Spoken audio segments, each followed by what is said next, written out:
A service of KIBMradio.com, the Internet's home for an all old-time radio.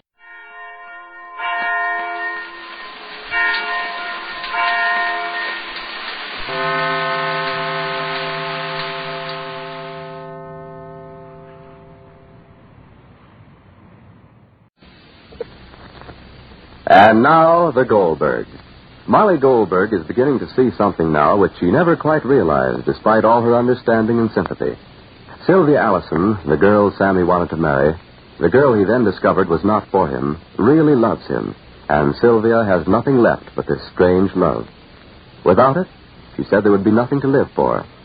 Sammy ran after her as she left the house, and they both drove off in a car. Molly's frightened again for her own son. Listen.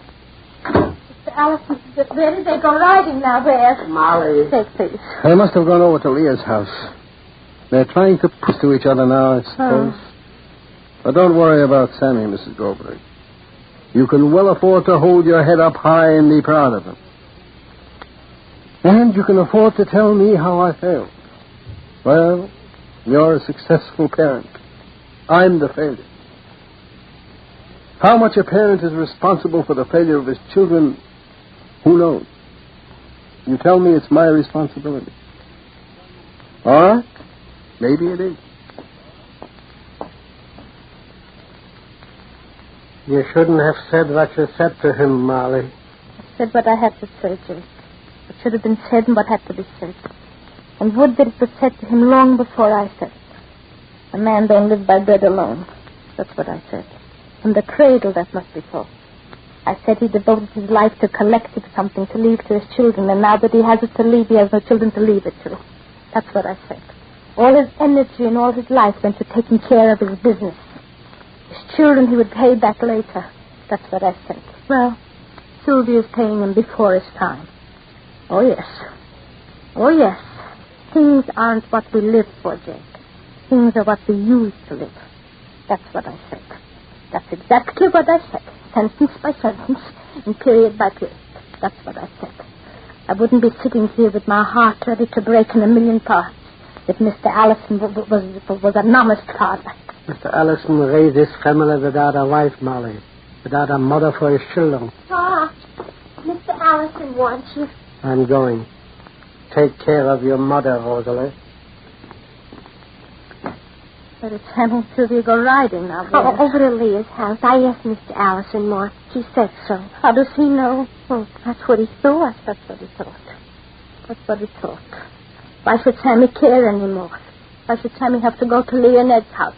Why should he care anymore? No matter what. Why should he go over there? And why should he care? Why? You know how Sammy is, Martin. I know. He always has to do things the way he thinks is right. And no matter how wrong it is, Sammy will do it if he thinks it's right. He just can't walk out on Sylvia. I know Sammy, Mom. I know what he's doing. Yes, you know what he's doing. Oh, it's Leah. Don't start anything. All right, please. Hello, Mrs. Goldberg. Hello, Leah. Hello. Is Sammy over at your house? I don't know. Why? Well, we thought maybe he was. I'm not coming from home. Oh, you're not coming from home. Well, then, probably maybe call up Leah's house. Oh, where's my father? He's upstairs. Call up Leah's house. I'll call. Will you tell my father I'm here, Rosie, please? Yes, but I'll just wait until you call. I'd like to know if my brother is over at your house. Probably I'll call. Anything happened? No. Well, I'll call. Happened. Please, if you will call. 5-4, please. We'd like to know. I suppose I'm being blamed for everything, eh? Why you? Oh, hello? Oh. So? All right. Line's busy. Oh, the line's busy. Mm-hmm. Well, go up, Rosie. Go up, darling. Tell Mr. Allison that his daughter's here. No, not his daughter. He might think it's Sylvia. You better say his daughter, Leah. Go, Mama. We're not much of a family, are we?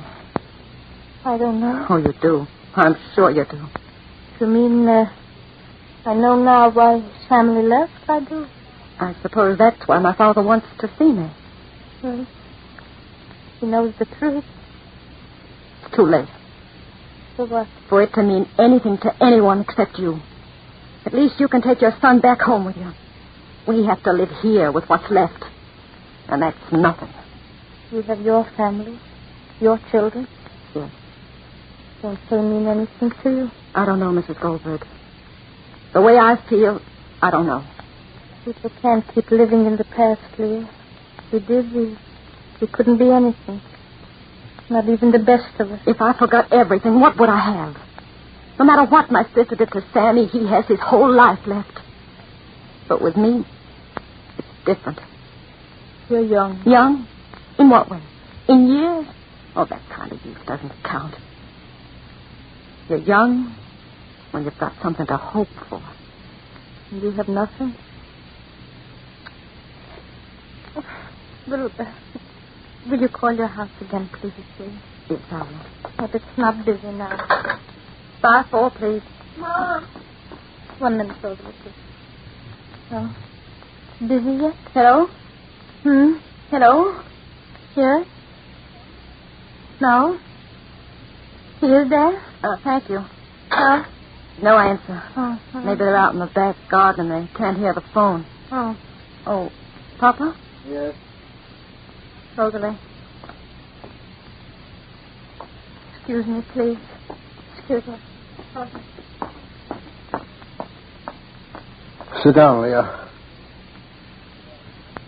Tell me, when did you first find out what was going on between Sylvia and Ed?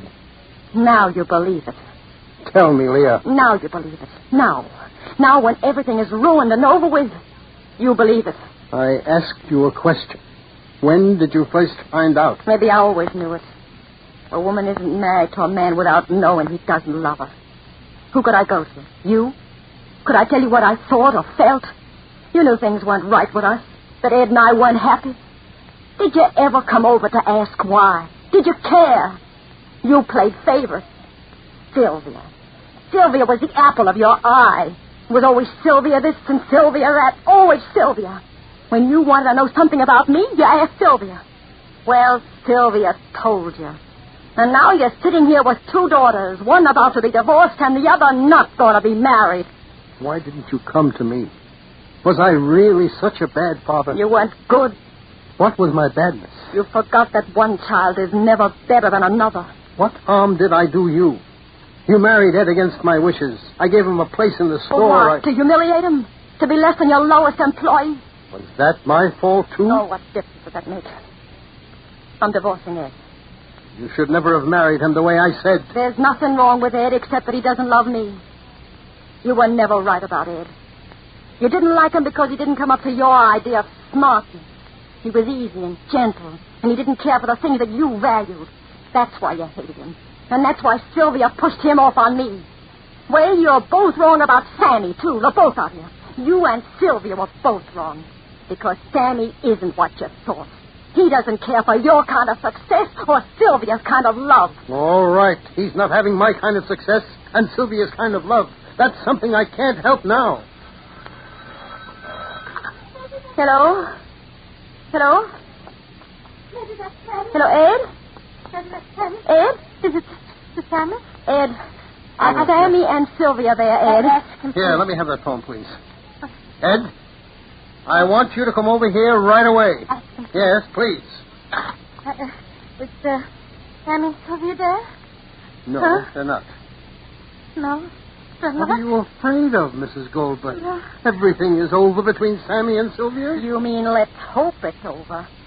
While Sylvia still has a breath of life in her body, nothing's over. Molly looks at Mr. Allison and Leah. From face to face, a questioning look goes around in alarm. What does the absence of Sammy and Sylvia mean?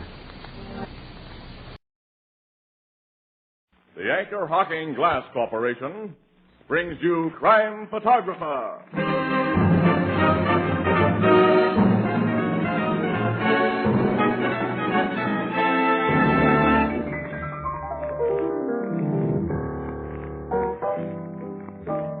Peter Piper picked a pick.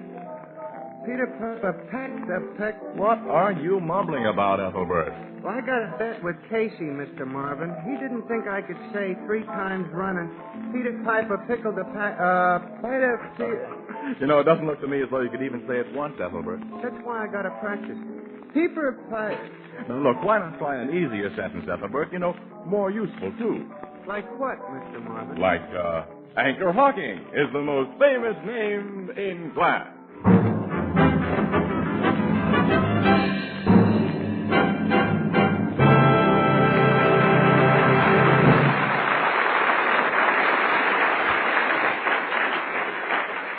Good evening, ladies and gentlemen. This is Tony Marvin. Every week at this time, the Anchor Hawking Glass Corporation of Lancaster, Ohio, and its more than 10,000 employees bring you another adventure of Casey, crime photographer, ace cameraman who covers the crime news of a great city. Written by Alonzo Dean Cole, our adventure for tonight, Miscarriage of Justice.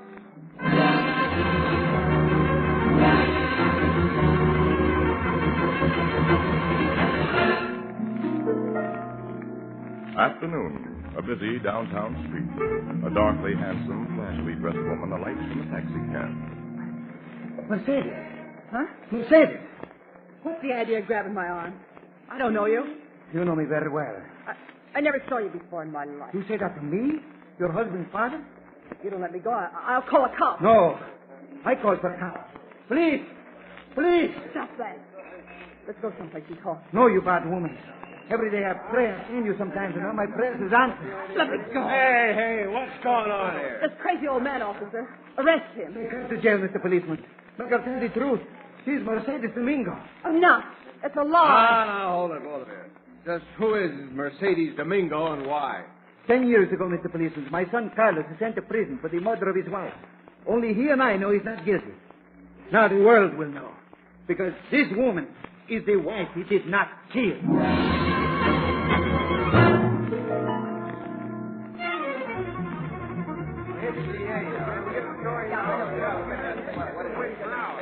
All right, you talk. All right. I'm ready to issue a statement. We want to interview her. Yeah, we want pictures of her and the old man who recognized her. Well, Casey, Miss Williams, all of you newspaper boys and girls, later. But right now, I'm giving you a break with an advance statement. All right. Ladies and gentlemen, some of you may be unfamiliar with the Domingo case, so I'll begin with a brief resume. Nearly 10 years ago, a young laborer named Carlos Domingo was convicted of killing his wife, Mercedes. On circumstantial evidence, Mr. Prosecutor. Well, I, Casey, was not district attorney at that time. According to the testimony, Domingo had threatened her at various times. She disappeared, and he told inquiring neighbors that he believed she'd run off with another man, a waiter named Gonzalez. Now, this waiter was unknown in the neighborhood, and Domingo's stories about him were extremely conflicting. Then the body of a murdered woman was recovered from the river and identified as the missing Mercedes. I saw that body, Aaron. It's been in the water a long time. Carlos Domingo was brought to trial, convicted, and sentenced to death. Fortunately, his sentence was later commuted to life imprisonment. Yeah, after he spent nearly a year in the death house. Well, now this man's wife has reappeared alive. She's been positively identified as Mercedes Domingo. Well, what did she say about letting her husband be sent up for her murder? Well, she claims she didn't know anything about it, Miss Williams. She denies knowing any waiter named Gonzalez, who says she was working in a small town in Texas at the time Domingo was arrested and brought to trial. She says the papers down there didn't carry the story, and she may be telling the truth. She's in the chips now. What's she been doing for herself while hubby's been sweating it out in the big house? She's done very well, Casey. Several years ago, she acquired a piece of land in Texas that later proved to have oil underneath. Oil? She's now worth a couple of million. And that's the whole gist of the story, except that Mrs. Domingo has also gotten herself another husband without bothering to divorce her first. Yeah? He's a Texas racketeer named Alfred Jenkins. Alfred Jenkins? Unfavorably known to the police as Alf the Barber. Wow, this yarn gets better and better. Yeah, but the biggest thing about it is, Mr. Prosecutor, how soon can you spring Carlos Domingo out of the pen? Take this as a direct quote. My office will take immediate steps to effect this poor man's release.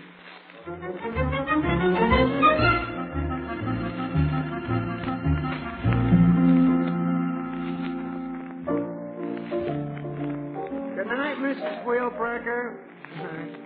Here's your beer, Casey. Thanks, pal. I suppose you and Casey are going up to Wallstock Prison tomorrow morning to see Carlos Domingo be let out, Miss Williams. Mm-hmm. We are, Ethelbert. Yep, every paper in town's going to give it front-page coverage. Poor guy. 10 years in stir for a wife murder that didn't happen. And our impression of Mercedes Domingo is that murder couldn't have happened to a more deserving gal. I guess she ain't much good. Well, all the DA really has on her is a bigamy charge, and that may not stand up. Why not? She married this Alf the barber guy while she had another husband. Well, here's the gimmick as I get it. According to a statute of limitations, if you don't care from a wife or husband for so many years, he or she can be legally presumed dead, you see? Which means you're free to marry again. He says her lawyer told her that. Mrs. Domingo's second husband is sticking by her in all this, I read. Well, why shouldn't he? He married $2 million. He hopes to hang on to her. Mr. Jenkins is another sweet-scented character. How did he get his nickname of Alf the Barber?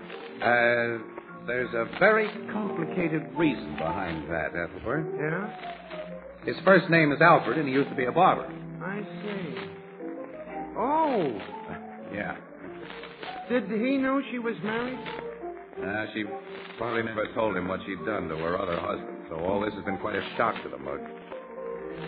Oh, Annie, it's getting late. Got to make an early start at prison in the morning. Mm-hmm. Quite a drive to Wallstock. Let's go home and get some sleep. Who's going to pay that poor guy for all he's been through? Well, the state will end up by giving him a few $1,000, I guess. But even at that, he's been a fall guy for nothing. Guess he's thinking plenty about that and is pretty sure. I'd be. Well, in prison, guys learn to keep their thoughts and their feelings to themselves. Yeah. Well, let's go, Annie.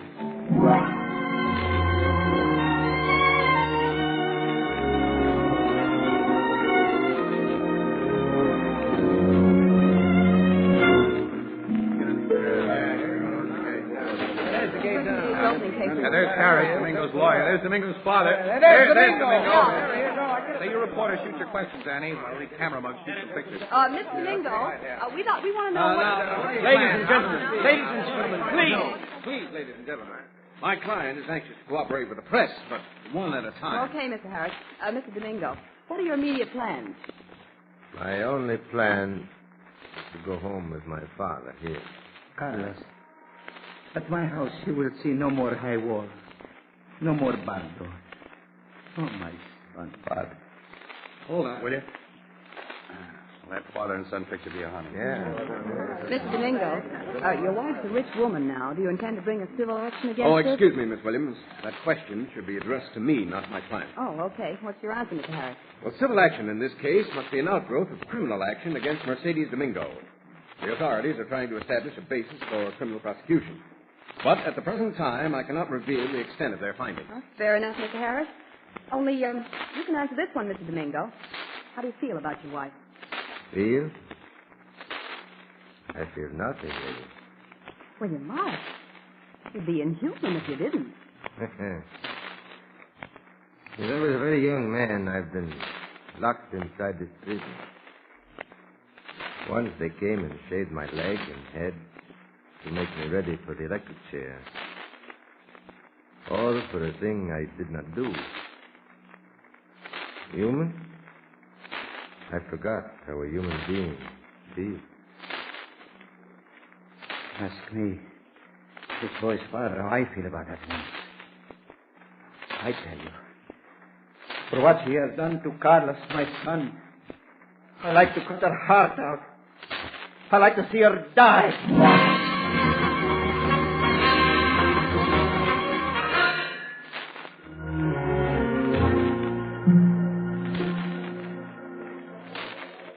Yeah, finish that up, Annie, will you, so we can get out of this lousy studio. I've got only a few more paragraphs to type, Casey. Express is sure milking the Domingo case. You're telling me. All the facts have been in print dozens of times since the story broke. Yeah, hey, there's your phone, kid. Oh, yeah. Oh, answer it, will you? I'm checking over this last Okay. page. Yeah. Williams desk, Casey speaking. It's to you, man. Oh, hello, boss. What? When? Where? Okay, we're starting right away. Come on. Hey, what is it, Casey? Well, there's something plenty new for your story, Annie. Mercedes Domingo has been murdered. Oh, no. Yes.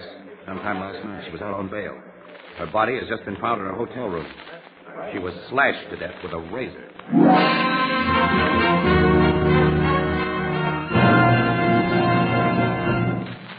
Our story will continue in just a moment.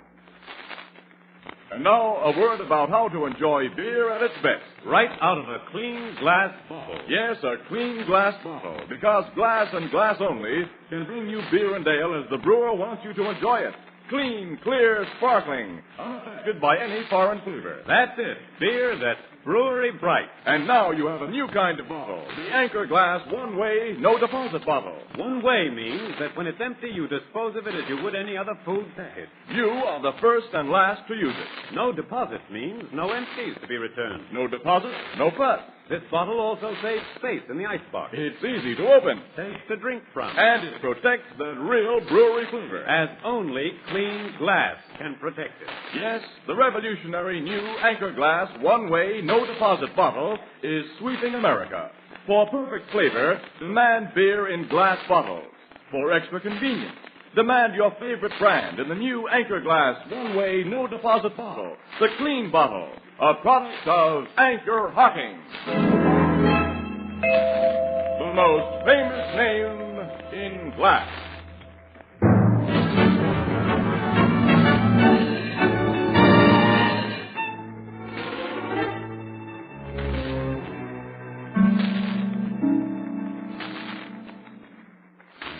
Whoever carved up Mercedes Domingo did a very thorough job, look.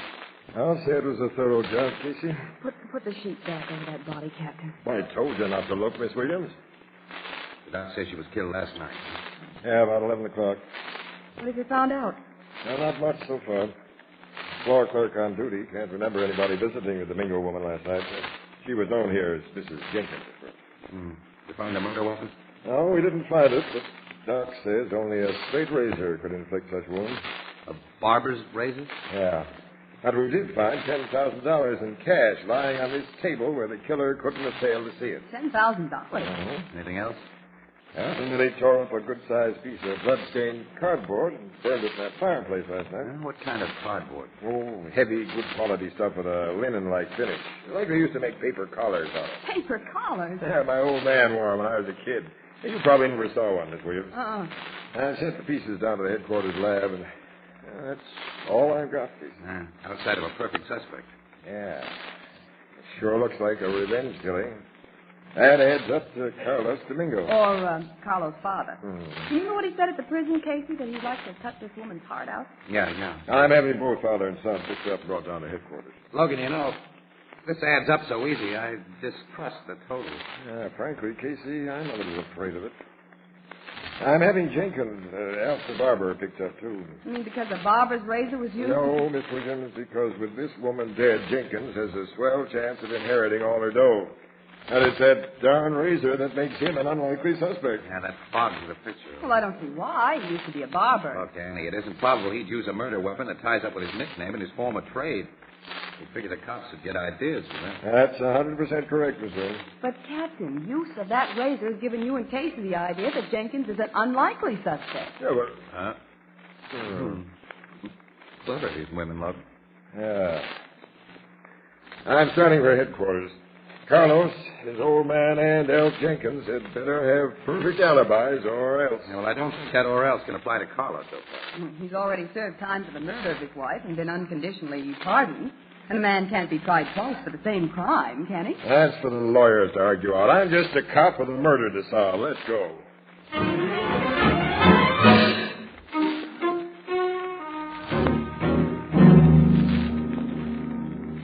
At 11 o'clock last night, you were out walking, Carlos. Walking alone, you say? Yes, Captain. Walking alone. And your walk took you to Mercedes Hotel, didn't it? You got into a room and killed her. If you think so. You admit it. I admit nothing. I deny nothing. Give me a direct answer. Did you kill that woman? Once I said, policeman, no, I do not kill. So I'm punished. But now I say, I do kill. What happened? Do you pat Carlos on the back and let him go home? I guess you know we haven't much chance of sending you up for a crime you've already paid for. Captain, A very bad woman has been killed. Whether I kill her or another killer, she's dead. Now I say no more.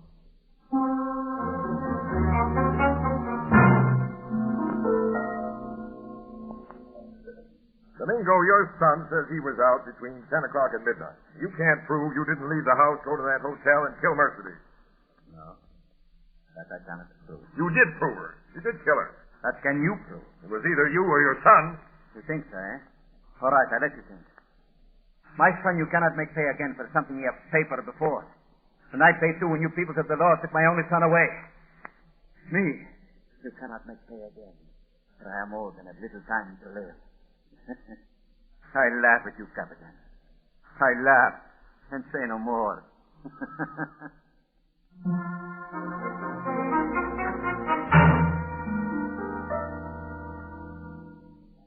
You were in the lounge at the Hotel Marbury at 11 last night, Jenkins? I never left the place from 9 last night till almost 2 this morning. Were you alone in the Marbury lounge, or was somebody with you?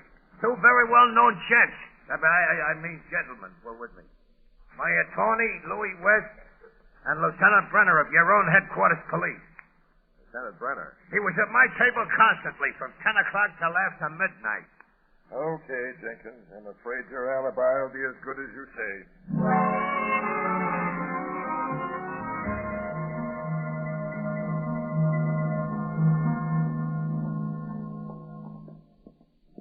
Here's our car, Annie. Come on, get in. Yeah, okay. Casey. Huh? Do you think Carlos or his father did the killing? No. They're simply 100% behind anybody who did. And Jenkins had a perfect alibi. Yeah. Say, Annie, wait. Hmm? The floor clerk at that hotel didn't remember seeing anybody visit Mercedes' room. Of course he wouldn't. Why not? Those scraps of burned cardboard Logan found, they reminded Logan of the material used for paper collars, So what? Well, something else is made of the same material.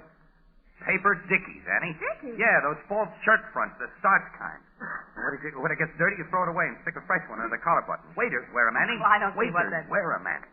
And who'd notice a waiter in the halls of a big hotel? But Logan said none of the employees seemed possible suspects. Well, this waiter didn't have to work in a hotel. Oh, then any man could have put on a tuxedo? No, not any man. He had to actually be a waiter to get by the way he did it, or kill the way he did. He had to be... Annie. What? That Gonzalez. Gonzalez. The waiter Mercedes left Carlos for 10 years ago.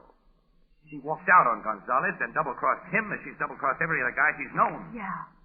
We're going to try to find Gonzalez. Well, how can we? Carlos' chief defense lawyer, Harris, he's got a picture of Gonzalez. He has? Yeah. And Harris let me make a copy of it a few days ago.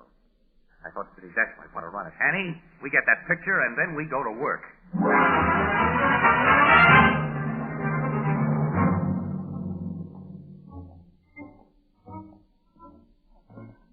Why are all employment agencies upstairs in walk-up buildings? I don't know, Annie. I don't know. This will make the 13th agency we've visited. Oh, well, our luck is bound to change. Yeah. Get worse. Here's a joint. You two are waiters and a chef? No. No. Well, in that case, nothing for you today. Only thing open for a married couple is a waitress and a chef. What are you, cashier and counterman? Neither, pal. Well, you don't look like dishwashers. Well, thanks. I guess you must be a bartender, pal. I can tell you're not a waiter. You ain't got the manner. And here are registry cards to fill out and give me 50 cents. Mister, let me say something. Go ahead. Who's stopping you? Well, we're not looking for jobs. Oh, you want to hire people? Well, step into my office. Sit down. Make yourself at home. What do you want? To help a restaurant, a hotel, lunchroom? Look, we're looking for a waiter. I've got thousands of them. But we only want one. A special one. Here's his picture, look. You don't want this waiter? You know him? Of course I do. His name's Frank Gomez. Frank Gomez. Yes, used to be a fine waiter. He's undependable now. I lost 2 jobs I got him. You don't want him? He's just the guy we do want, mister. Okay, I've warned you. Give me your address and I'll send him to you. No. Give us his address. I don't do business that way. No? Yes. What's that $20 bill for? Gomez's address. Well, I like to do business. Where'd I find his card? Spade. That other fellow must have been looking for Gomez. Other fella? Yeah, he was in here half an hour ago. What did the guy look like? A big fella, well dressed. That's all I noticed. Here, here's his address. Thanks, pal. Come on, Annie. Thanks for the double supper. Bye. Okay. What do you think? Who do you think is looking for Gomez? One of Logan's cops, Annie. That lugger's figured those scraps of burned cardboard just the way I did. He's put his guys out to find Gonzalez. If we want an exclusive story, Annie, we've got to get to this address before Logan beats us to it.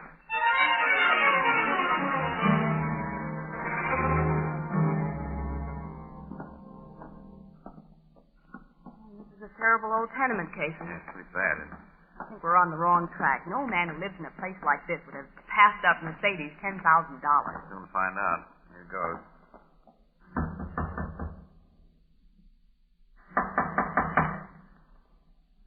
Guess he isn't in. Let's try the door. It's unlocked. Hey, a man's asleep on that cot. Yeah. He's the guy in the picture, ain't he? He's the wreck of that guy. Let me close the door. Now. Wake up, Gonzalez. Wake up, Gonzalez. That used to be your name, didn't it, Gomez? You are police. Someone's been expecting a policeman?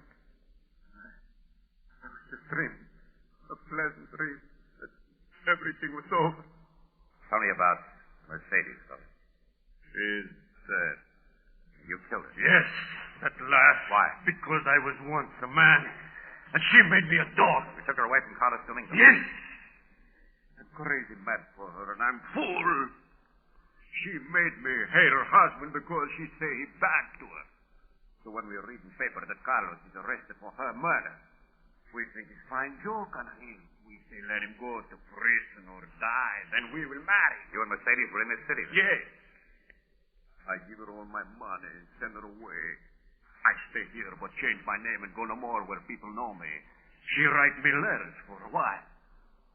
Then her letters stop. Go on. I go to town where she was, but she's gone. I know what she is then. And I know myself. Yeah, nice guy, weren't you? You didn't say a few words that would have gotten Carlos out of prison. I was afraid of police. Afraid and full of hate for the woman who had made me a coward and a fool. Then at last, I read in the paper of how Mercedes is found. I come back. I found out where she lived. Yesterday, I called her on the telephone. What? You found her? I tell her I've kept her letters that would send her to prison. She beg I let her buy the letters, and I play with her like the cat with the mouse. I say get $10,000. I will come for it tomorrow, but I go to her last night. It's in your waiter uniform with a razor in your pocket. Yes, I tell her who I am. She's afraid. She quick offer me the money, then her bad life is ended. My bad life should be ended too. Take me to jail, Mr. Policeman. Let's go, Gonzalez. Stay where you are. What are you doing here, Jenkins? Why that gun? I'm here to protect my interests, Mr. Casey. Seems we were both trying to locate Gonzalez in the same way this afternoon. It wasn't a cop that man told us about, anyway. Who is this man who is pointing a gun at us? Yes, you two should know each other. Gonzalez, meet Mercedes' final boyfriend, Mr. Alf the Barber Jenkins. Oh. Change that boyfriend to husband, wise guy. Make it husband and sole heir. Yes, I'm beginning to get this straight now. Gonzalez, hand over those old letters of Mercedes. The letters? I guess she told you about that phone call from Gonzalez, Alf. Right after she got it. Yes, if Gonzalez talked or showed those letters, you would be out as Mercedes' husband. The court would award Carlos everything. Yeah. Gonzalez, don't think I hold it against you for bumping off Mercedes. That's okay, fella. But I want them letters. Where are they? Wait, Gonzalez. Don't tell him. Even if he gets those letters, he doesn't dare let you live or Miss Williams and me. We've heard your story. He's come here prepared for a killing. I see. The letters are not here, Mr. Clark. If you kept your trap shut, Casey, you might have lived a little longer. After this mug sees you get it to the belly, he'll be anxious to talk. And you'll get... No! Keep back, Gonzalez! I'll come for you! Then take it, you chump! Yeah, and you take it, Mr. Jenkins! I got his gun, Annie. Yeah, he shot Gonzalez right through the chest. Need it for a doctor, quick, in the cop. Yeah, Quick, kid. I'm on my way. Gonzalez, you walked right into that gun of Jenkins when he was going to give me the works. If you hadn't brought his attention away, you would have... I let innocent man go to prison. And do not try to save him. Tonight, El Buen Dios gave me a chance to show it. You understand? Yeah. I understand.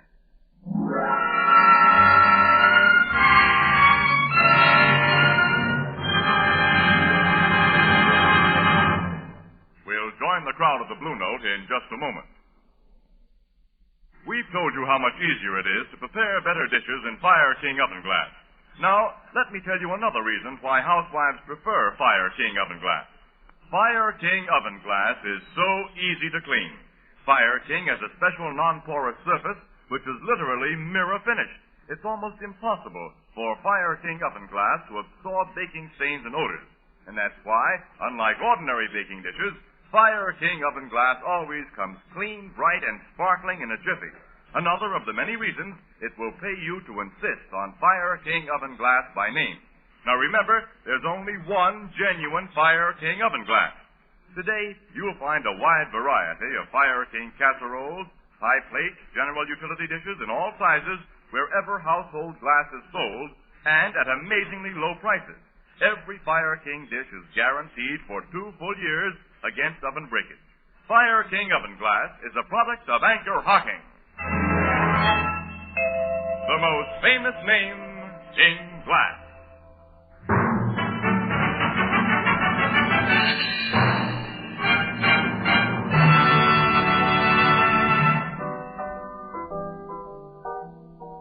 You found them letters after Gonzalez died, huh, Casey? The cops did, Ethelbert. Yeah. Those letters complete the case for Carlos Domingo. Mercedes' husband, only heir, he'll get her entire estate. Which is a pretty small payment for all he went through. That's so. Now I guess that Alf the barber will get more than a sample of what Carlos went through. Oh, yeah, much more. He'll get the work. Them husbands of Mercedes don't have such a good time of it, do they? She was what you call a femme fatale. Huh? Well, that's a Greek word meaning female troublemaker. Like Cleopatra and Helena Troy and Mrs. O'Leary's cow. Mrs. O'Leary's cow? Don't you two know your history? That cow kicked over a lantern once and burned up most of Chicago.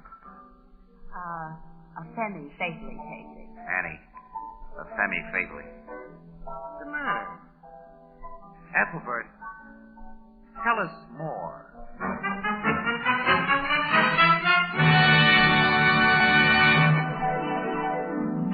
Crime Photographer, starring Stott Cotsworth as Casey, is brought to you each Thursday by the Anchor Hocking Glass Corporation, makers of Fire King oven glass, Anchor glass containers, Anchor caps and closures, all products of Anchor Hocking, the most famous name in glass.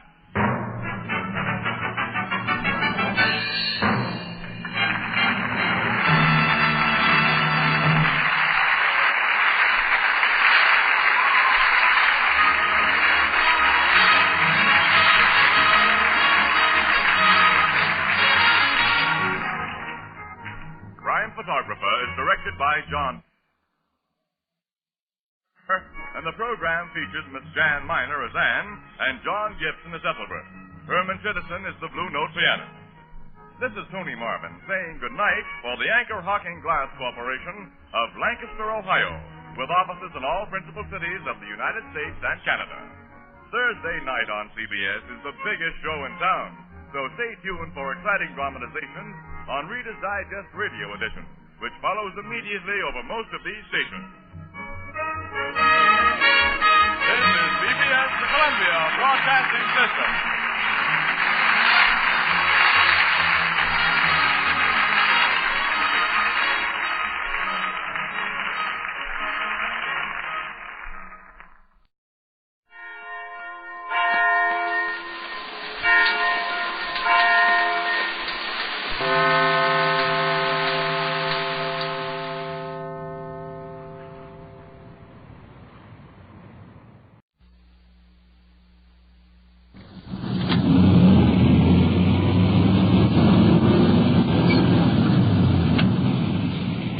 In service, starting mileage 2497, 2497. Officers Perkins and Madlock, tour duty 6 p.m. to 2 a.m. on the night watch. Check 50, 6:02 p.m., starting night watch. This is Don Reed, and I'm the police recorder riding with this detective unit. The sounds you're listening to are authentic, and you're going to ride with us tonight and listen as the cases unfold. Now, I want you to remember one thing. The people you hear are not actors. This is it. This is real. This is what happens on the Night Watch. Night Watch, the actual on-the-scene report of your police force in action. There are no actors. There is no script. Every voice, every sound is authentic. The investigations are recorded as they actually occur. Night Watch, presented with the cooperation of the Police Department of Culver City, California. W.N. Hildebrand, Chief. We switch you now to Car 50 on patrol and your police recorder, Don Reed. Well, it's 1:30 a.m. on the Night Watch. We've been patrolling for over 7 hours, and things have been fairly quiet tonight. Just checking our log. At 8:21 p.m., assisted car 57 with a miscellaneous injury call.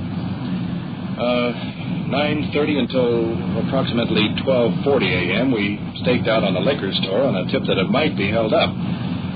3 hours of waiting and no soap. Well, you can't say we didn't try, Don. That's right.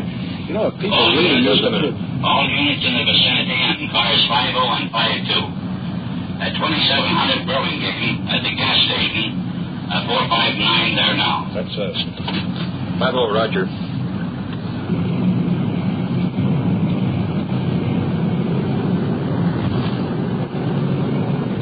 Rolling on that call.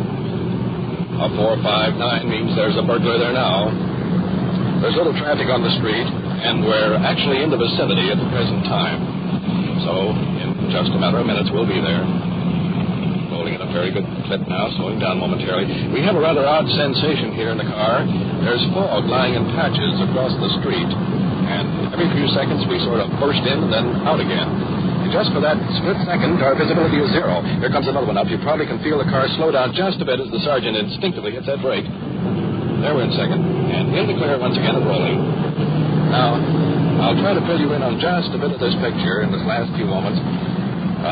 The gas station that we're trying to get to. Hold on, we're making a turn.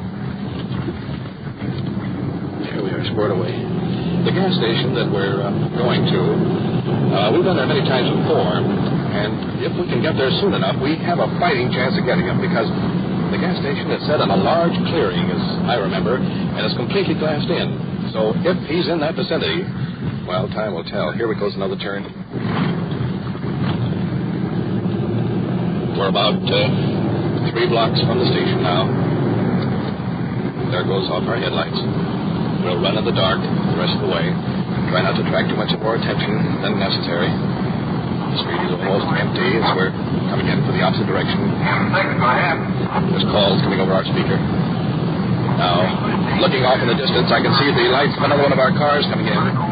That's a safe bet. It's another one of our units rolling in. And looking ahead, there's the gas station over on the right-hand side. As far as I can see, it's dark. There's no sign of life. Now we're pulling in quietly. Lights are off. Car is stopped. Sergeant Perkins is out of the car and hurrying around to the front door. The other police unit is pulled around to the other side of the building. They're out of my view. Now let's get right out with the officers. Out of the car. Up against the building. Moving in the dark. There's glass breaking somewhere. Let's get around there.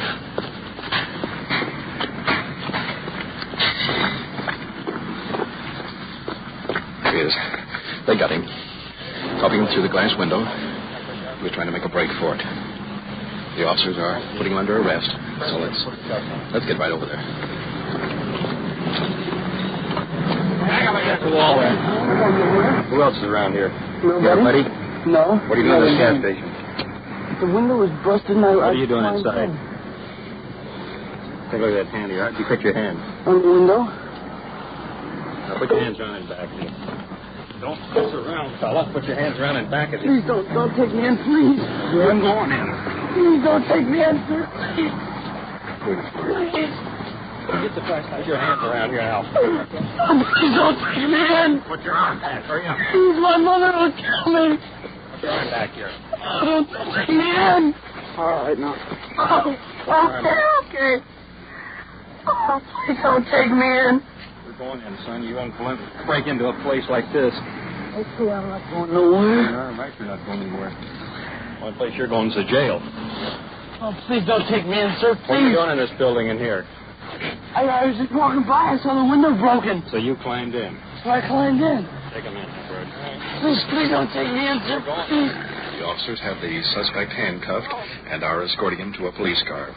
Meanwhile, one of the officers are going to take pictures of the point of entry to be used as evidence if necessary. Let me get a picture, please. All right, go ahead. Get out of here. The informant is across the street here, gave a telephone call. I'll go check with him. Pretty good observation. I'll check with him if you want. So much blood I got on me. None. Lucky. News for you. You get some on you? No, but I had it on my hands and I wiped it on my coat. I don't know where I got the blood from. Did they get him on there, too? That was a lucky break. Boy. How? Boy, that happened so fast. Phew. Let's move over to the police car where Officer DeVoe is holding the prisoner. GTA, don't you know any better than GTA to break into a place and try to burglarize? Please don't take me in. I'll get all kinds of messed up. Sure you'll get messed up. You should have thought of that before you started this. You never learn once, you never learn the second time. Oh, sir, God, I learned. Honest, I learned. Please don't take me in. What are you going to be doing at 21 if you're doing it now? I won't do this again, sir. Honest, I won't. Please don't take me in. Please. Just let me go. Say I escaped or something, but let me go. No, we can't do that. Oh, sir, I'll never do it again, sir. Honest, I swear it. Well, you should have thought of all that before you started. Oh, sir, can't you let me out of here, please? Honest to God, I didn't do it. I just went in. Well, what are you doing in the building? The building's locked up. The window is broken. How'd you cut your hand? On the window, crawling in. Well, what are you doing crawling in the window like that? I wanted to see what was up. I didn't know what was happening. You can look through the glass, can't you? I couldn't see anything. Well, then what'd you go in for? It's none of your business. That's what we get paid for. It's our job, not yours. You been in trouble before? Yeah. What for? For GTA. What else? That's all. That's all? That's all. You on probation now? Yeah. Let's get around the building now with the sergeant and Officer Hebrard and examine where the suspect broke in. I'm going to get some fingerprints on this thing, because if we can tie his fingerprints in there, then we've got definite proof. You want a radio for him? Looking inside of the broken glass where we captured the suspect just a few moments ago. Let's see, it's rather dark in the building here, and I can see where he's been attempting to work on the cash register. Fortunately, he didn't quite make it. I want to get too close to the building for the simple reason we don't want to leave any fingerprints. The men will be down here. Sergeant Perkins, this is the gentleman that... Are you the one that made the call? Yeah. Could you recognize who it was or no? Can you tell me this? After you called the police, did you watch the place here? Yeah. Did anybody leave? No. How many did you see here at the station? Just the one. Just the one. And then after you called the police, you didn't see anybody else leave the station? No. Okay, fine. Well, we may want some more information from you later. We can get it from your organization. Appreciate it very much. It's very alert on your part. Good night, folks. Well, you don't worry about your house now, son. You're in for a day. Your parents will be notified as soon as possible, but after the booking, not before. Oh, do me no good, though, now. Well, it won't do you any good afterwards. But I didn't do it. You just relax. Everything's going to be all right. Oh, no, I'm going to get all messed up now. There goes car 5-2, moving out now with the prisoner. Officer DeVoe driving. Officer Hebrard guarding the prisoner. He's securely handcuffed. There they go. Now I see the sergeant waving. That's our cue to get back to our police car. 5-0 to Control 1. Have you notified Lieutenant Olson on the fingerprints down here? 5-1, I have not as yet. I am attempting to contact the owner. 5-0, Roger. We'll stand by until you get either Lieutenant Olson or the owner down here. 5-0, Roger. Arriving now is the head of the Records and Identification Bureau, Lieutenant Olson. Oh, me. Hi, Lieutenant. Fine, how are you? Fine, thank you. Watson, of course, He does deny it, huh? He was in the place when we saw it, but he said he went into the door, found the door open. Mm-hmm. So that's why we want to get the fingerprints inside if we could. Don't disturb any of that glass there. The rock is inside that apparently he used to break in. The officers are going into the building, so let's go in with them. Here's a quick picture. The floor is littered with broken glass. The cash drawer is broken open and coins are scattered all over the floor. And spots of blood are here and there, indicating the suspect cut his hand getting in. We're on the cash tray? Cash tray. Blood on the pennies here. Blood on the pennies and the tray both. The other money is still in the... There's blood on the toolbox there, sir. Blood on the toolbox. Yes, sir. You want it for analysis? Now, let me get an envelope out here. Yeah, drop them right in this envelope. I'll get some pictures. I think that that's all you need. Here's some more in here if you don't. That's the kid. He's the cook Gosling. You are listening to Night Watch and following the activities of a detective unit on their tour of duty. The people you hear are not actors, and every voice and every sound is real. The investigations are recorded as they actually occur. We will give you the final results of tonight's case at the conclusion of the Night Watch. And now we switch you back to police headquarters and police recorder Don Reed. We're located now in the Detective Bureau. Tell us what happened tonight. Sergeant Perkins, along with the other arresting officers, Ebrard and DeBow, are about to question the young suspect. You go by yourself? Just sitting here, two things impress me a great deal. Walking home? First, despite the fact that this suspect is a big fellow, he's just a boy, maybe 15 or 16. And the great difference in his composure. At the scene, he was nearly hysterical. And now? Well, you decide that for yourself. I was just standing there thinking what I'll do next. So I went in. What did you do after you got into the gas station? I looked around for a while and the container deal with some pennies or some junk on it. I don't know, I think I shoved it over.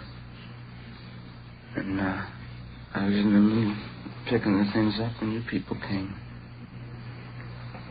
How much trouble have you been in before? GTA and the GTA and the joyriding before that. You had one joyriding, one Grand Theft Auto? Uh-huh.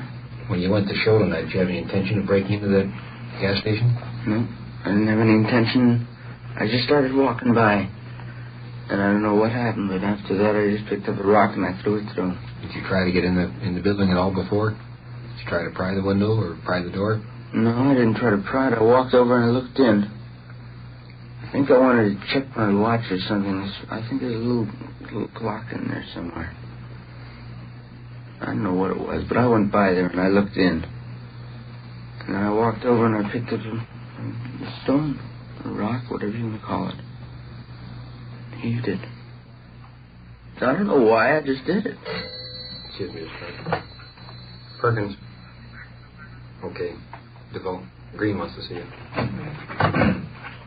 You know, you're fairly lucky to have gotten out of that without being shot tonight. Yeah, I've been told. We're going to call your mother in a few minutes, tell her where you are. We can't release you now. You have to stay here, and then from here you go down to juvenile hall. Mm-hmm. Do you want to take him back up?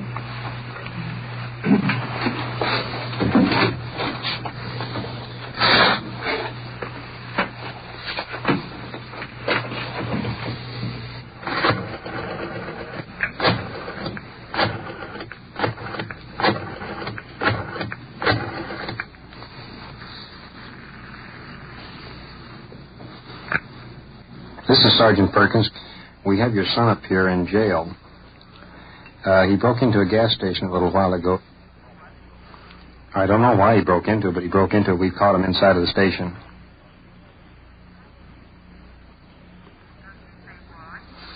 He doesn't know why he broke into it. Well, I don't either, ma'am.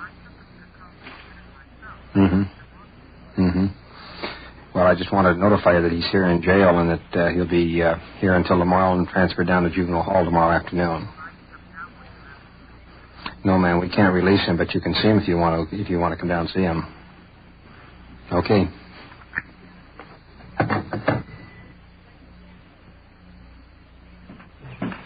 It's about 30 minutes since that phone call. The mother, accompanied by the suspect's older brother, have just entered the office. Gas station. All right.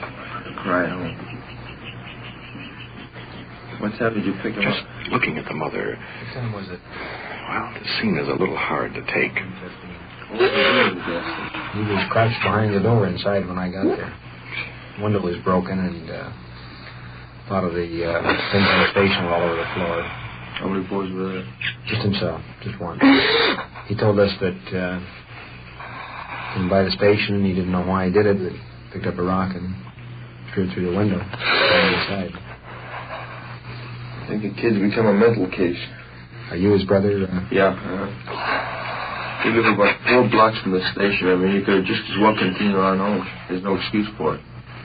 How much did he gain by it? He didn't gain anything.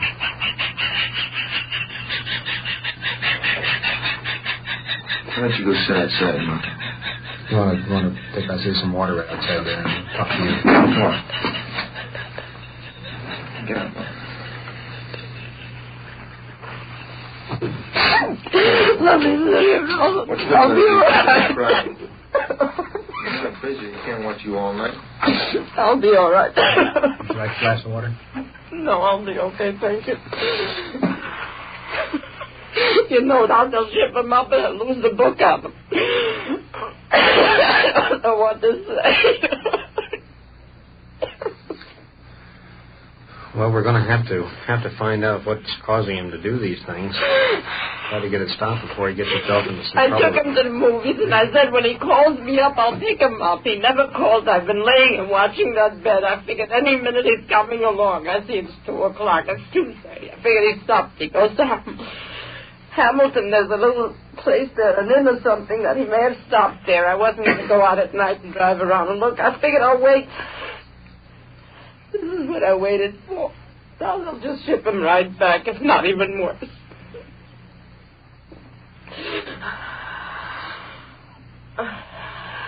Well, this is it. Would you like to see your son? I'd like to see what he has to say. All right. Would you like to see him? May as well face the music. I don't know if he'll say anything. Do you want to go down here? Sure. If they can come down. Bring him down here and then let them talk alone. You moved at home? No, I'm just staying at my mother's house. Have you noticed anything about your brother that... Nothing that would indicate anything like this. I mean, there's no actual reason for it. Here he is, 15 years old, 6 feet tall, 190 pounds, accompanied by an officer. What happened?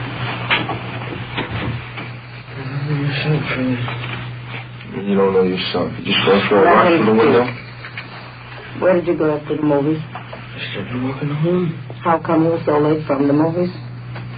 Well, so late. It was about 12. The way you're acting, somebody think you're under narcotics. Are you groggy from something? No. I've been up almost 15 hours on the clock. I'm sitting there watching that bed of yours. I'm not groggy. I can account for every minute. What happened to you? I don't know. You know what this means to you and to me, don't you? Yeah. What does it mean to me? It was going to get messed up again. Why did you think it up before you threw the rock? You had 4 blocks to go. You were going home. You had to stop on the way.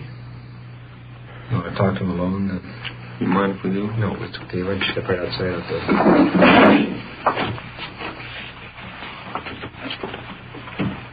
Shut the door there.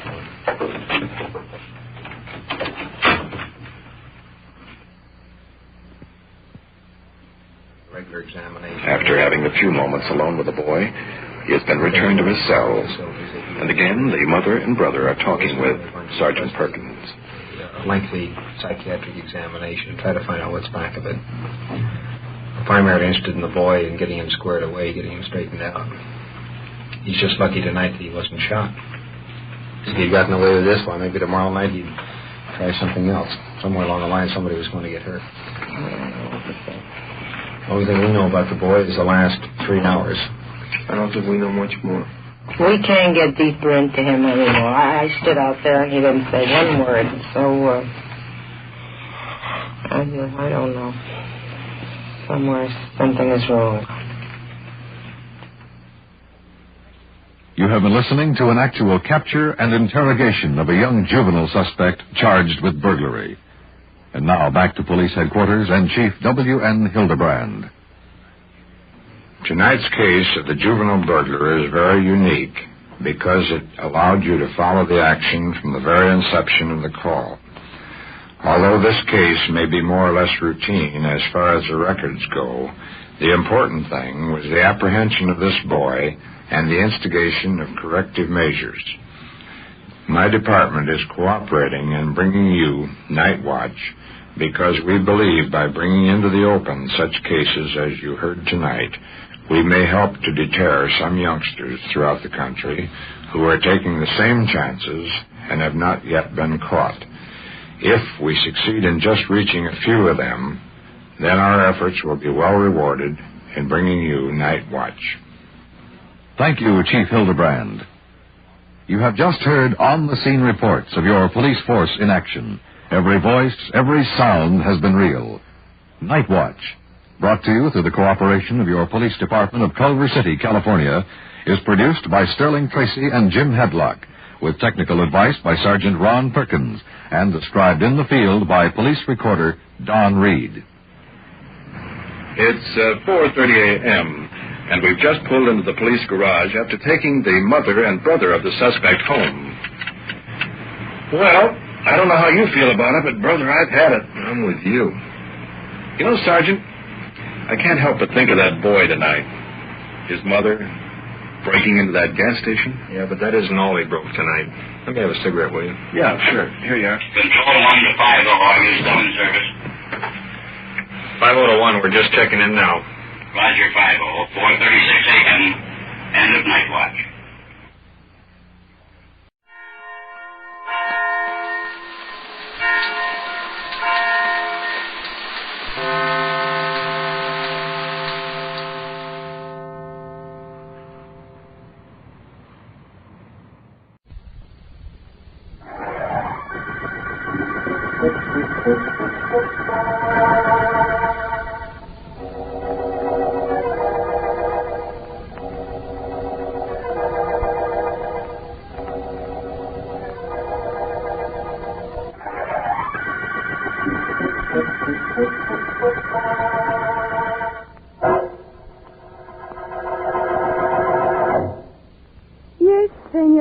Guaranteed to teach you the latest South American dances in 10 lessons, or we refund your money. I'll buy that, Miss Ortega. There's something about the samba that I just can't get. Samba and rumba are included, of course. Now, your name, please? Sally Henderson. Mm-hmm. Occupation or profession? Oh, I'm secretary to Mr. F.X. Markham. He's district attorney here. Oh? Why? What's wrong? Oh, nothing. Miss Henderson, we will not be able to start your lessons for several weeks. Will that be all right? Well, no, not especially all right.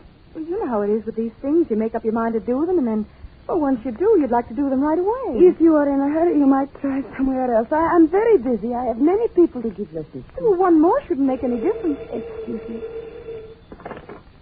Hello? Rosita? Yes, this is Senorita Ortega. Look, don't hi-hat me, Rosita. It's Ronaldo. Yes, what is it? This connection must be bad or something. Rosita, this is Ronaldo, remember? What is it you want? To see you for one thing, to get my job back for another. I'm sorry, there is no position open here now. Goodbye. Now, wait a minute, Rosita. Take it easy. Maybe if there isn't a job open, you wouldn't mind making a small loan to a friend? Absolutely not. We have nothing further to discuss, Ronaldo. Oh, yes, we have. We have a lot to talk about. I gave you a week to cool off after you fired me. But nobody's hiring males dancing teachers much. I'm not doing too good. I'm sorry. That's all you can say, I'm sorry. Rosita, you've got no idea how sorry you're going to be. Now, where were we, Miss Henderson? You had just decided not to give me dancing lessons, Senorita. But after what I just overheard, I've decided perhaps I'd better get in touch with my boss, the district attorney, right away.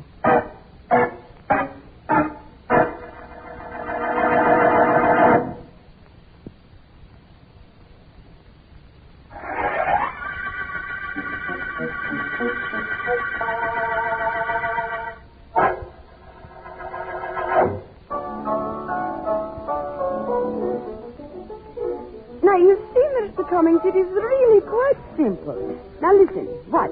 Just 1, 2, 3. 1, 2, 3. 1, 2, 3.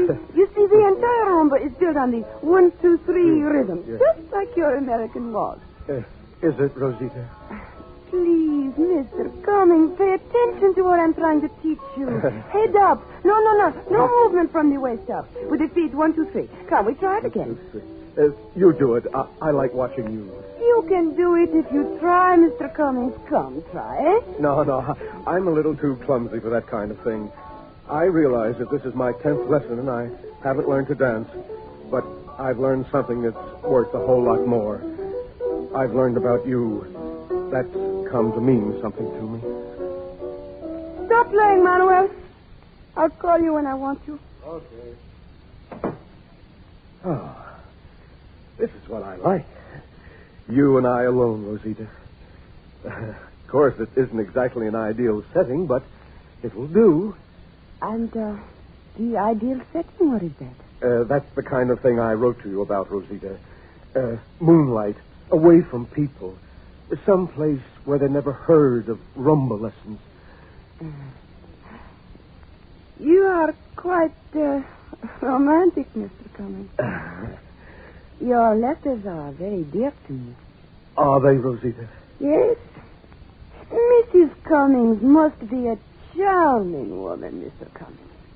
I wonder if she is equally an understanding woman. You think she would like reading your letters? You wouldn't show them to my wife. Oh, Mr.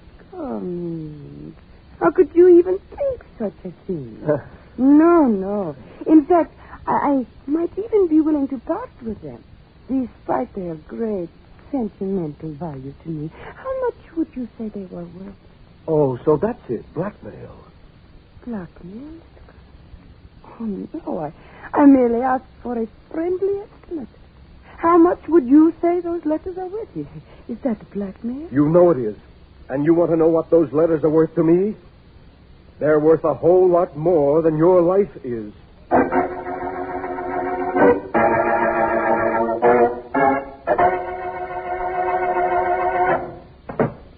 Good evening, Senorita Ortega. Ronaldo is not here? No, he is not, Senorita Raymond, and he won't be here. I told you that a dozen times. Go on back next door where you belong, please. But he's no way for one senorita to talk to another. Senorita? Oh, don't make me laugh. Just because you teach Spanish and because you can fool whoever it is that is stupid enough to come into your studio. Don't think I believe you are Spanish. You know many things that aren't good, Senorita Ortega. It's true, I'm not Spanish. And my name is not Ramon. But I didn't come here to talk about me. Where's Ronaldo? I do not know. Here, there, somewhere. I have not heard from him since he quit his job here last week. Quit his job? You fired him. Don't try to kid me. He knew a little too much about you.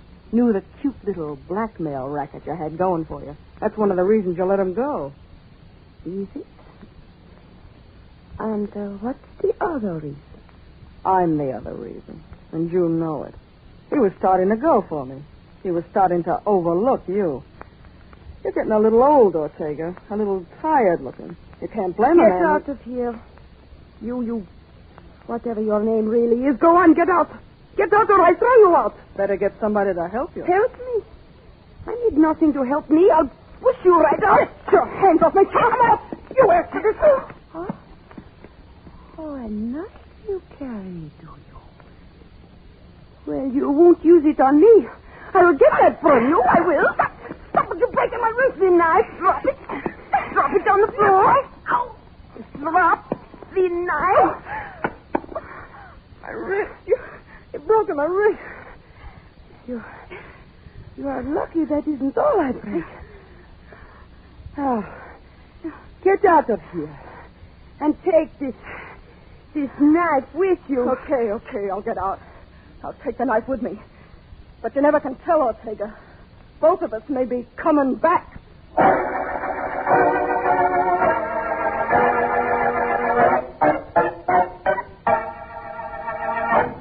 It may be something, and it may be nothing, Mr. Markham, but I thought I'd tell you about it. I'm glad you did, Sally. So you went up to one of those private dance studios last evening, and when this Senorita Ortega found you were working for me, the district attorney, she wasn't very anxious to have you take the course. Oh, it isn't that so much, Mr. Markham. It's the phone call she got from somebody named Ronaldo. That's why I tried to reach you last night on the phone. He sounded mighty serious when he threatened her. Yes, I didn't get in till quite late. And he was serious, all right, Sally. What do you mean? Look at this memorandum that came into me just before you arrived. It's from Sergeant Heath at the Homicide Department. Here, read it. Uh-huh. Rosita Ortega, private dance instructor, stabbed to death in his studio midnight last night. Mr. Markham, she's dead. Mm-hmm. Apparently. I was about to go up to the dance studio to meet Philo Vance there. I'd called him. You mean that maybe I gave you a clue to the murderer? A clue to the suspect, undoubtedly. Somehow clues to a murderer are never this easy to find.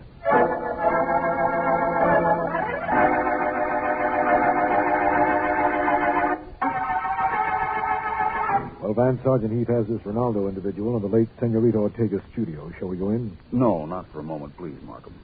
Let's stay here in the outer office a minute. It was quick work on Sergeant Heath's part. Apprehended Ronaldo? Yes, it was. Heath has another suspect for us, too, a Senorita Ramon. She teaches Spanish in the studio next door. Senorita Ramon. That's right. I noticed her son as we came down the hall. Well, Markham, I'm about ready to go to work. It's been quite a while since our last murder case, and life is little to a private investigator without a murder. To a private investigator such as you, that's undoubtedly correct. Now, how about this Ronaldo, Vance? Let's get him in here now, if you will, Markham. Right. I'll have Heath send him in.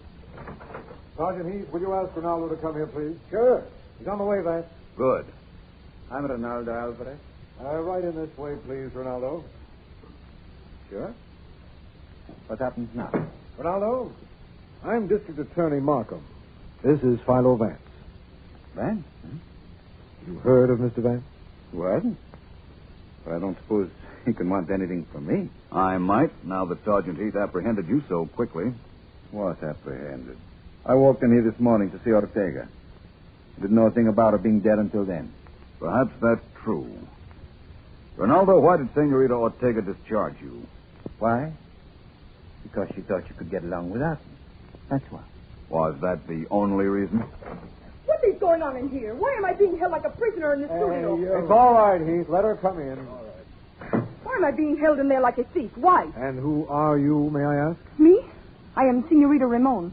I have the studio next door. Oh, I see. Is that reason enough for me to be held until you get ready to speak to me? I think it might be, Senorita Ramon. That accent of yours is slightly spurious, too, I might add. What is your right name? Her name is Margaret Stone, then. Thank you, Ronaldo. You knew her? Very well. Ronaldo, Would you please wait in the studio just one moment, Senorita Ramon, or Stone, whichever you prefer. I promise you we won't be more than a few minutes. Okay. Only I don't like to be kept hanging around like a pet dog. Quite a young lady there, Ronaldo. Huh? She's really something, Vance.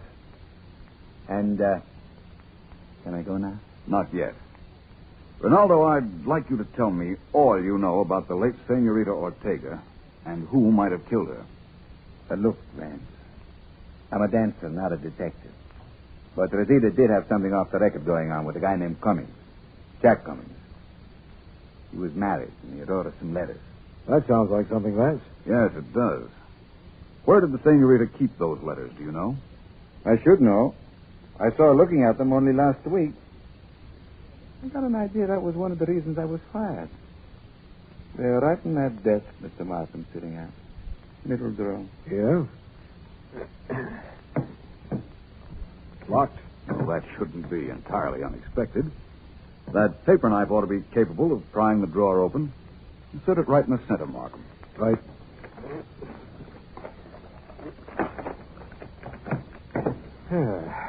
Well? No letters. Nothing that even looks like a letter. Really?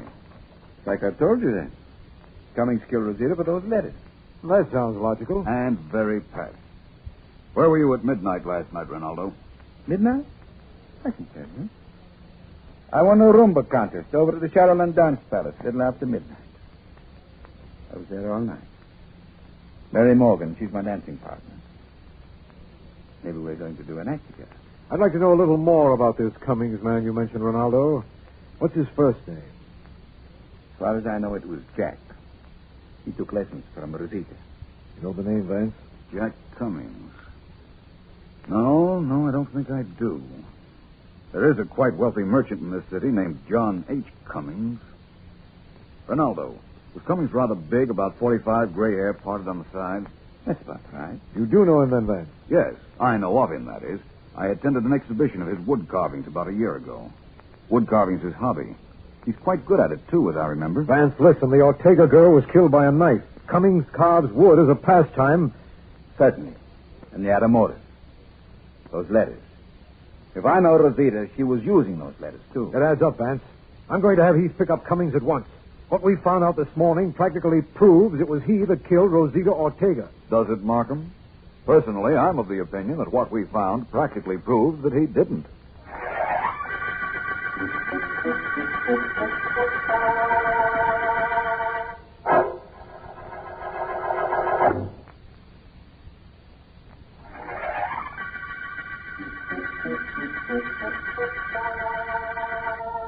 This is District Attorney Markham.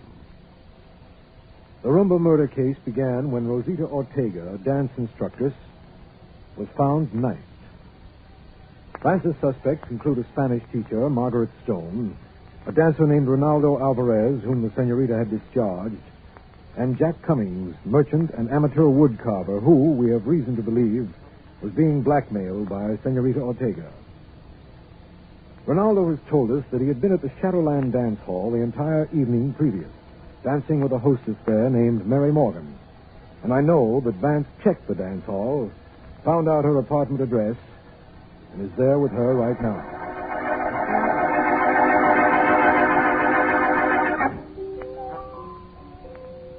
I'd like you to know something, Miss Morgan. This is the first time I've ever been in the apartment of a dance hostess. Oh, gee, high-sounding name, Mr. Vance. I'm a taxi dancer. You sure you don't mind that record playing? I like music. It relaxes me. I don't mind at all. Mind if I ask you some questions? Go ahead, ask. First of all, these pictures of Ronaldo that are in your place here. How many of them are there? Oh, 3 in here and 3 in my bedroom. I go for that guy, Mr. Vance. He's a swell dancer. Excuse me. Sure. We won a Rhumba contest last night at Shadowland. Did I tell you that? Not that I recall. What time was the contest held? 12:15. Ronaldo and I have been practicing all night. At Shadowland? Sure, at Shadowland. Oh, it was perfectly legit. He bought tickets as same as any customer. My knowledge of dance halls is a little limited, Miss Morgan. Tell me about Shadowland. Where till I turn off this record, huh? There. Well, Mr. Vance, there are about 25 of us girls. They call us hostesses. We sit around till some fellow comes over and asks for a dance. Some fellow? Well, sure. Fellas come up there to dance, and they buy a bunch of tickets, and they dance with us. Every time they dance, they give us a ticket. I understand. Now, you were telling me about Ronaldo. I know he won a contest with you a little after midnight. He says he was with you all evening from 9 o'clock on. That's just about right, too. He got there about 9, and we started dancing. He didn't miss a dance until the contest. Every dance we danced. You must have been pretty tired. Oh, I do that every night. I'm used to it. Only every night I don't get a break like dancing with Ronaldo every dance. I'm curious about one thing, Miss Morgan. How much money do you girls make, if I'm not being too personal? That ain't personal, Mr. Vance. We get 6 cents on every ticket. Tickets cost a dime. The house makes 4 cents. I see. You really do have to do a lot of dancing to make money, don't you? That I do. Why don't you come up sometime, Mr. Vance? You look like you wouldn't get fresh or nothing. I might do that, Miss Morgan. This case I'm working on seems to be getting nowhere. The lack of clues is a little fantastic. Perhaps after I solve it, if I solve it, I might devote some time to the light fantastic.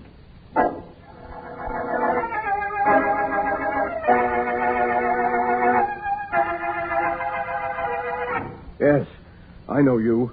You teach Spanish in the studio next door to Senorita Ortega's. That's right, Mr. Cummings. Only I'm not Spanish. And that has nothing to do with why I came to your apartment. We are alone. Yes, but what has that to do with what you're going to say? Plenty. I just came from a little interview with Mr. Markham and Philo Vance. They wanted to know what I knew about Ortega's murder. What did you tell them? Nothing. Cops don't pay for information. What are you driving at? This. Ortega was murdered about midnight last night. You were at a studio at about that time. I saw you. I want $10,000 to keep quiet about it. I won't pay it. I think you will. Get out of here. I've worried enough about my being up there last night. I was there to get something that belonged to me. But I didn't kill her, you understand? I didn't kill her. I won't pay a cent. You will.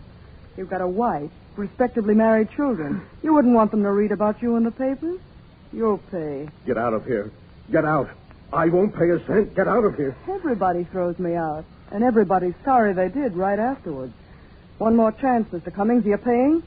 I said get out, and I meant it. Get out. Okay. Stop pushing. I'll go. In case you change your mind, you know where to reach me. I'll give you an hour. An hour? An hour? I can't pay her. She'll blackmail me for the rest of my life. I can't pay her. I can't face the ruin I'll bring to my family. I know. Where is it? I always kept it here. Oh, here it is. This is my way out. This gun of mine. First I'd better write. No. I'll telephone my wife. That'll be better. Quicker. Oh, no. No, I can't talk to her. I can't. I just got to do this now.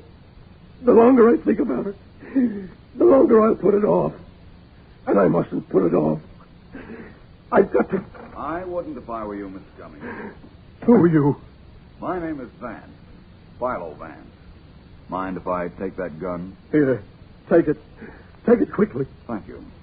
I'm glad my appearance has that effect, Mr. Cummings. I take it you were going to kill yourself because of your connection with the Ortega murder? Yes, but I didn't kill her. Only no one will believe it when they find out I was up there last night. I wouldn't say no one, Mr. Cummings. I believe it. And as soon as I meet Mr. Markham up at the Shadowlands Dance Hall, which I'm to do in a few moments, I think everyone concerned will believe it, too.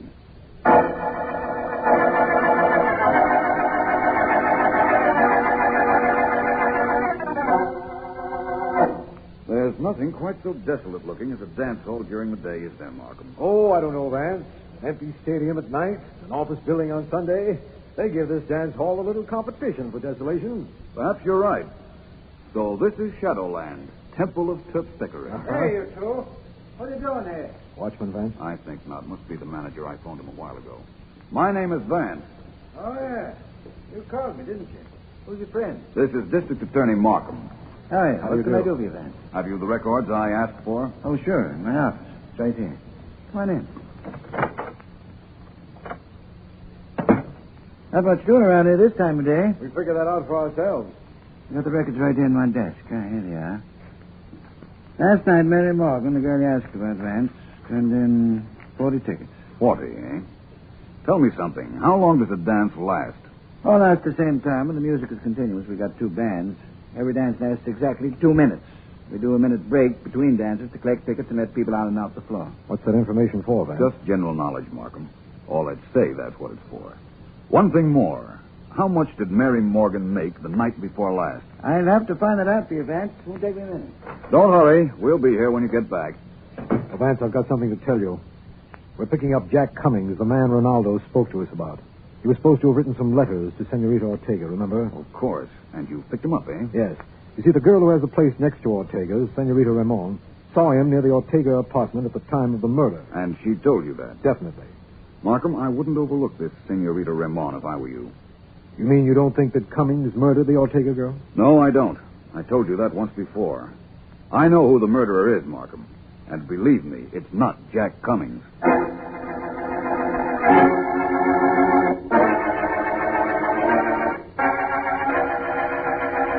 Just leave me here in your office for a few minutes with Ronaldo, Markham, and I'll be with you. Right, Vance.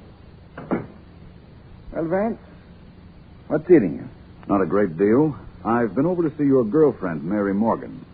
Have you now? Great girl, huh? Terribly loyal. She's in love with you, apparently. Because my pictures are all over her apartment? She's a picture patsy. Before me, there was a shipping clerk. I'm doing a little better than him, though. One more picture. He only had 5. Well, congratulations. Ronaldo, what made you think you could get away with murdering Senorita Ortega? Me? You think I killed her? No. I know you did. And now I'm supposed to say, oh, no, please, don't turn me in. I did it. I admit it. But don't turn me in. Nuts, Vance. You don't know a thing. Don't I, though? I wouldn't be quite so sure. I'm listening, but I'm not paying too much attention. Might be an idea if you did. Sure. If I couldn't prove where I was last time, maybe. But I can't. 500 people saw me win that Rhumba contest at 12:15 last night in Shadowland. I don't doubt that at all. Well? Senorita Ortega was killed at midnight. Shadowland is near enough to the Ortega studio for you to have killed her and then gone over to the dance hall. Oh, it is. Look, man.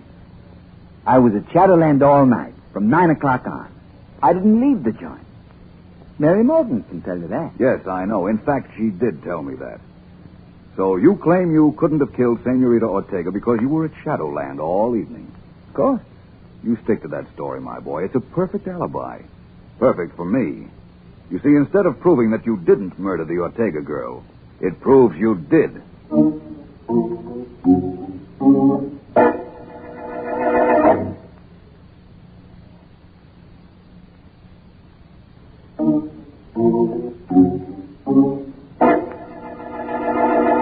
Well, Markham, what you want to know then is how I knew Ronaldo killed Ortega. It's a matter of mathematics. Sit down and listen. Very well. I'm doing both. Good. Ronaldo said he danced every dance from 9 o'clock to midnight with Mary Morgan. That's 3 hours. That's right. Now, the Shadowland dance hall manager told me that each dance lasted 2 minutes with 1 minute intermissions between each dance.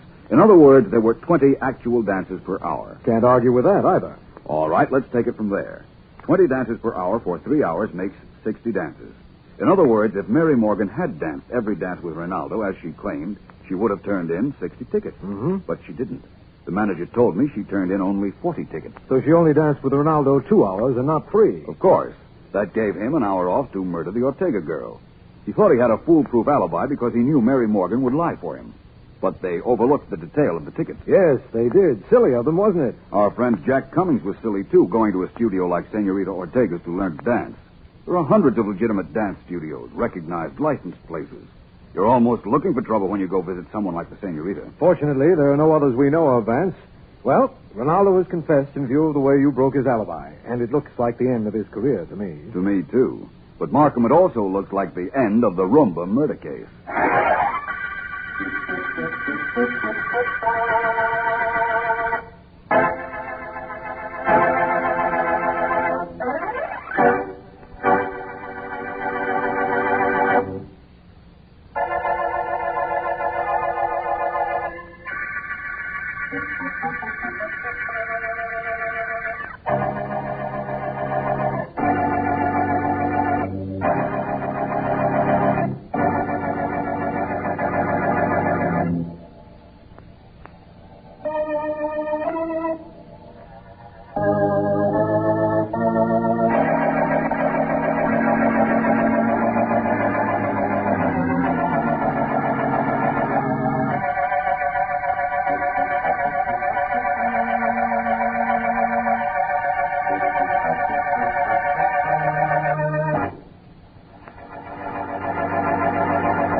Calling all detectives.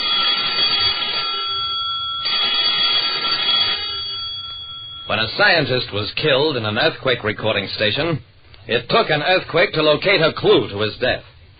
That is the situation on this page from my casebook, the casebook of Jerry Browning, private detective. Listening to these cases, some people ask me, Jerry Browning, private detective, whether I ever work from conventional clues. The answer is yes, when I find any.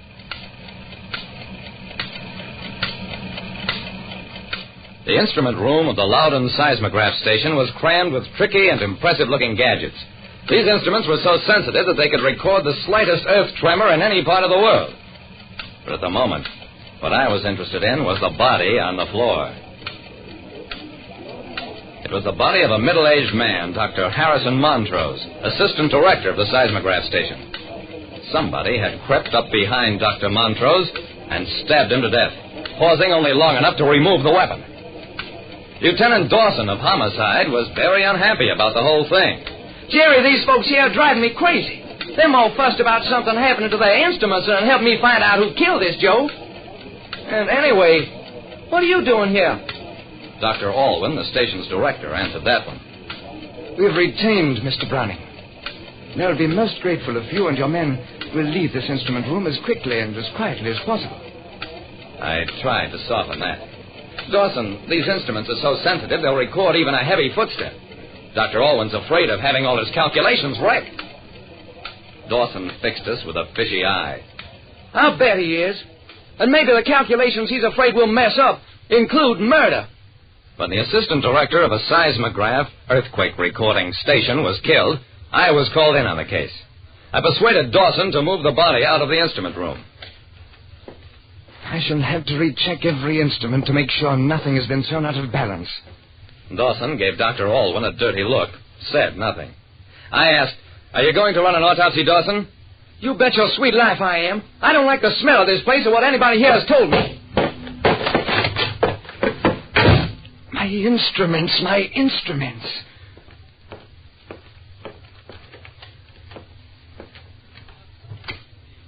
Well, I'd always heard that scientists were peculiar guys. And now I knew. The station maintained a staff of 6, 5 now that Dr. Montrose was dead, and operated as a semi-independent division of State University. There were 2 junior assistants and 2 senior workers, one of whom had been moved up to replace Montrose as assistant director. The 2 senior men were Robert Scarsden and Morley Wagstaff. If ambition for advancement was a motive, then both had equally good motives.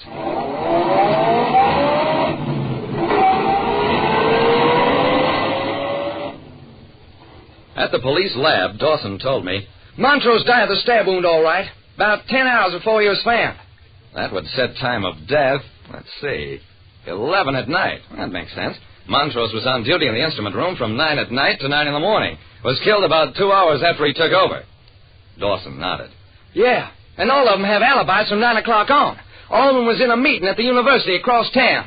2 junior men were home. Montrose took the instrument room over from Scarsden, the senior, at 9. Scarsden went from there to a party, arrived at 9:15, stayed until after 1. Well, how about the other senior, Wagstaff?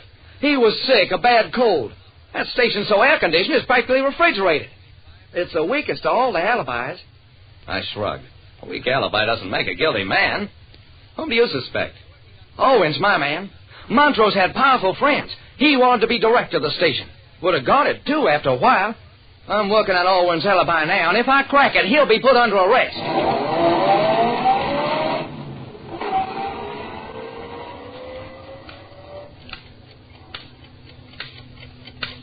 Back at the seismograph station, I had a talk with Alwyn in his precious instrument room.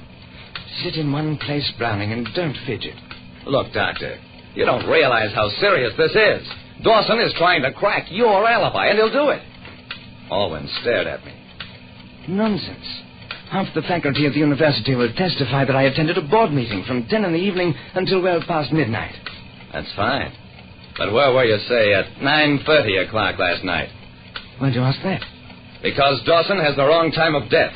He set the time at around 11 p.m. because of the condition of the body. But he hasn't allowed for the fact that this room is heavily air-conditioned, which would sharply affect the time of death report. Alwyn started to answer, stopped as the seismograph went into action.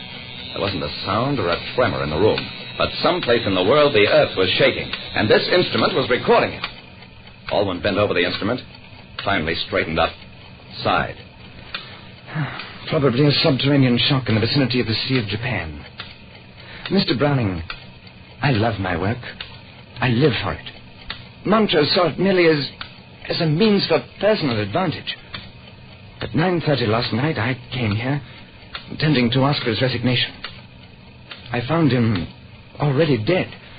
Knowing that I would be suspected, I left, because if I am compromised, my work is compromised. You may believe that or not, as you choose.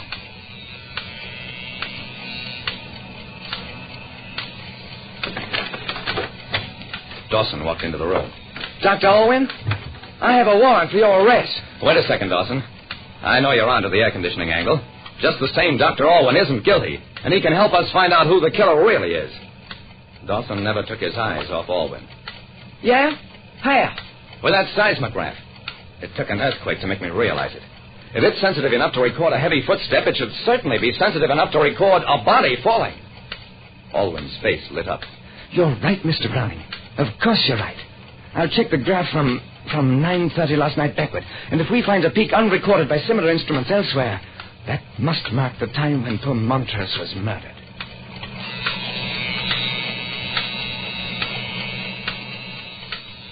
We found the peak quickly enough.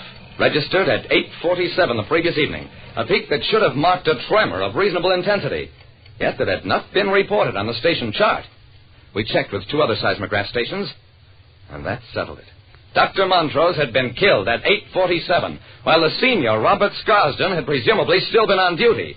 The same Scarsden who said he turned over the room to Montrose at 9 and then went to a party. Yeah, we grabbed Scarsden, and he broke down fast. He and Montrose had been working together to get rid of Alwyn. Scarsden's reward was to be the assistant directorship. But with Alwyn practically out, Montrose reneged on the deal. The 2 men came to blows, and Scarsden stabbed him. Like I said, clues are fine things to have.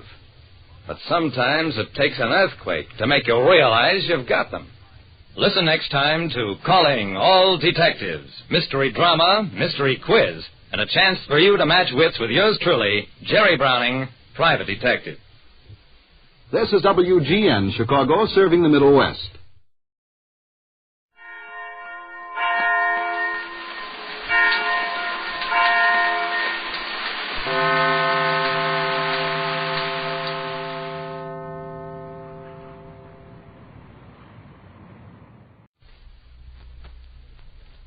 Get this and get it straight. Crime is a sucker's road, and those who travel it wind up in the gut of the prison or the grave. This time a bride-to-be, a corpse in a plush bungalow, and a southern drawl behind a gun all had one thing in common. They moved through the same deep shadow. It happened like this. From the pen of Raymond Chandler, outstanding author of crime fiction, comes his most famous character in The Adventures of Philip Marlowe.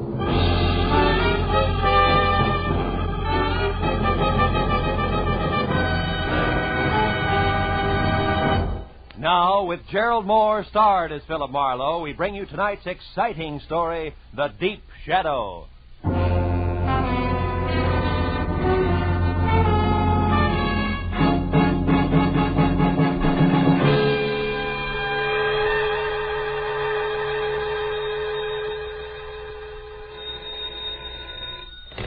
Hello. Mr. Philip Marlowe, please. Mrs. Marlowe? Oh, my name is Harvey Kettering, and I'm to be married in 4 hours at 9 sharp. Oh, congratulations. I hope you'll be very happy. But my bride is gone. Disappeared. I need your help. Now, look, if you've been left waiting at the altar, I can't... No, it's nothing like that. She's in trouble, Mr. Marlowe, I'm sure. Oh? Shirley loves me. Now, I'll pay anything you say, 200, 300, anything. Only get out here fast, please. Oh, wait a minute. Where is here? 3840 Sunswept Drive. It's in Studio City, just across the hills from Hollywood. 3840. Take Laurel Canyon. Well, now, look, Mr. Kettering, Please, Mr. Marlowe, please. Okay. All right, Mr. Kettering, I'll see you.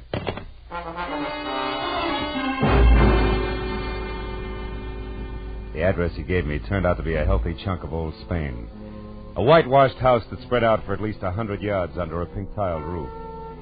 As admitted by a butler with owl eyes, no shoulders, and a small bay window, and we plate followed the leader over cool marble ankle-deep Persian rug and inlaid Philippine mahogany.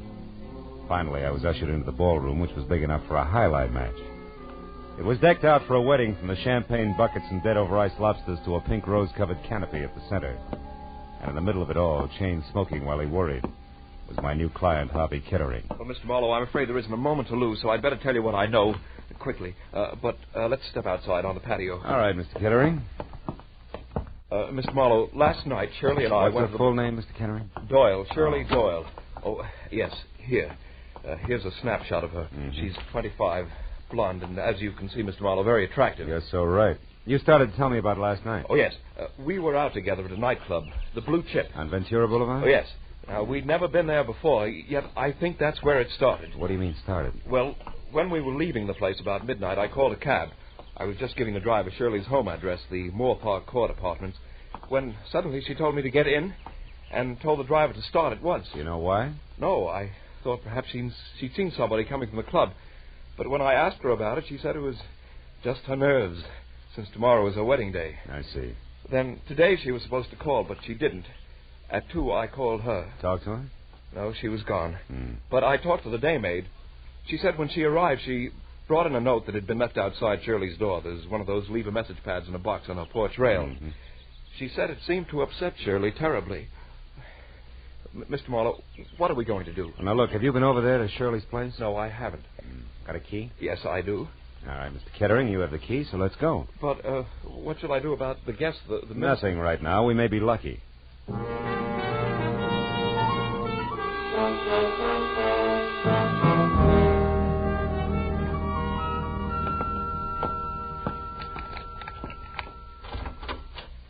There are only 3 rooms, Mr. Marlowe. What do you suggest we do? Well, first, let's look for that note. She may have left it here somewhere. Oh, you try the bedroom. I'll start with the wastebasket. It's full of papers. All right. Just as you say, Mr. Marlowe. Yeah, sure. Endicott Clinic. 321 North Rossmore. Say, Kettering, what does Shirley do for a living? Oh, she was a receptionist, Mr. Marlowe, at a medical clinic on Rossmore. Well, that figures. Mr. Marlowe. What? Mr. Marlowe, I found it. The note the maid spoke of, it's the same paper written with a soft pencil like the one attached to that box outside. It was on her dresser. Give it here. Let's see it. Dear Shirley Doyle, guess who I ran into last night? Francis Dragato. Suggest you meet me at the corner of Ventura and Whitsett Boulevard at 10:30. Not signed, huh? Is Francis spelled with an E? Yeah, the girl's name. I've never heard Shirley mention any Francis Dragato. And a public street corner wouldn't be much of a place to check 5 hours after people met, would it, Mr. Marlowe? No, I suppose not. Mr. Marlowe, what have you got? What is it? Oh, a page torn out of the classified directory, a listing of theatrical agencies. Line through by pencil from A down to C. The last one crossed out is Capital Artist. Yeah, that makes Drake Talent Agency next. Well, she never had anything to do with show business, Mr. Marlowe. What do you think it means? I don't know. You going to check with the Drake Agency? No, my first stop's going to be where you were last night, the Blue Chip. I know the owner, Eddie Shaft, and Eddie knows an awful lot, including things that aren't always exactly his business. May be able to help us if he wants to. Shall I come along, Mr. Marlowe? No, you go home, Kettering. I'll try to deliver your bride before 9. All right. Shall I pay you now? Now, we'll let it go COD. I haven't the slightest idea what I'm going to run into.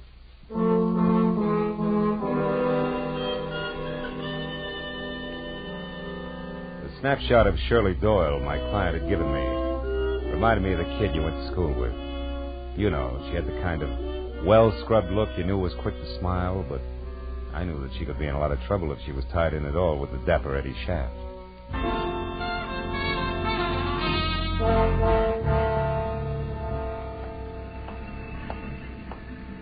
After dark, the Blue Chip was one of those cozy, soft lights melting on thick drapes kind of places. It made you forget all about the stiff prices for limp food. But now, at a little better than 5 in the afternoon, under wide-eyed, unblinking work lights, it had all the cushion come hither of a union hall. In one corner, a skinny musician with a golf ball complexion was working over a clarinet, while in the middle of a dance floor with no more diameter than the hole in a candy lifesaver, a girl was sitting on a piano stool. She was smoking and looking straight ahead at nothing. Her red shingled hair, promise of a nose, and plunged neckline tagged her as the singer on the posters outside. One Miss Corky, Netherlands. The place is closed, soldier. Glad you told me. Never would have known. Never mind the routine, soldier. Just come to the point. What do you want? Just a few words with the boss. Eddie around? No. No, he's not. No. How about his bungalow in Coldwater Canyon? You mean it hasn't hit the papers yet? What's the connection between Eddie and the headlines? Soldier, Eddie was stabbed to death sometime this morning. You gotta be kidding. Sometime between 9 and 11, the cops say. Well, so long. Hey, wait a minute, Corky. You have any idea who did it? No. Except that maybe it was a dame. Any description on her? The law isn't gabby about things, soldier, believe me. If you don't, try Eddie's bungalow yourself and find out.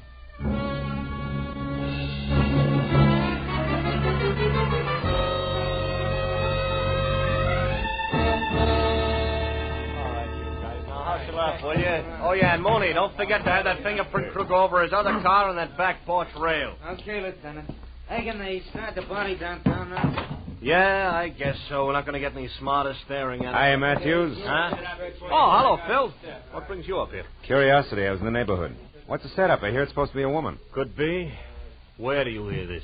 Singer over at the Blue Chip, Corky, Netherlands. Oh, her. Yeah, well, she's clear. She Yeah? was home right up until noon, and she can prove it. Mm-hmm. This happened a little before noon, an hour or so. But it was a woman, all right. What makes you so sure? Oh, Phil, fresh lipstick on a glass and a cigarette, a kitchen knife for a murder weapon, etc. No. Also, some long-nosed neighbor saw a girl. Said she was young, maybe blonde. She wasn't sure. Saw her run out of here a little after 11 this morning. Mm-hmm.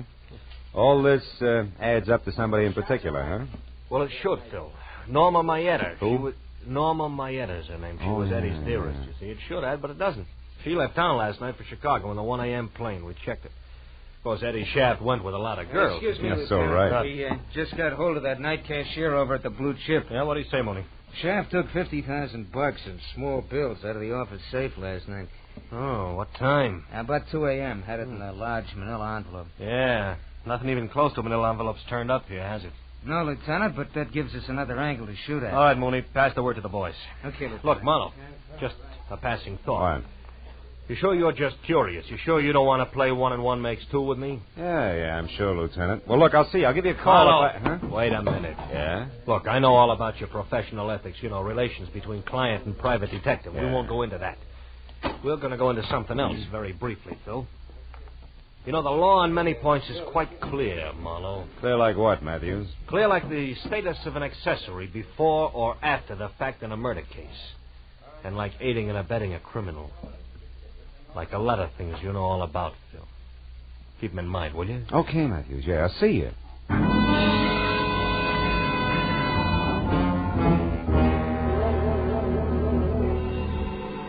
Since the lieutenant hadn't mentioned Francis Dragato, I didn't see why I should. All of which made it a good time for me to cross my fingers and check the name, which had been on deck on the list in Shirley's apartment. The Drake Talent Agency. The place, which was on Sunset Strip, was strictly coy colonial, from a miniature Mount Vernon front to an oversized mirror-polished brass knocker on the front door that said my tie was crooked. And I was sure that the gentleman who answered the door noticed it. It was impeccable. In cocoa brown gabardine, white high-at-the-throat tab shirt, and also cocoa brown silk tie. And at the bottom there were thick-soled cordovans with leather laces. At the top, a crew cut over jet black horn rims. He took the glasses off, and long, soft fingers toyed with one stem while he talked. Yes, sir? My name is Philip Marlowe. I'd like to talk to Mr. Drake. I'm Mr. Drake. Oh? What was it you wanted, Mr. Marlowe? Well, I'm not exactly sure. You see, Hey, Drake, this picture here is Corky Netherlands, right? The third one over, yes. She's a client of ours. But this picture isn't what you came to talk about, is it, Mr. Marlowe? What's her home address? I beg your Come pardon. on, quick. It's important. And confidential. This isn't a Lonely Hearts Club, Mr. Marlowe. I was playing a long shot when I knocked on your door, Drake, but now it's paid off, so tell me. Any stranger called for Corky's address today? I don't know, and the secretary's already left. Look here, Mr. Marlowe, what's this all about? Murder, Mr. Drake. Murder? A messy one. Now, do you give me the address, or do I start after it myself? Well, I don't know. Come on, answer up, Drake. The Towers, an apartment hotel on Ivar. Now, one last thing. Don't call her after I leave unless you want to whip your hand-stitched lapels in cops.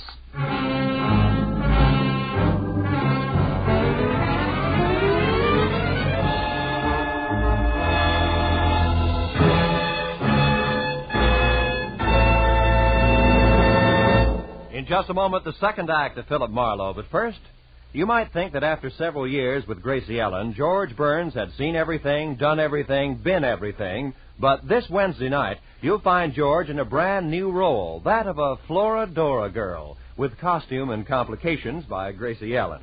The Burns and Allen Show is heard every Wednesday on most of these same CBS stations, along with the Bing Crosby Show and the Groucho Marx program.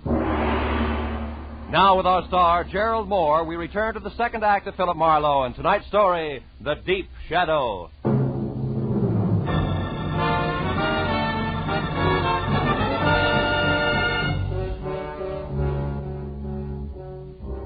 I left the glossy Mr. Drake in his glossy little agency with his mouth hanging open and drove down to Hollywood Boulevard to Ivor, and from there up the hill to a 5-story air-conditioned monolith with Venetian blinds called the Towers, which offered about as much sanctuary as the Yankee Stadium. I parked heading downhill and walked in across the buzzing green and silver lobby draped with pale pink curtains and blasé women to the elevator and rode up to the 3rd floor. Corky Netherland's apartment was the 4th down the hall to the right, and quiet, but the door was ajar 2 inches. So I rapped hard enough to swing it all the way open. The answer sounded like a cry for help from the bottom of a well. When it came again, I went in, and it took me a few seconds to realize that the noise was coming from a closet. And when I got it open, Corky Netherlands reeled out, looking like she'd been through a threshing machine. She was here. She was after the money. Who was after what money, Corky? Who? There's some dame. I didn't know her, but she... There she is. Shirley! Miss Doyle, wait a minute! It was Shirley Doyle. She'd been hiding inside near the door. She grabbed a handy oversized ashtray and let it fly at us and beat it. I made it to the hall just as the elevator door closed, so I took the stairs and raced it down to the lobby. I got out on the street in time to see Shirley with a large manila envelope in one hand pile into a sleek new Hudson and take off. I ran to my car to follow her, but that was as far as I got.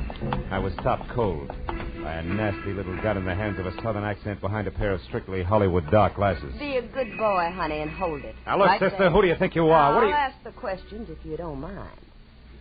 Why are you in such a fuss over the girl who just made off? I was trying to get her out of a jam, believe it or not. Well, now, isn't that the darndest coincidence you ever saw? So am I. Only you want to catch her, and I want her to get away. But I guess that's life, isn't it, honey? Yeah, in the raw. You said it. We got big business together, her and me. And it sure don't include you. Just a minute. This ad's like you could be Francis Dragato. Francis who? Dragato. Me? Yeah. Oh, that name's much too fancy for the likes of me, honey. I reckon we can break it up now. So why don't you just give me the keys there in your hand? My keys? Come on, give. Yeah, well... That's a good boy. Now, don't try anything silly. And, don't fret, honey. I'll leave your car 2 or 3 blocks down the street here. Look, maybe you ought to go back upstairs and console little sugar child up there. Maybe take her to a movie or something. You know, to cool her off. Well, that's a nice, fresh thought. I'm loaded with them. Yeah, you're Try loaded. me again sometime. So long. Dames. Someday I'm going to get a case where there's no dames connected. Either directly or indirectly. Parking my car 3 blocks away, that's fine. Just fine. Hey, going up.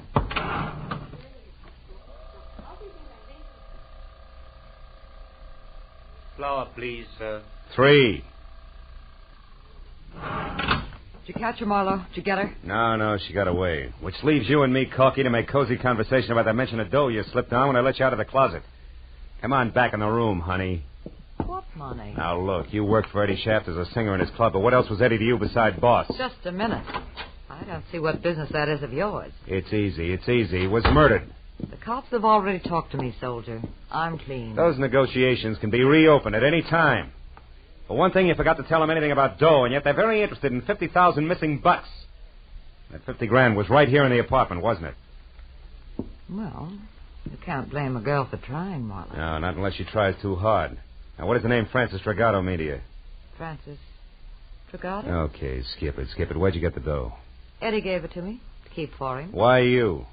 I thought Norma Maeda had the inside track with Eddie. Not after he fell in love with me. Oh, no, that's not good enough, baby. There was a double cross. Where was it? Now, look, Corky, you might as well be smart about it, huh? All right, I didn't kill him. But if you can get that dough back for me, I'll split it with you. Right down the middle. I'm listening. That club of his is dying on its feet. The Blue Chip's going broke. Eddie and Norma Maeda raised $50,000 to keep it going. But Eddie decided to get out from under. He got rid of Norma by sending her to Chicago in a trumped-up deal. And he put all that cash in one lump and gave it to me to hold. We were going to run out together. Only somebody got to him, nailed him, and that left you holding the bag with $50,000 in it. That's nice. Except then a girl who belongs in this mess like a great-grandmother belongs in a high hurdle race stepped in and took it away from you. With the help of a southern accent and dark glasses. Who are you calling? Friend of mine at Homicide. Why, you... Sit down and shut up. So far you've been lucky, Corky. Don't push it. Dan Matthews, Homicide. Marlowe, Matthews, listen, on that Eddie Shaft case. Yeah, what about it? I got a couple of things you might be of help to you. Now, look, item 1. That missing $50,000 is being sought after by a southern accent and dark glasses. A woman? Yeah, she pulled a gun on me. Item 2. The name Francis Dragato. It ties in. D-R-A-G-O-T-T-O. Ring any bells? Dragato. That's what I said. Yeah, wait a minute. Oh, yeah, I remember, yeah. Yeah, but it's nothing, Marlowe. It's ancient history. Dragato I knew was a third-rate burglar, shot and killed resisting arrest down the Sandbar district about 5 years ago, way back when I was a prowl car sergeant. Look, what about this... Tell me, Dragato have a wife? No, I think there was a daughter around. Name Francis? I don't remember that good, Marlowe. Look, what is this Dragato business anyway? Well, so far it's a hunch. That's what I thought. Climb off of it and get down to facts, will you? Who was the dame after that Eddie Shaft money, and where did you run into her? I lost her on Ivar. That's not what I asked you. I know that's not what you asked, but anything else would be a breach of my client's confidence. All right, look, Marlowe, I'm real serious. I'm going to give you just 1 hour to notify your client and get down here and spill. After that, I'm putting out a call to have you picked up for withholding evidence. Matthews ain't kidding this time. You didn't say goodbye. That's quite a tightrope you walk, Marlowe. Yeah, sometimes. You're good. And I'm a girl of my word. You get that money back for me and it's 50-50. You're my only chance. Don't kid an old kidder, baby. You're a girl of 2 words. Double and cross. Good night, Corky. Well,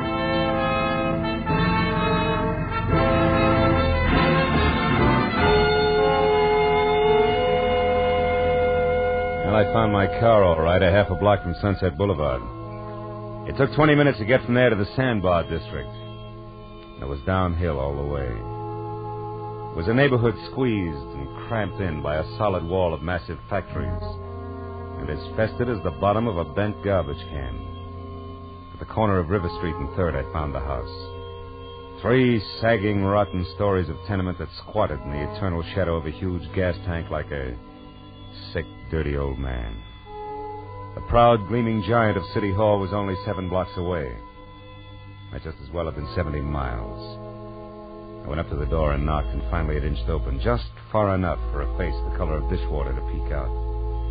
She hissed at me for a minute through the gap where her front teeth should have been, and then told me she was Ma Hargis, the manager, motioned me inside. The living room looked like something swept out the back door of a down-at-the-heel museum. So, you want to know about the Dragotas, huh? Yeah, they lived here, didn't they? Maybe not.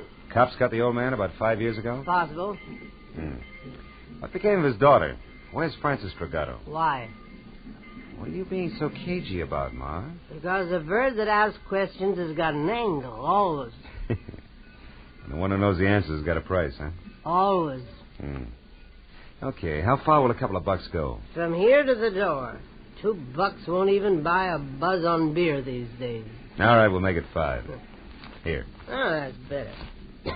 Well, Dirk Dragato and his kid Francis had the 2nd floor here for 15 years. His wife died of TB first year they was here. Oh, she was a smart one, that Francis. Had a hit on her. She always said she was going to get off the sandbar someday and be somebody. Oh, I told her she'd never make it. It's too far, mister. Kids down here get dirty. And it's the kind of dirt you can't wipe off. It gets inside of mine, no. Yeah. Tell me, what happened to her? I don't know. When her old man got it, she left and I never seen her again, not to this day. Probably left town and wound up working the gin mills in some other place. Is that the $5 worth? Huh? Well, you bought sight unseen, sonny. Tell me, you got a picture of her? Yeah. As a matter of fact, I have. Good. She was 17 at the time. It's kind of fuzzy, but you can see... Hey, wait a minute, Ma. Huh? Are you sure this is Francis Dragato? Say, she lived in this dump for 15 years. I'm sure, I know. She looks like somebody else. Girl who was supposed to get married tonight. I got another picture of Francis here someplace. Wait a minute now, better one. Let me see now. Yeah, here it is. This was took down on Olivera Street, one of them stands. Oh, that's her best friend there with her, Norma Maeta. Norma Maeta? Norma was a tough little egg. Folks drank all the time and let Norma run wild. Oh, fine. Francis Dragato and Norma Maeta are friends. I'll say. Them two was quite a team. I'll bet. I always wanted to do something for them girls, but what can you ever do in a hole like this for anybody? You've just done it, Ma. Here's 5 more. Buy yourself another light bulb. Throw a party with the change. So long.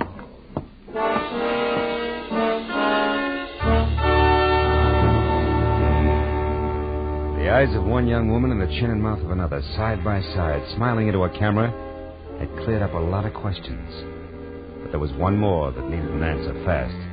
I called Matthews from the first phone booth I came to, brought him up to date in a hurry, and then asked him to check Norma Maeta's place, and if that was blank, to meet me at the Moore Park Court Apartments, which was the only other likely place I could think of. I crowded traffic lights all the way out, but he and Sergeant Mooney got there almost as soon as I did. And I led them back to Frances Dragato's well-lit cottage, the one she'd taken in her new name, Shirley Doyle. Mooney went to cover the back while Matthews and I moved in up front. Your hunches are paying off tonight, Marlowe. Oh, yeah, they're in here all right. Yeah, come on over this way. The window's open. We could catch a little conversation first, you know. It might help. Yeah, if you keep quiet, we can. I'm due in Chicago. Thanks for your help, Francis, dear. Yeah. I had to get this money. Now more than ever. You've got it, Norma, so goodbye. Now that stuffed shirt you're going to marry, you'll never know where you really came from or who you really are. Did you get that? Oh, and one more thing, dear, before I go. Yeah? I killed Eddie Shaft this morning. You what? Heard nothing with you? No, hold it. And he put me on the plane for Chicago. I figured something was fishy, so I got off and I came back. And I found out he was selling me short for that little jerk, Corky Netherlands. We had an argument. I killed him. Of all the Then I remembered seeing you leave the blue chip last night.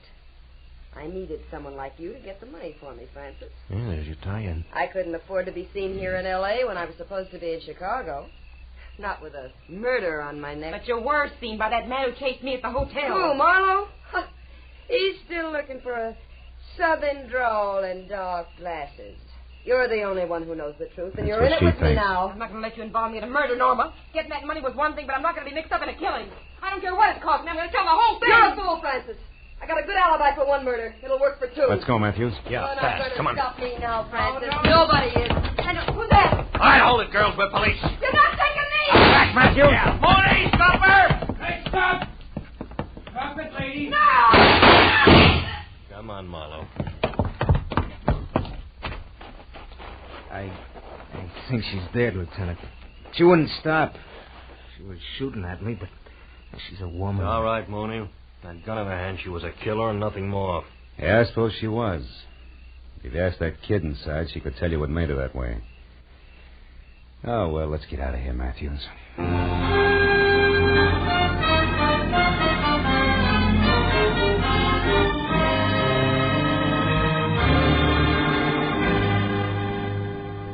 I can't thank you enough, Mr. Marlowe, for bringing Shirley, that is Francis, back to me safely. Oh, believe me, Mr. Kettering, it was a real pleasure. And you, Lieutenant Matthews, for your cooperation on withholding the publicity aspects of this horrible thing. Oh, no, it's okay, Mr. Kettering. Glad to help out. We're going to be married, you know, right away.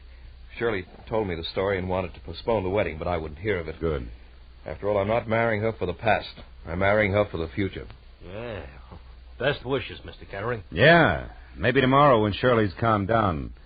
Give her my congratulations, will you?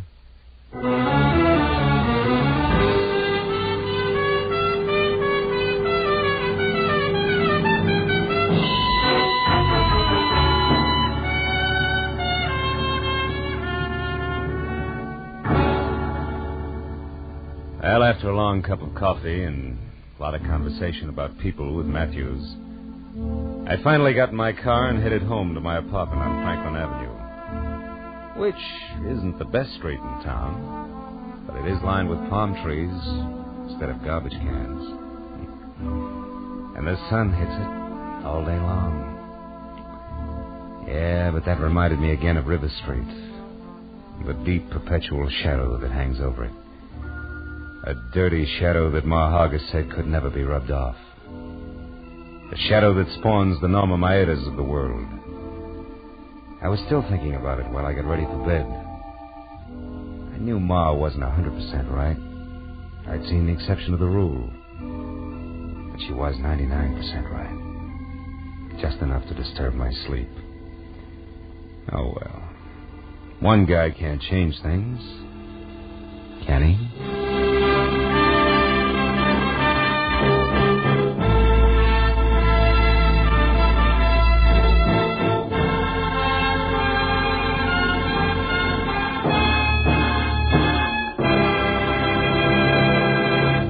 The Adventures of Philip Marlowe, bringing you Raymond Chandler's most famous character, star Gerald Moore, are produced and directed by Norman MacDonald and are written for radio by Robert Mitchell and Gene Levitt. Gerald Moore may currently be seen starring in Republic's The Blonde Bandit. Featured in tonight's cast were Lillian Buyeff, Joan Banks, Verna Felton, Yvonne Patey, Jeff Corey, Jack Crucian, and Tom Holland. Detective Lieutenant Matthews is played by Larry Dobkin. The special music is composed and conducted by Richard Arant.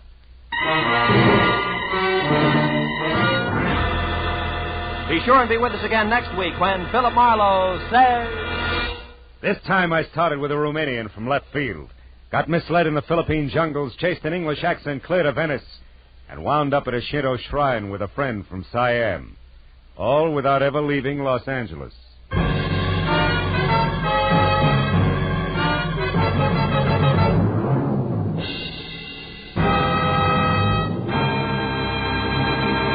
Dr. Christian, the kindly physician of River's End, has a most unusual case placed in his hands this Wednesday night on CBS.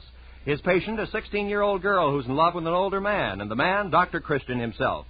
CBS cordially invites you to hear this Dr. Christian story, The Rainbow Trail, on most of these same CBS stations this Wednesday night. This is Roy Rowan speaking. This is CBS, the Columbia Broadcasting System.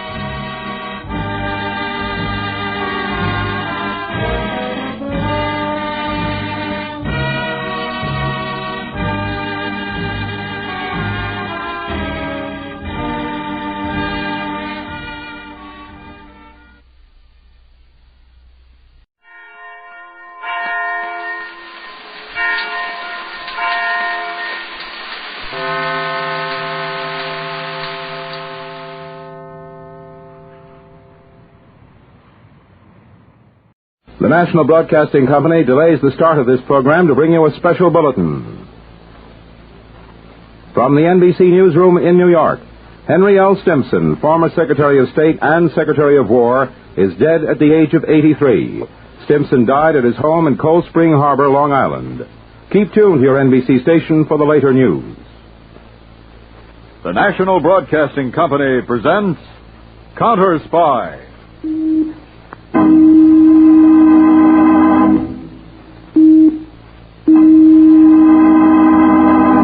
Washington calling David Harding, Counterspy. Washington calling David Harding, Counterspy. Harding, Counterspy, calling Washington.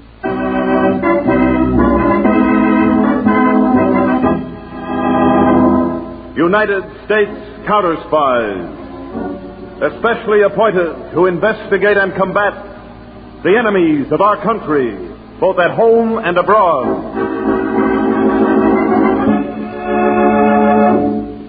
These Counterspy reports to the American people are brought to you each Friday night.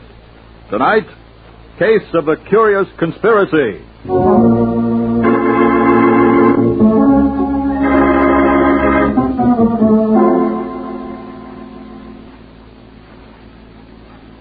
Good evening, Mr. Harding.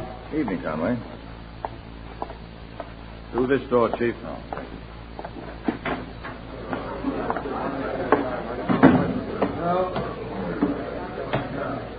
Hello, Peter. Evening, Chief. I'll get started. Ladies and gentlemen, Lecture 7 in Counterspy Refresher Course on Modus Operandi. Our speaker, Mr. Harding. The case I'm going to tell you about demonstrates one of the most unusual and cunning schemes used by your country's enemies to sabotage our preparedness program. Although the plan has been in successful operation for some time, It was first brought to the Counterspy's attention in the case of the Franklin Nylon Company, a small but vital subcontract firm, supplying materials to parachute manufacturers. On the afternoon of September the 5th, Charles Franklin, president of the company, was alone in his office dictating to a mechanical recorder. And that, Mr. Harding, is the entire story. I had no rest since this horrible thing happened. I'm no better than a traitor and a murderer. I do not ask forgiveness. I deserve none.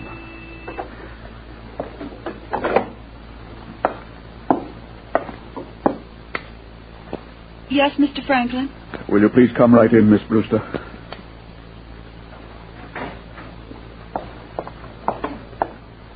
Yes, sir. I want you to see that this record is delivered to the local Counterspy field office. Counterspy? Yes, immediately. That will be all, Miss Brewster. Mr. Franklin, please don't think I'm speaking out of turn, but you haven't been yourself lately, and, well, I've been worried about you. You don't have to worry about me anymore, Miss Brewster. I'll be all right soon. All right. Now, please see that the record is delivered. Yes, sir, I will.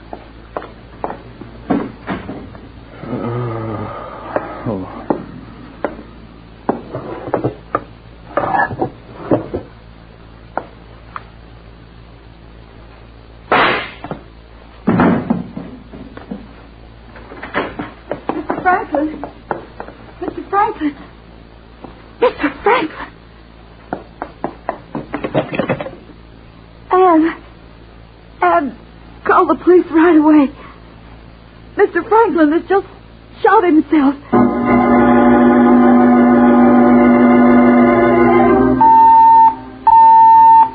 Harding, headquarters, Washington. Calling Agent Harry Peters, field office, Baltimore. Harding, calling Peters. Peters, go ahead, Mr. Harding. Have Agent Owens take over your assignment in the subversive investigation. I want you back here in Washington. Something special, Chief? Yes, Peters. Special and very strange.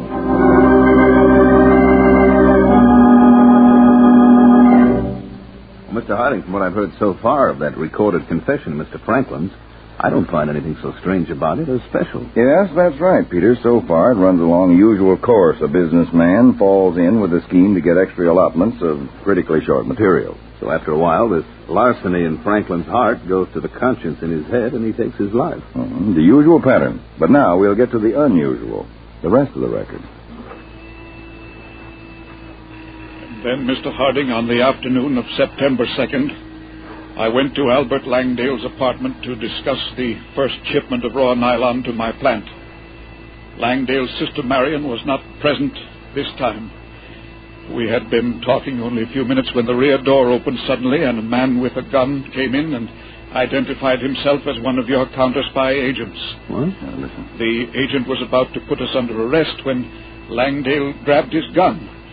A struggle ensued. The gun went off and your agent was killed. Peters, there's more. Langdale told me to leave and said he would dispose of the body. Later that evening, Langdale came to my home. In payment for the risk he took, he demanded that I turn over to him a controlling share of my stock in the company. I had no choice. I did as he ordered. And that, Mr. Harding, is the entire story. I've had no rest since this horrible thing happened. I'm no better than a traitor and a murderer. I do not ask forgiveness.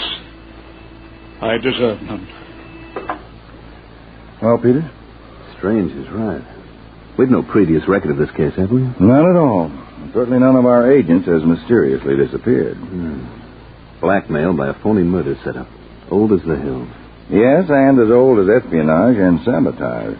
What do you mean, Chief? Well, we're not just dealing with ordinary blackmail. Look at the aspects of this case, Peters. The Franklin Nylon Company supplies material to parachute manufacturers. Well, the way I see it, this is a scheme planned by foreign agents to sabotage our war industry. You're certainly giving it a big build-up, Chief. No, I don't think out of proportion to its importance. But I'm sure that Langdale, or whatever his real name is, and his sister Marion have probably worked this scheme on other businessmen. Now, Peters, I want a teletype sent out immediately to all field offices. Gotcha. to track down any sudden transactions of controlling stock in subcontracting firms. Right. I have an idea that will eventually lead us to Albert Langdale, his sister Marion, and their latest victim.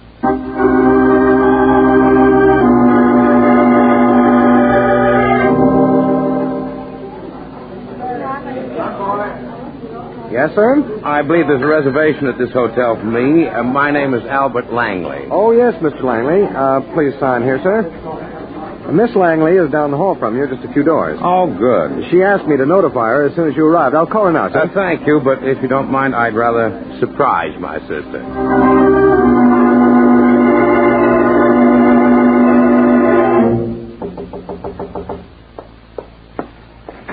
Yes, but Surprise, sister. Oh, Albert, darling. Careful, Marion. After all, that's no way for a sister to act, is it? Someone may see us. Let's go inside. Now you can afford to be less fraternal. So I can. Now, about our latest prospect. You're not one to linger long over the niceties, are you, Albert? When our mission here in the States is completed, we'll have a great deal of time to devote to our niceties. When will that be? Just as soon as we extend our control into a few more vital fields of American war production. Oh, I meant to tell you. I read about Charles Franklin committing suicide. I read the same thing. You're not worried about it? Worried, darling? Don't be foolish. I only wish our other clients had taken the same course. Now, to get to the latest prospect. Well, he's a manufacturer of small metal parts for radio and radar equipment. Radio and radar. Mm-hmm. Excellent, Marion. His name's Vincent Scott. Married? Yes. Oh. Unhappily married. Oh. I've brought a new life into his life. Vincent Scott would be amenable to a little larceny? I didn't bring you all the way down here for nothing. You've already told Scott about your brother. I told him my brother Albert has excellent connections in the steel and copper industry. Seen a great deal of Scott? Every night for the past 2 weeks. I'm meeting him downstairs in the dining room at 8. Tonight at 8, Mm-hmm. Well, then, dear sister, I suggest you call the maitre d' and change that dinner reservation from the 2 of you to the 3 of us.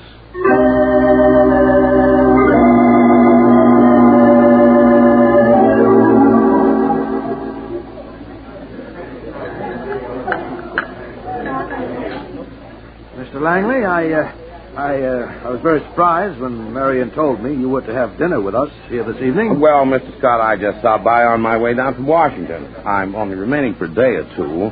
You don't mind, do you, Vincent? I see Albert so little these days. Mind? Oh, of course not, Marion. As a matter of fact, Mr. Langley, after what your sister told me about you, I was very anxious to meet you. Really? Well, that is a coincidence. Coincidence? Yes. After my sister told me about you, Mr. Scott, I was very anxious to meet you.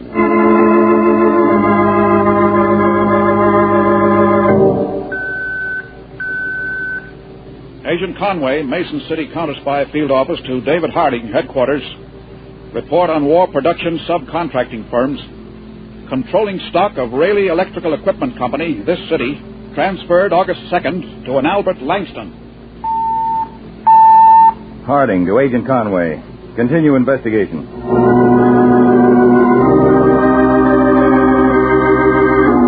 Mr. Harding, Agent Farrell just reported from Caryville Field Office.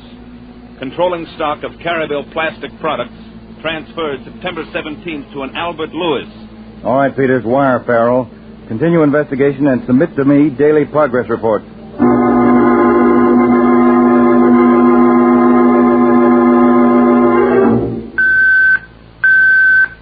Agent Hudson, Chicago Field Office.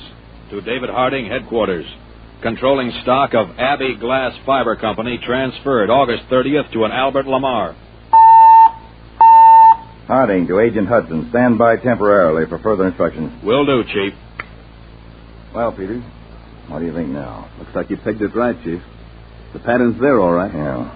An electrical supply outfit in Mason City, a plastics company in Caryville, and a glass fiber manufacturer in Chicago. And the last victim, the Franklin Nylon Company. Every outfit a small but vital part of our war production. Yes, and examine the names of the new owners of the controlling stock, Peter.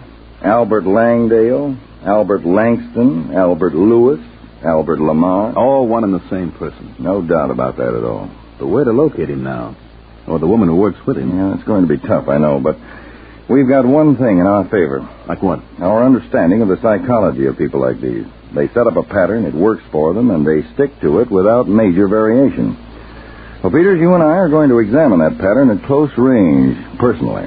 Question one of the victims, you mean? That's what I mean. Call the field. Tell them to get the jet ready for a flight to Chicago. Right. In the meantime, I'll radio Hudson that we're on our way out there to take over operations.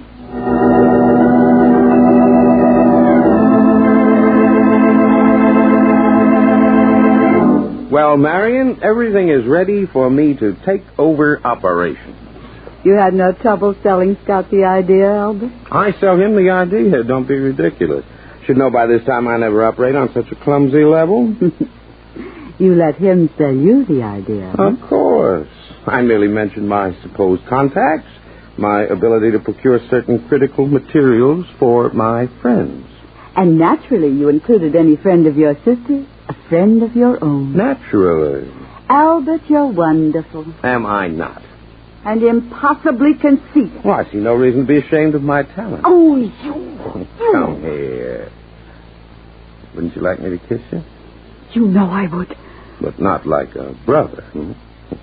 Oh, why must you spoil everything but...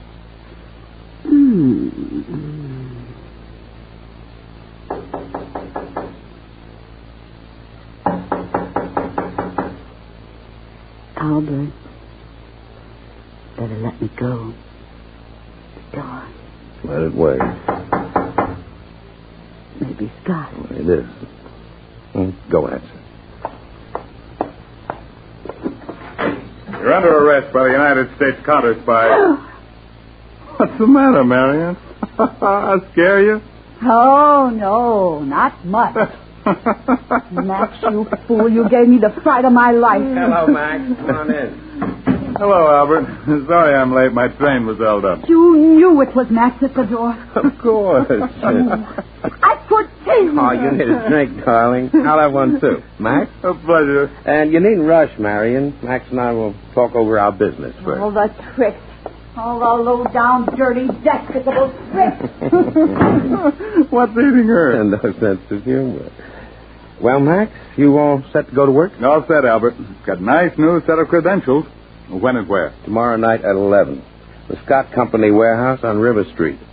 You'll be sure to give your usual convincing performance. You don't have to worry about me. When I pop up and say, United States Counterspies, it'll be in the bag.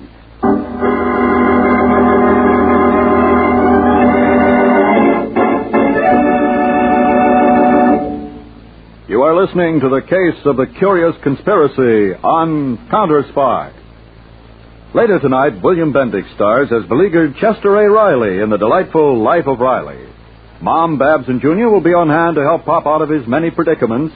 And, of course, the friendly undertaker, Digger Odell, will offer his usual chilling advice.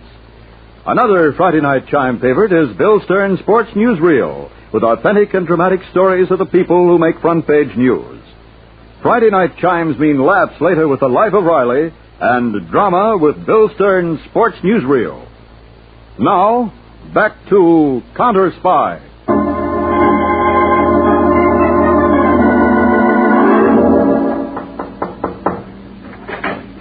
Yes? You're Robert Abbey of the Abbey Fiberglass Company? Yes, that's right. What is it? I'm Agent Peters, United States Counterspy. You're wanted for questioning. Please come with me.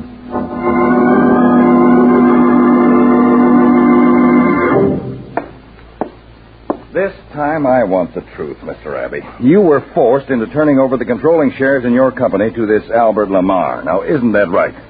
No, Mr. Harding. Mr. Abbey, there's no use in holding out. We know just how you were taken over. Oh, gentlemen, please. This man Lamar is a dangerous enemy agent. Under various names, he has defrauded other American businessmen. Now, in order to trap him, we need your help. There's nothing I can tell you. All right. Then we'll tell you something. The reason you turned that stock over to Albert Lamar was because you found yourself an accessory to murder. What? The murder of a counterspy agent. The agent was killed by Lamar right in front of your eyes. Well, Abby, isn't that the reason? Isn't it? I had nothing to do with the murder. Please believe me, gentlemen. I wanted to go to the police so many times and tell the whole story, but I just didn't have the courage. It would have ruined me. Mr. Abbey, that man you saw killed was not a counterspy. What? As a matter of fact, he wasn't killed at all. But I saw it happen. I heard the gun go off. That was all an act. A setup for Lamar to get control of your company. You're not an accessory to murder, Abby, but you are guilty of intent to conspire. Oh, that doesn't matter now. As long as I have that terrible thing off my mind. Well, are you ready to help us now? Yes, Mr. Harding. Any way I possibly can. All right. How did you first become involved with this Lamar? Through his sister, Marion. One day on the street, we bumped into each other accidentally. You can bet that was no accident. Well, Mr. Harding, now we know how the pattern starts. Yes. All right, Abby, I want a full description of both Albert Lamar and his sister Marion. And then you'll tell us the entire story right from the beginning.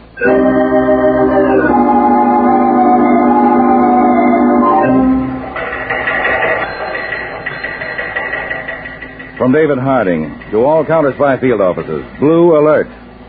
Be on the lookout for the following persons: Albert Lamar, alias Albert Langston, alias Albert Langsdale, alias Albert Lewis, and woman posing as his sister, Marion. Description follows. Do not apprehend, repeat, do not apprehend these two. As soon as whereabouts are established, notify this headquarters.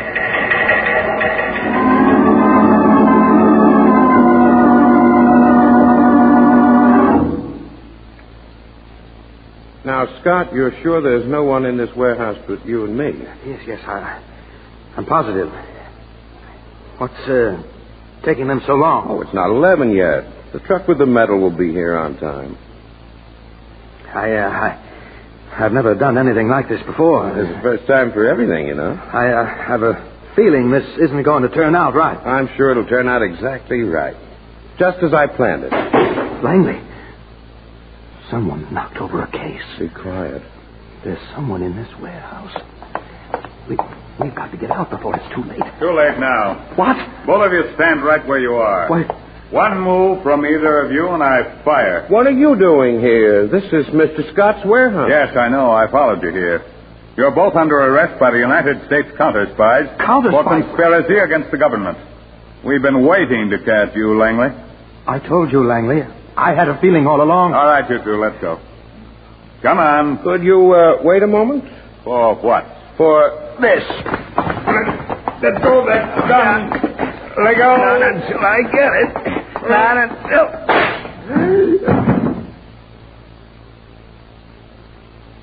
Langley.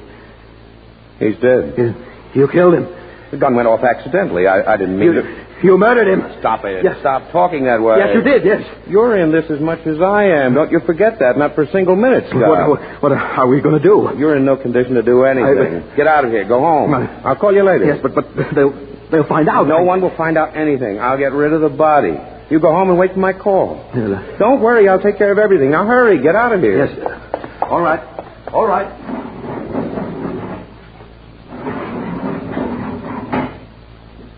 Come on, Max. Get up.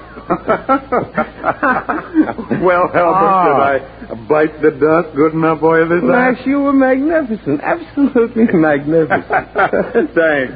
So, all you have to do is step in for the wind-up, huh? That's all. Well, I'll be on my way.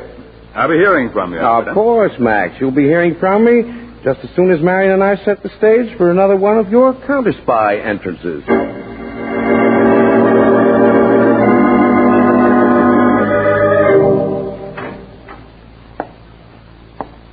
Hey, you can't enter this office without knocking first. Who do you think you are? Well, who do you think I am? Mr. Harding. Even had you fooled up, Peter. Dave, what's the idea? I was just testing my new makeup. come on. What's it all about? The gray hair and everything. Yeah, and what about this newly acquired paunch of mine, huh? Would you say, Peters, that I'm a typical successful American businessman, huh? Okay, I say you're a typical successful businessman. Now, how about the whys and wherefores? Our agents located the woman in a Texas hotel. She's going under the name of Marion Lawrence this time. What about her partner, Albert? No sign of him so far, but I anticipate meeting him soon, personally. Oh, now I get it, the disguise. Mm-hmm. Everything's set up for me in Texas. Peter, you are now looking at Mr. David Harrison, president of the D&H Chemical Company. Come on, let's go. After all, can't keep a lady waiting.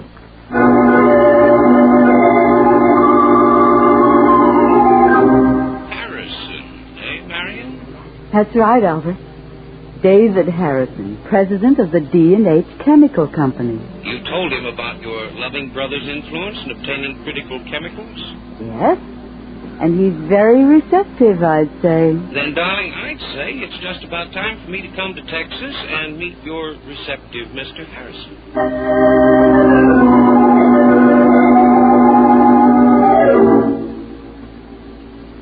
David, I hope you don't mind my bringing Albert along. Oh, not at all, Mary. Mr. Harrison, my sister has written me so many nice things about you. It's a great pleasure to meet you in person. Well, believe me, Mr. Lawrence, the pleasure's all mine.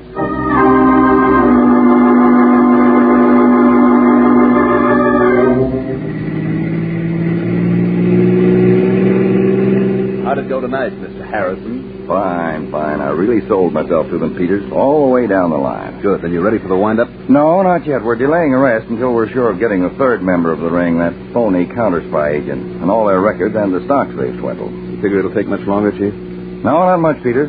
Albert put the bait out on his line tonight. I'll let it wiggle in front of me for another day or so, and then I'll bite it.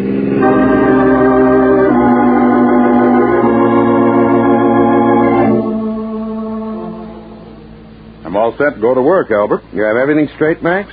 Sure, it's no different than any of the others. I mean the time and the place. 10 tomorrow night.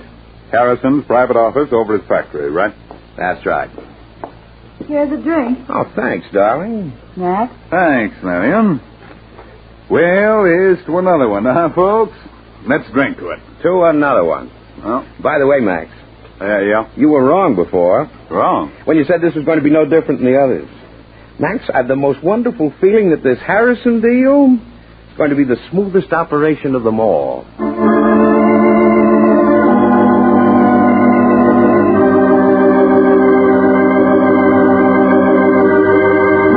Hey, what time is it, Lawrence? You don't have to stand near that window watching the delivery yard. The truck with the chemicals will be here on time. You don't have to worry, Harrison. Oh, I'm not worried, no. You're not? Not a bit. Well, in case you do have any doubts, let me assure you everything will go exactly as planned. I know it will. Of course, you've never done anything like this before. Well, no, not quite. You'll get used to it. And you won't regret meeting me, Harrison. Oh, I know. I'm never going to regret that, Mr. Lawrence. Hey, nobody'd be ringing me here this time of the night. I didn't tell anybody I'd be here. It may be for me. Yeah, maybe it is. I reckon you better take it then. Hello? Albert, this is Marion. We're in trouble. What? Now listen to me and don't give yourself away. Go ahead. I was in my hotel room. Someone knocked on my door and said he was a counterspy. I got out the back way just before he broke the door in. Where are you now? At the railroad station. I'm going to get the package out of the locker. All right, I'll meet you there as soon as possible. You may not be able to get away from it. That won't be difficult. You don't understand. He's not Harrison. What? I had a feeling about it. So I phoned the real Mr. Harrison, and he's at home. At home? The man with you must be a counterspy. Yes. Yes, that must be it. Be careful. Don't worry. I'm sure it can be managed. Yeah. Something wrong, Lawrence? You look upset. Well, I did have some rather disappointing news. I'm sure everything will work out all right. Stand where you are, both of you. Hey. You're both under arrest by the United States counterspies. Keep your gun aimed right at him, Max. Don't take it off him. Hey, what's this all about? Yeah, I'd like to know, too. It seems, Max, that our Mr. Harrison isn't Mr. Harrison. Isn't that right, Mr. Harrison? I don't know what you're talking about. I'm talking about the fact that you're a counterspy agent. Counterspy? Marion called. She just escaped arrest. What? She's at the railroad station waiting for us. We've got to clear out fast. Yeah, but what about him? That's right, Albert. What about me? Well, we know this place may be surrounded. I've got bad news for you two. It is. And I've got worse news for you. We're using you to get out.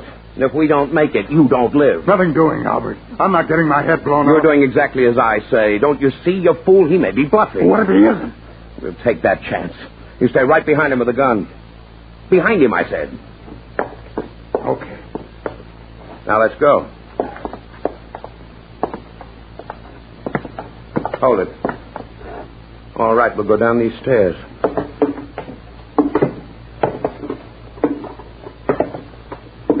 Stanley, boss. Get him, Max.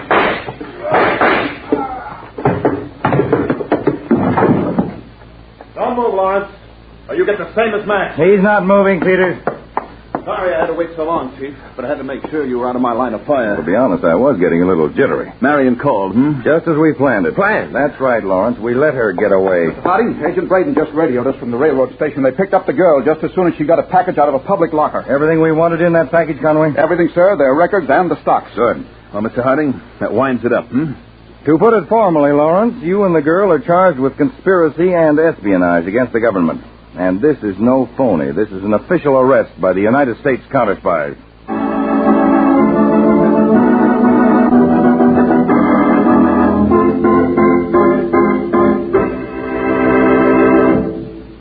Tune in every Friday, same time, same station, to Counterspy. Listen next Friday for the exciting Case of the Insidious Impersonation. When a certain chess player made a brilliant move, your counterspies were forced to checkmate him with the memory of an appendectomy. These and other facts will be told for the first time next Friday in Case of the Insidious Impersonation.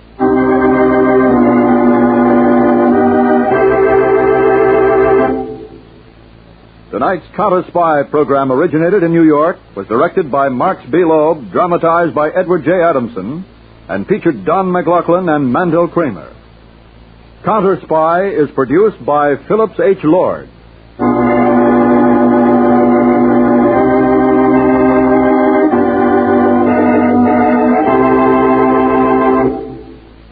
Great chimes mean good times on NBC.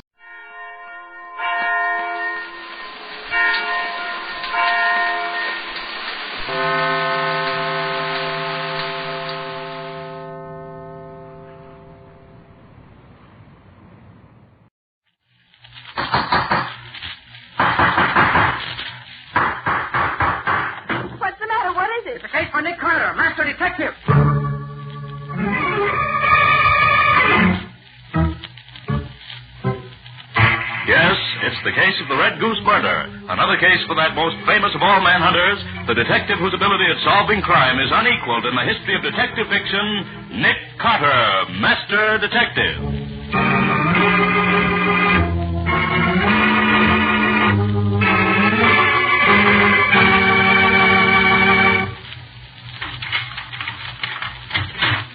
Oh, listen, Patsy, why do you have to come back to the office at this time of night? I just want to be sure that I finished everything before I left Scubby.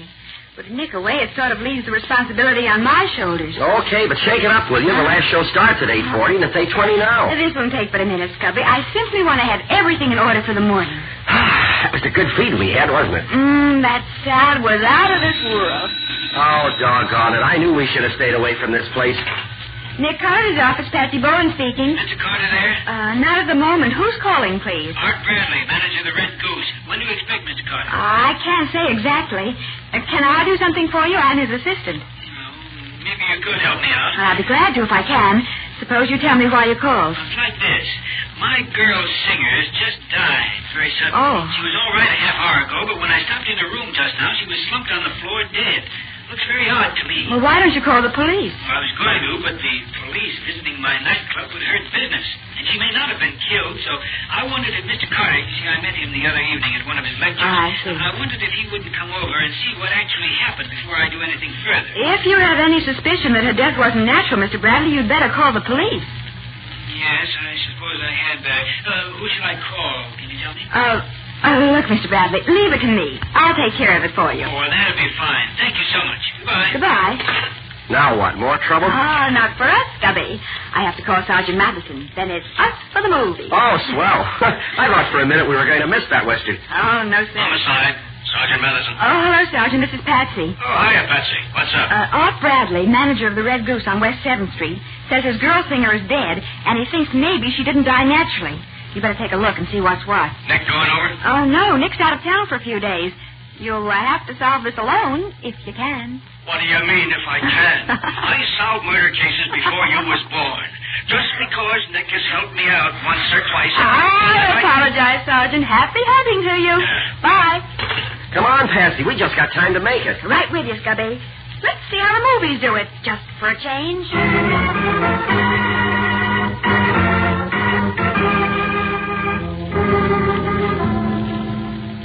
So this is just the way you found her, Bradley, huh? Nothing been touched? Nothing, Sergeant. You see, I opened the door to the dressing room to speak to her, and there she lay on the floor. I shut the door again and called Mr. Carter. Good. Yeah, it's murder, all right. You see this? That mark around her neck, you mean? Yeah, strangled with a fine cord or a wire, maybe. It's murder, sure. Only dead a few minutes, too. Not more than 15 or 20, I'd say.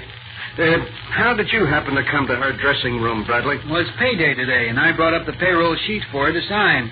Yeah, I'd given her an envelope downstairs sometime before, but she hadn't signed for it. How much did she make? $150 a week. Good racket she was in. Made more than I do. That her handbag on the dressing table? Yes, I think so. Notice it's open. Let's see if she's still got all that dough. Empty, by golly. Not a cent left in it. Hey, that must have been the motive for the killing. Yeah. Robbery. Uh-huh. Beautiful kid like that killed for a measly $150. Wait till I get my hands on the guy that did... If you do, Sergeant. What? Patsy, what are you doing here? And the demon reporter, Scubby Wilson. Hiya, Matty. We were almost to the movies when Patsy's feminine curiosity got the better of her. She just couldn't stand the idea of a murder investigation going on without her being here to poke her nose in it. Uh-huh. Well, Patsy, now that you poked your nose in, you can just poke it right out again. I don't need no help from you. Why, Sergeant, I wasn't trying to help. I was just interested. Is that... Was she killed, Sergeant? Yeah, strangled with a cord or a piece of wire. $150 stolen out of her handbag. And no more questions, see? Yes, Sergeant. But please, may I just watch? Okay. Just don't bother me. I won't. Bradley, how many rooms on this floor? Well, there are 3 rooms on the second floor, Sergeant. My office, this dressing room, and the dark room. All on this side of the building. Dark room? What's that for? Well, that's where the girl who takes the flashlights of customers in the club develops the pictures she takes. Oh. As soon as she gets 3 or 4 snaps, she comes up and makes prints for the customers to buy. Then she could have been in and out of this room any time. Well, yes. Yes, she could. I want to talk to her. Sure. Hey, if all 3 rooms are on this side, they must all look out onto that roof next door. Yes, they do. The adjoining building is a 1-story flat-roofed affair, same length as this one is. Uh-huh. Windows always kept open, Ollie? Oh, on hot nights like this, yes. You ever see anyone on that roof? From this club, I mean. No, I don't ever remember any of our people ever going out there. No reason why they... Marie, just a minute. Yes, Mr. Bradley? Sergeant, this is Marie, the girl who takes the pictures. You said you wanted to talk to her. Yeah, I do. Marie, when did you see this girl? Paula! What's happened to her? Is she... Yes, Marie. She's dead. Been killed. Poor Paula. When did you see her last? Well, it was just after her first show, maybe half an hour ago. Was she all right when you saw her? Oh, yes. She was as happy as anything. She came upstairs just as I finished printing my last batch of photos. I asked her for an autographed picture of herself, and she said that if I'd take one, she'd autograph it for me. You took one, did you? Yes, I snapped it right then. You developed it yet? No, I was just going to now. Uh-huh. Well, let me see it as soon as you get it done. Might get some ideas from it. I'll have it for you in 10 minutes, officer. And may I watch you, Marie? I used to take pictures when I was a kid. I'm Patsy Bowen, Sergeant Matheson's assistant. My assistant. My pain in the neck. Call us, Miss Bowen. I'm glad to have you. Did you ever develop your pictures when you took them? Oh, no, I couldn't do that. Yeah, women. They They give me a pain. Mr. Bradley, how many employees do you have here in the Red Goose? Why, there are 12 in the kitchen crew, 7 in the orchestra, 5 front men in the lobby and inside, check girl, flower girl, and Marie. I want to talk to them, all of them. Get them up here. Now, look, Sergeant, couldn't we sort of take it easy, just talk to them one at a time, kind of private-like? And don't want to upset the whole club. Give a club a bad name, you know. Oh, don't give it another thought, Mr. Bradley. Sergeant Matheson is the soul of discretion and the epitome of integrity. Hey, are you calling me names again? Oh, not at all, Matty. They were compliments, if you only knew it. Well, pipe down, will you? Okay, Bradley, I'll take it easy, but I want to talk to every one of them. Alone or together, I don't care. Now, come on, let's get started.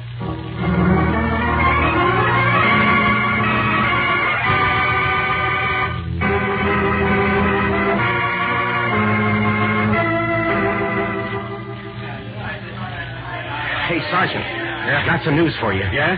What is it, Scubby? Your homicide squad is all through. Just left. Oh, some news. That helps a lot. You finished your checkup? Yeah. Yeah, we've accounted for all but 2 waiters and 1 of the front men. And all 3 of them have been with me for years. They can't be mixed up in this. Who says they can't? Anybody could be mixed up in it. But we'll let them go for now. I want to ask that Marie a few questions. She's the one nobody can check up on. Let's go back up and see what she's got to say for herself. If you don't mind, Sergeant, I'll stay down here. You two go right ahead. Ask her anything. All right. Come on, Scubby. Right with you, Matty, old boy. Bradley says she only makes $35 a week. What she can get out of the customers. She could have needed that money. Oh, she seems like a nice kid, Matty. I don't think she'd be You mixed up. too? When will you guys learn that appearances don't mean a thing? Oh, there you are. Oh. I just got to look for you. Marie's been waiting to show you the picture she took of Paula. Here it is, officer. Yeah. And just think, she'll never autograph it for me now. Looks happy enough. And look at this one, Sergeant. What? That's the picture Marie took while Paula was singing her last number. See her in the background? Yeah. And see whose picture it is. Hey, that's Alworth Van Keppel, the millionaire playboy. Uh-huh. Does he come here often? Oh, about once a month, and always with a different girl. Blonde this time. He always gets his picture taken, too, and he's always good for a swell tip. Marie, suppose you and me have a little talk. Now? Yeah. Oh, I have to go down and deliver these pictures before the customers leave. Okay, but make it snappy. I'll go with you, just in case. In case of what? Just in case. Wasn't Marie nice, Cubby? She made me extra copies of her last batch of pictures for my scrapbook. Patsy, let me see that picture of Van Keppel again. Well, sure, Scubby. It's a good one, isn't it? Patsy, how many men do you see in the orchestra of this picture? Huh? Oh, gee, Scubby, they're so far in the background it's hard to tell. Well, look closely.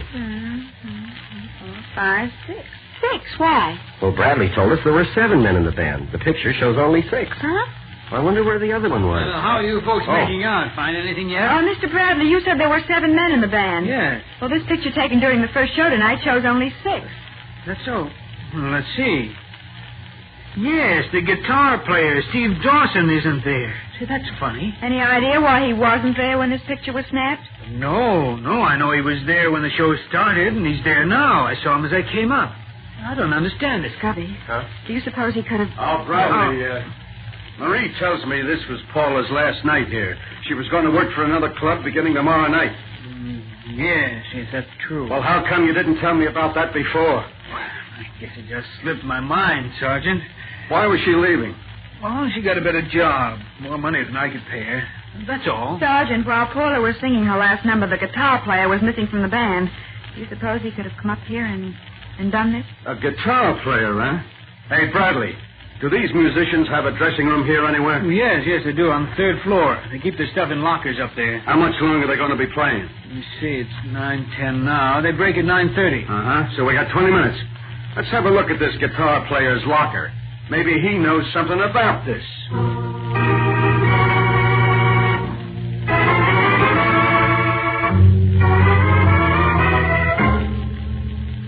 Which one is this Steve's locker? It's the 3rd one from the left. It's got his name on it. Good. Oh, not locked. That helps. Nothing in this old jacket. Just the racing form. Hey, what's that written on it? Huh? Oh, Central 8740, Mike. That's probably his bookmaker. Yeah, probably. These boys play the horses pretty heavily, I understand. Oh, yeah? Then this Steve could need money, maybe, if the nags weren't running for it. Anything else there, Sergeant? No, Patsy, only this old guitar case. And that's empty. Gosh, they use nice velvet for the lining, don't they? Well, maybe it was nice once, but it's pretty well shot now, Patsy. Oh, yes. Look at this big tear in it. It's... Oh, Sergeant, look at this. What? Money. Hidden in the lining. Right. 7 20s and a 10. Say, that's what I paid Paula tonight. What? So Steve took it, but why did he have to kill her to get it? He could have got it without that. Well, we don't know that he did kill him, Mr. Bradley. The guy that got the money is the guy that did the killing, according to my book. Hey, Bradley, get Steve Dawson up here. We'll see if he can get out of this. Certainly, Sergeant. I'll have him meet you in Paula's room right after the band breaks for intermission. And you can bet I'll keep my eye on him until then. Mr. Bradley, do you have a phone we could use? Yes, of course. There's one in my office. The room right next to Paula. Thanks. Come with me, Scubby. I've got a job for you. Anywhere with you, beautiful. Just lead the way.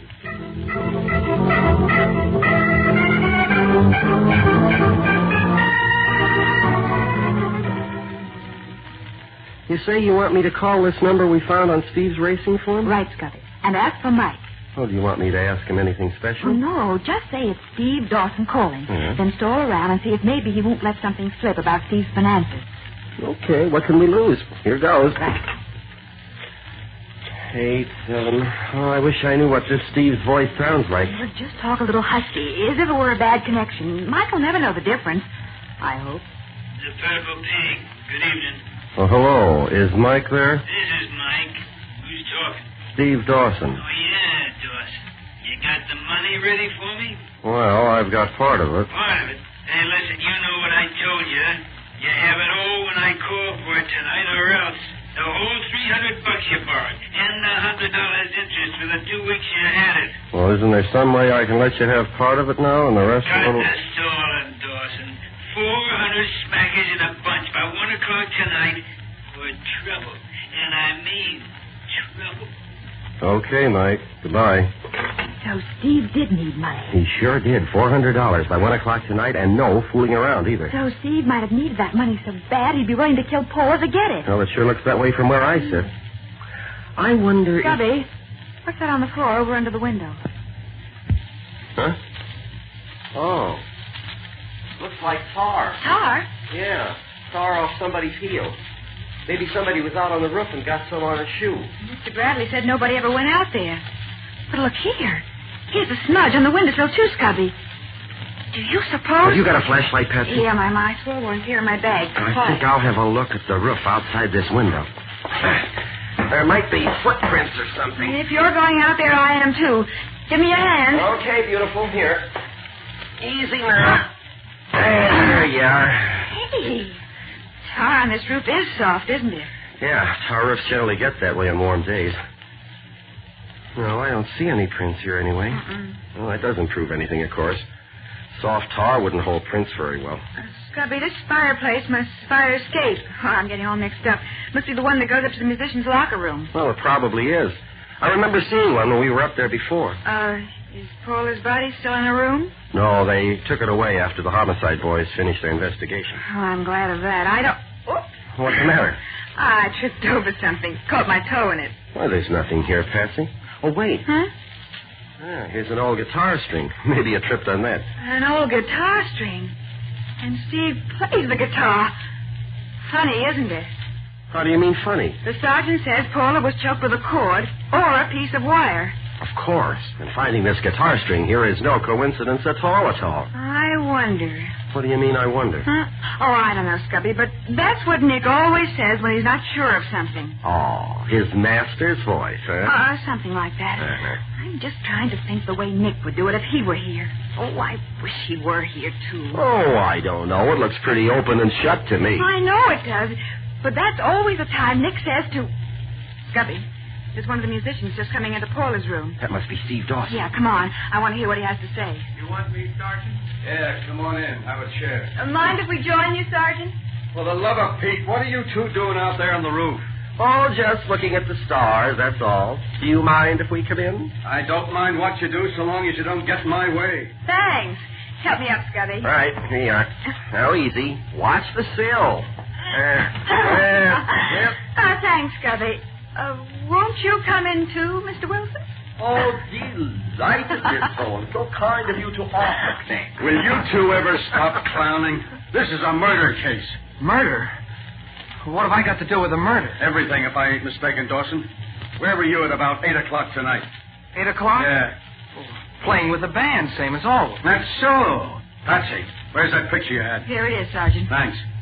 Now then, Steve, show me which one in this picture is you. Why, I don't seem to be there. When was this taken? During Paula's last number in the first show tonight. Now, where were you? Oh, yeah, I remember now. I was late coming in. Mr. Bradley said you were there when the show opened. Huh? Oh, yeah, I had to step out for a minute. You need money pretty bad, don't you? Money? Yeah. No, I just got paid tonight. I got plenty. You didn't get paid enough to repay the loan Mike made you. $300 plus 100 interest. Hey, what's that? Where did you find that out? Mike told us. Mike? What do you know about Mike? And he's calling for it at 1 o'clock tonight, isn't he? I don't know what you're talking about. No? Then why did you kill Paula Windsor tonight and then swipe $150 from her purse? And don't try to lie out of it. We found the money in that old guitar case in your locker. I didn't kill her. I swear it. Sergeant, we found this on the roof just outside the window. What's that? A string for a fiddle or something. So what? Could be a guitar string, Matty. What? That settles it, Dawson. You saw Bradley give Paula her salary earlier tonight, so you sneaked off the bandstand during her last number, came up to her room, and tried to sneak her purse. She caught you, and you killed her. No, I didn't kill her. I didn't. You strangled her with a guitar string you happened to have in your pocket and threw it out the window. I didn't kill her. She wasn't even in the room when I took the money. Oh, so you admit you stole the money. Yeah. Yes, I stole it, but I didn't kill her. She was just finishing her song when I got back downstairs. No good, Dawson. If you can make a jury believe that, you're a better man than I think you are. But I tell you, I didn't kill her. Look here, Scotty. I took the money. Here's a slip of paper on her dressing table with that same number on it that we just called. CE8740. Wonder what she was doing with that. Playing the horses, maybe. I doubt it. Sergeant, Yeah. may I ask Mr. Dawson a question? Oh, you again. All right, ask it, and let me get out of here. Mr. Dawson, what did you and Paula have in common about the Purple Pig? Nothing. Mike is the manager there, and he's my bookie. Paula was supposed to start singing there tomorrow night. Mike met her here when he came over once to see me and gave her a job. That's all. So that's where she was going. Yeah, Bradley was all burned up about it, but Mike offered her more than Bradley did, so she gave notice. Come on, Dawson. You and I have a date at headquarters. Look, Sergeant. I'm booking you for robbery and possible murder. Now hold out your hand. I got a bracelet for it. But I tell you, What you tell me don't count. So long, Miss Patsy Carter. If you pick up anything I missed, give me a ring. I'm always happy to hear from you. Why, thank you, Sergeant. Well, Scubby, what do you think?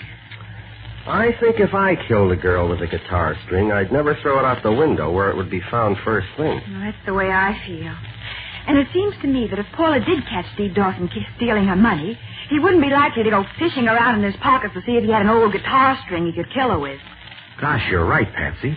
He'd more likely strangle her with his bare hands. You know, Scubby, I think the murder had nothing to do with the robbery. I think whoever killed Paula did it deliberately and used the guitar string to throw suspicion on Steve Dawson. Which would account for his leaving it right outside where it would be sure to be found. And I noticed another thing, too, Scubby, that makes me think Dawson didn't kill her. It's not proof, but it's something to think about. Yeah, what's that?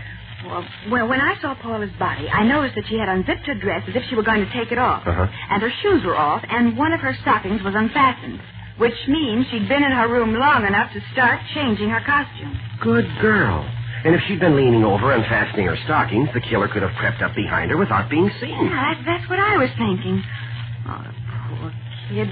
Just look at this picture of her that Marie took tonight. She's laughing and looks as if she didn't have... Scubby. Huh? Look at this picture. Look at the mirror. Hey, there's the figure of a man reflected in the mirror. From the angle at which the picture was taken, he must have been standing on the roof just outside her window. He probably thought he couldn't be seen, but the camera caught him in the mirror. Oh, it isn't plain enough to make out who it is. No, the picture doesn't show him very plainly.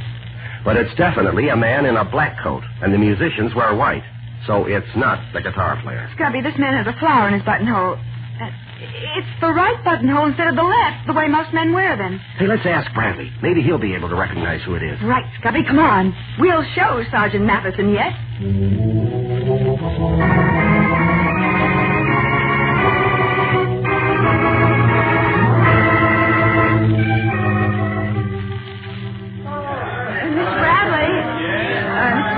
got something to show you. Can we go somewhere where it won't be so noisy? Yes. Suppose you go right in here.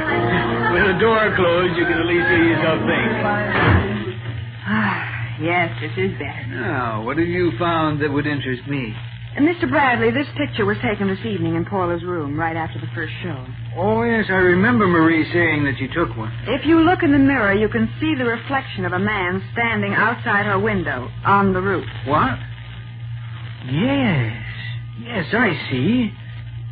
Hey, it's a pretty pity it isn't a better picture of him so we could recognize who it is. Mr. Bradley, have you ever been out on the roof outside your office? What? No, I never go out there. Then how do you suppose the spot of roof tar got on the rug in your office? I wouldn't have the least... It probably came off your shoe, Mr. Bradley. I see there's still some tar on the heel. But I didn't... Your right heel. Say, look here, are you implying that I killed Paula? I am. I didn't realize it until I saw you again just now. But you wear your flower in your right lapel. Practically no one does that. You're a pair of idiots. Why should I kill Paula? I had no motive to do a thing like that. I don't understand about the motive part either, Mr. Bradley, but I'm sure you killed her. Now, see here. Just because I happened to be standing outside Paula's window when Marie snapped that picture doesn't prove that I killed her. Just went out for some air and then went back to my office. She was alive the last time I saw her. You've forgotten one thing, Mr. Bradley. Your fingerprints are on the guitar string you strangled her with. All right, so I killed her. What are you two going to do about it? I'll have you two taken care of so fast Sit you won't down, Mr. Bradley. You can't scare me with that little pop gun. Don't kid yourself, Mr. Bradley. Patsy knows how to use that gun, and she will if she has to. And a .22 makes just as good a hole in a man's heart as a .45 does if it's aimed right, the way Patsy aimed. Thank you, Scubby. Now, will you sit down, Mr. Bradley? Thanks. Now, Scubby, if you'll call Sergeant Matheson, he can put both the robber and the killer in the same cell.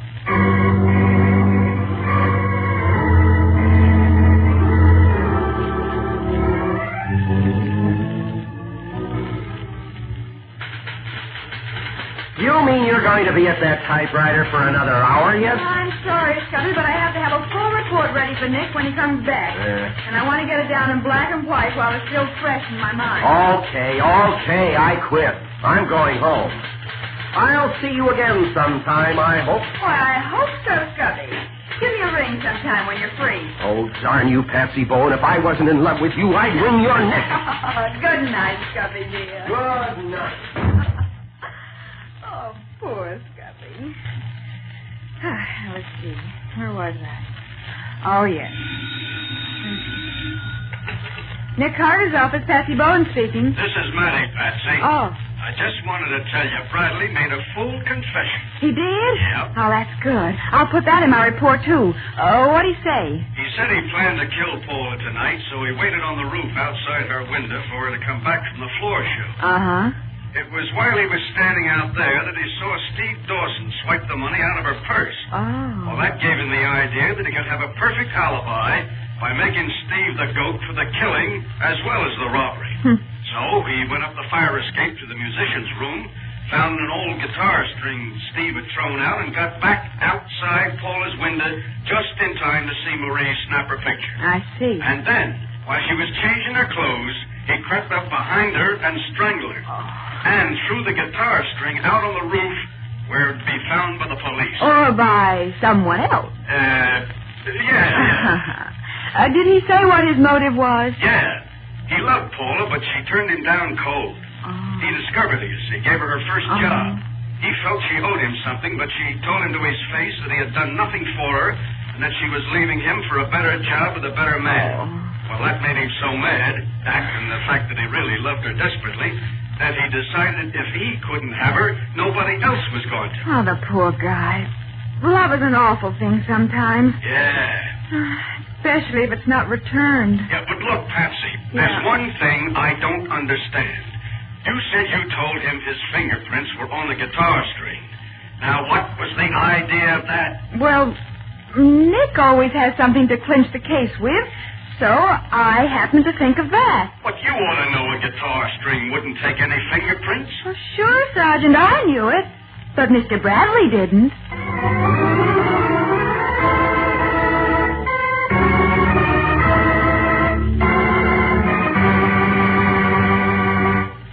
Patsy, in the absence of Nick, I suppose I'll have to get my hints on next week's show from you. How about it? I sure can do, Carl. The case started when both Vince O'Neill and Otto Lerner found they were married to the same girl.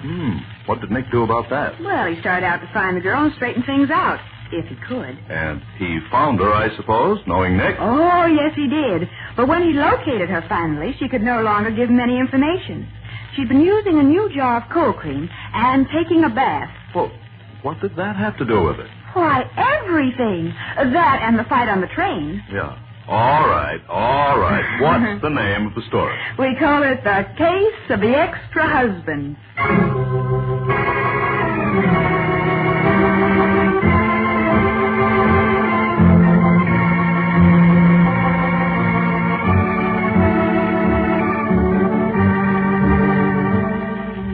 Nick Carter, Master Detective, which is produced and directed by Jock McGregor, is copyrighted by Street & Smith Publications, Incorporated. Pictured stories of Nick Carter appear in every issue of the Shadow comics. In the broadcasts of Nick Carter, Master Detective, Lon Clark is starred as Nick, Charlotte Manson is featured as Patsy, Mattie is played by Ed Latimer, Scubby by John Kane. Original music is played by George Wright, script is by Jock McGregor. Any resemblance in these programs to actual persons, living or dead, or to actual places is purely coincidental. Nick Carter, Master Detective, is presented over most of these mutual stations each week at the same time. This is Carl Caruso saying, so long until next week.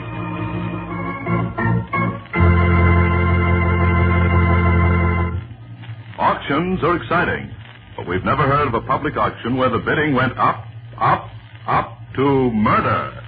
There's your promise of thrilling mystery entertainment again tomorrow night over these mutual stations on Bulldog Drummond's case called Upholstered for Murder. That's Bulldog Drummond, Mondays on Mutual. This program was heard in Canada through the facilities of the Canadian Broadcasting Corporation. This is the Mutual Broadcasting System.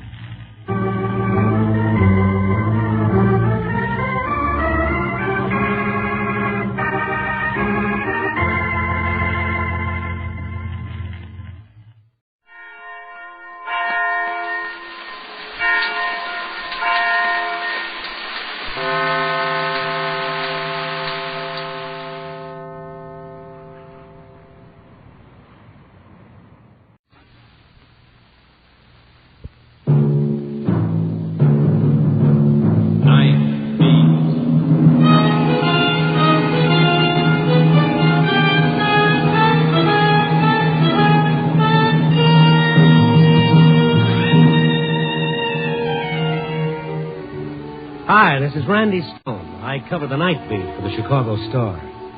Stories start in many different ways. This one began with a flash of a knife and a woman's scream, and ended up with a new kind of love and a woman's tears.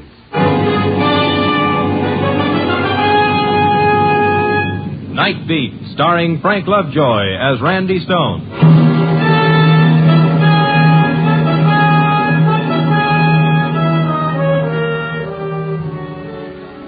You ever notice how when the sun goes down, the chemistry of the whole earth starts a new reaction?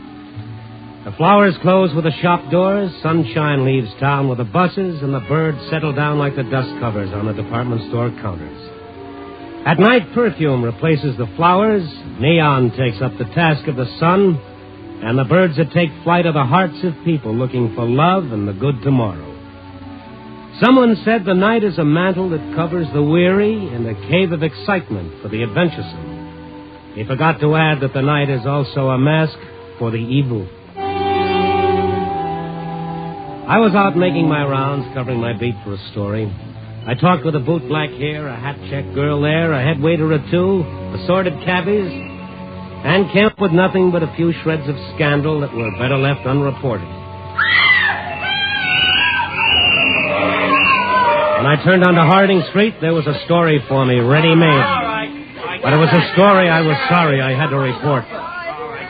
A woman was lying on the sidewalk with a frightened look in her eyes. The shoulder of her dress was ripped open, and there was a red stain growing on her side. I walked up to the edge of the crowd that seemed to pour out of nowhere, and I pushed my way through. I'm from the press, Charlie. Oh, hello, Randy. Didn't Hi. even look at your face. What happened, Charlie? Said she was waiting for a taxi. There were 3 or 4 people with her. Before she knew... Yeah. Try to lie quietly, will you, lady? It'll be better. Now you know. The 14th case like this in 3 weeks. Yeah, I know all about him. They call him the Slasher.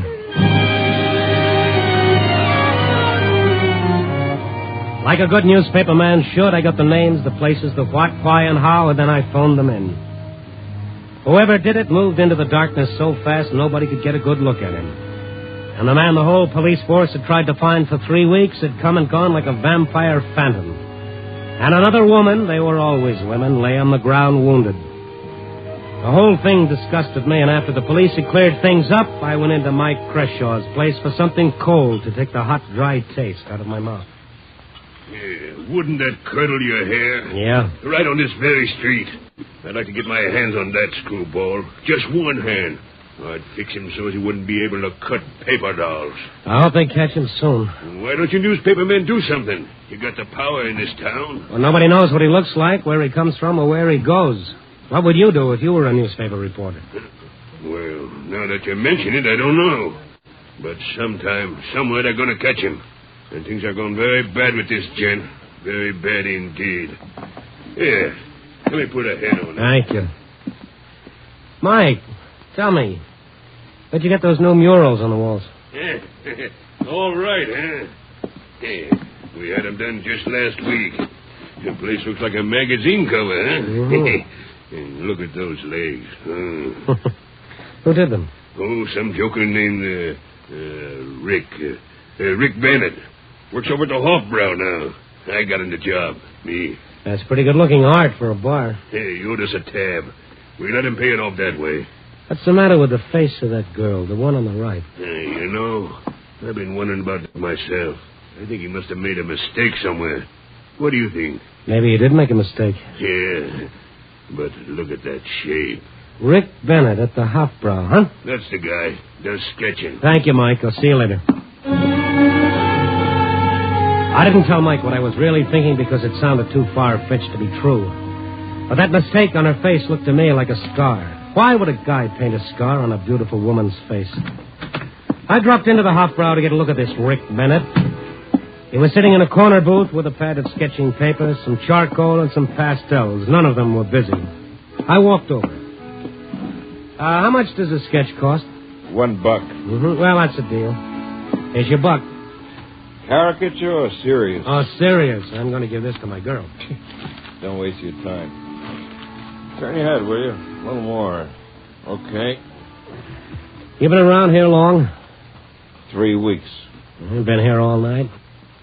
Just came in 10 minutes ago. Uh-huh. Mm-hmm. I'm an orphan. I got 3 teeth missing. I was a shot put champion in high school, and my favorite food is liver and onions. Anything else? No, not right now. He finished the picture in a few minutes. Without a word, he handed it to me. It was a perfect and talented reproduction, except for one thing. Down the left side of my face was a long, jagged scar. It's my trademark. Want your buck back? No, not especially. This is the strangest trademark I ever heard of. And a reporter hears of a lot of strange things. What? Hey, you a newspaper man? Oh. Yeah, give me the sketch. Yeah. There. It's clean. No scar. And here's your $1 back. This one's free. Oh, thank you. I get this preferential treatment just because I'm a reporter? That's right. If I'm going to ask a favor of somebody, I have to use better manners. If you don't mind, I thought maybe you could help me. What's your problem? I came here looking for a girl. Yeah. Ever seen her? No. Her name is Selma Vasic. She's beautiful. Too beautiful for her own good. She sings and dances a little. Well, I don't dance. Well, maybe you've been in a nightclub somewhere and she danced by. Can't seem to place her. It's the most important thing in the world that I find this girl. Being a reporter, you get around. You should know a lot of people. I do, but I'm afraid she isn't one of them. Selma's somewhere in Chicago. I know it. I'm not leaving this town until I find her. All right, calm down. Why do you want to find her? You ever hear of love? You know, boy meets girl. We had a little quarrel. Boy loses girl. She left. But I want to see her and make it all up to her. Got an extra copy of her picture? I've got hundreds of them. I can give them to you in watercolors and oils and tempera and pastels and mud, plaster, or blood. And if I happen to see her? You tell her Rick Bennett, the love of her life, is looking for him. And Rick Bennett hasn't forgotten her, and he's got something for her. There was something about his recent appearance in town and his morbid interest in scarred flesh that made me creep a little along the spine. It seemed to me that for her own good, I might be wise to look up the girl whose name on the picture read Selma Vasic. But where do you start in a city of 5 million with just a picture and a suspicion? And I remembered Bennett had said Selma Vasic was a dancer. I knew nightclub entertainers got jobs through agents, so I began looking up every agent I could find at that hour. On my 12th one, little Al O'Brien, I got a nibble. And now it seems to me, Randy, if you dyed this hair brunette and plucked those eyebrows a little and starved this girl for a few weeks, she'd be a dead ringer for a dame in the floor show at the Blue Marlin. Are you sure? Oh, of course, you'd have to change the name, too. The dame at the Blue Marlin is called Honey Kane. The Blue Marlin was 5 minutes from Little Al's by cab, and I journeyed over. It was a drab joint needing paint and a new B in the sign and better liquor.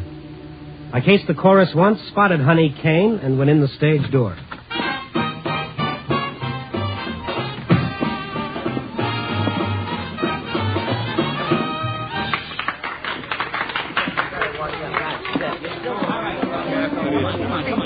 I caught her just coming off the floor.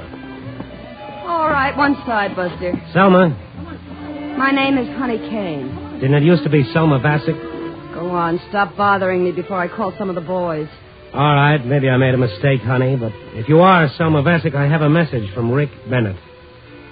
What connection do you have with Rick Bennett? Not much. All right, come on, here, in the prop room. I want to talk. All right. So I'm Selma Vasic. Now, who are you and what's with Rick Bennett? I'm with the Chicago Star. My name is Randy Stone. I met Rick tonight. He said he was looking for you. I was lucky enough to find you. I hope he's never that lucky. Listen, that guy is crazy. He's been following me from one city to another for 3 years. Never catching me, but always following. You know him? Yeah, we grew up in the same neighborhood. He fell in love with me when he was 5 years old. I was 4. Yeah, laugh. I don't blame you. No, I fell in love when I was 3. I did all my dating with Rick until I was 17. Then I went for another guy. Alfred Dimitri, his name was. One day, Dimitri ran his car into a tree. I was in it, and my head went right through the windshield. That was the last I saw of Dimitri. But Rick stuck by me. I was months recovering. I never did pull it. You'll be all right, Selma. Honest, you will. You'll be okay. I won't. Look at me. I look like an old witch, one side of my face slashed open with an ugly scar. It doesn't make any difference. People love you for what you are. Love me? People won't even look at me. Oh, Ricky, what am I going to do?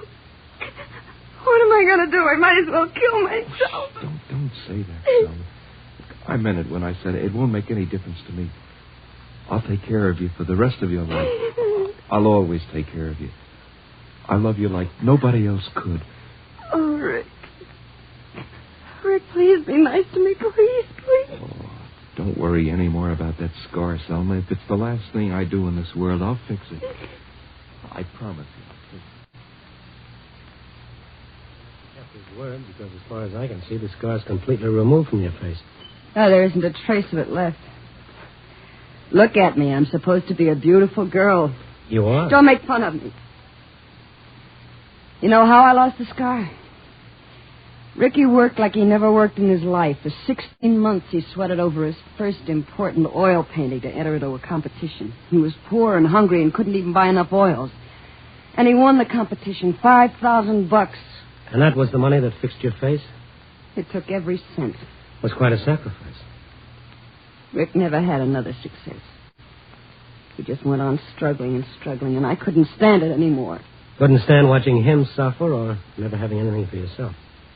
Why lie? He was mostly not having anything myself. Guys were beginning to look at me in that sweet way all over town, and all of a sudden I knew how to get money. Get up on the stage, behind the lights, become a rich, famous star. So I threw Rick over and left town. He's been chasing me ever since. You wouldn't consider going back to it? Go back to him, me? What have I got to bring him now? I'm not the same girl he was in love with. I haven't got the scar on my face anymore. I've got it inside. I'm another person. And the names for it aren't very nice. When he sees what I've turned out to be, I think he might want to kill me. You really think that, Selma? Yeah, that's what I think. Selma, would you rather I didn't tell Rick where you are? I'll pray for you every night if you don't tell him. All right, it's your life.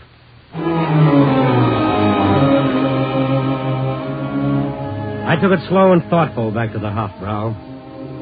Rick was strange and Selma was strange, and the whole world seemed tortured at the moment. I guess I should never have poked into their lives, but I couldn't escape the feeling that there was something about Rick Bennett that bore looking into. At the Hofbrau, they said he went home to his rooming house. I went there. Oh, Stone, a newspaper bug. What are you doing here? May I come in? Sure. You want another portrait? No.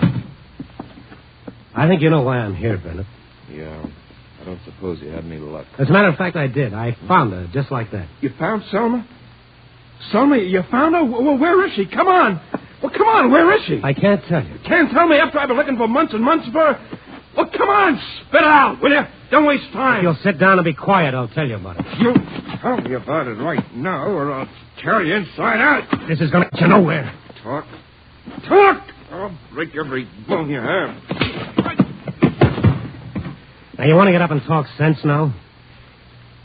All right. Don't tell me. I never needed anybody before. I don't need anybody now. All right, don't tell me. I'll find her myself. When I do, she'll wish she never saw me. Put down that knife, Bennett. Yeah? You come within a foot of me, reporter. You'll be sliced in half now. Get away from that door. Go on, move! He ran out of the room, the knife still in his hand, and his face a picture of twisted madness. And as he closed the door, for the first time I noticed the room was filled with dozens of pictures of Selma Bassett. And every one of them had a long, jagged scar painted on the face. I realized at last what I didn't want to. Rick Bennett was the slasher.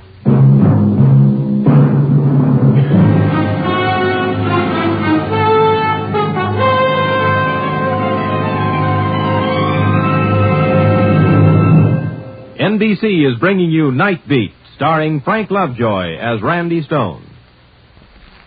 Tonight marks the return of Duffy's Tavern. The welcome mat is out at Duffy's, and your host will be the ungrammatical Archie, played by Ed Gardner. As usual, Duffy won't be there, but he'll be represented by his charming daughter, Miss Duffy. Clifton Finnegan and Eddie the waiter also will be on hand to join in the mischief with Archie. It's top Friday evening listening later tonight with Duffy's Tavern over most of these NBC stations. And a reminder, this Sunday on NBC, it's The Big Show, an hour and a half of the best in comedy, music, and drama.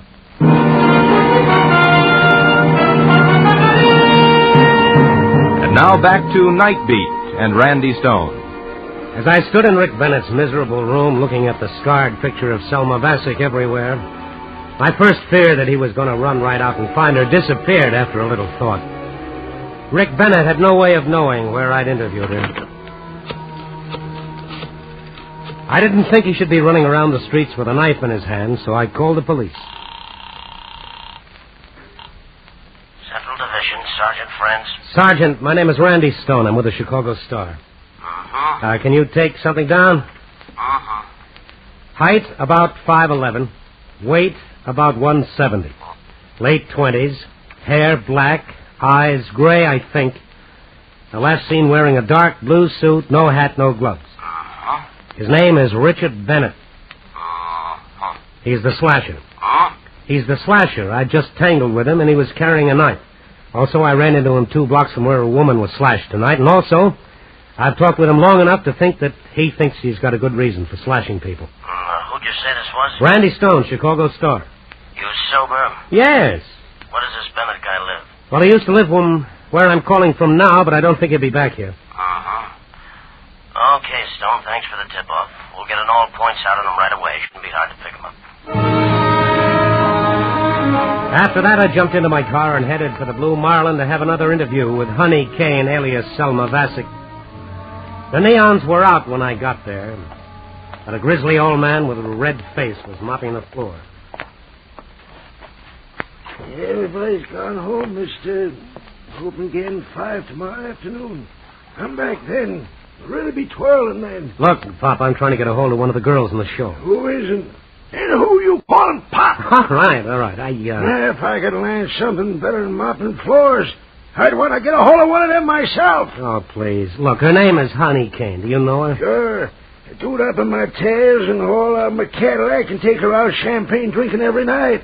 Go on, beat it. I got my mopping to do. Where can I find out where she lives? I've got to get in touch with her. Try Julius. He knows those things. Julius?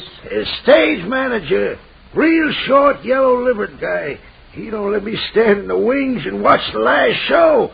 Wouldn't hurt him nothing doing that. Yeah. Where can I find him? In the hobnob across the street. Being a big shot.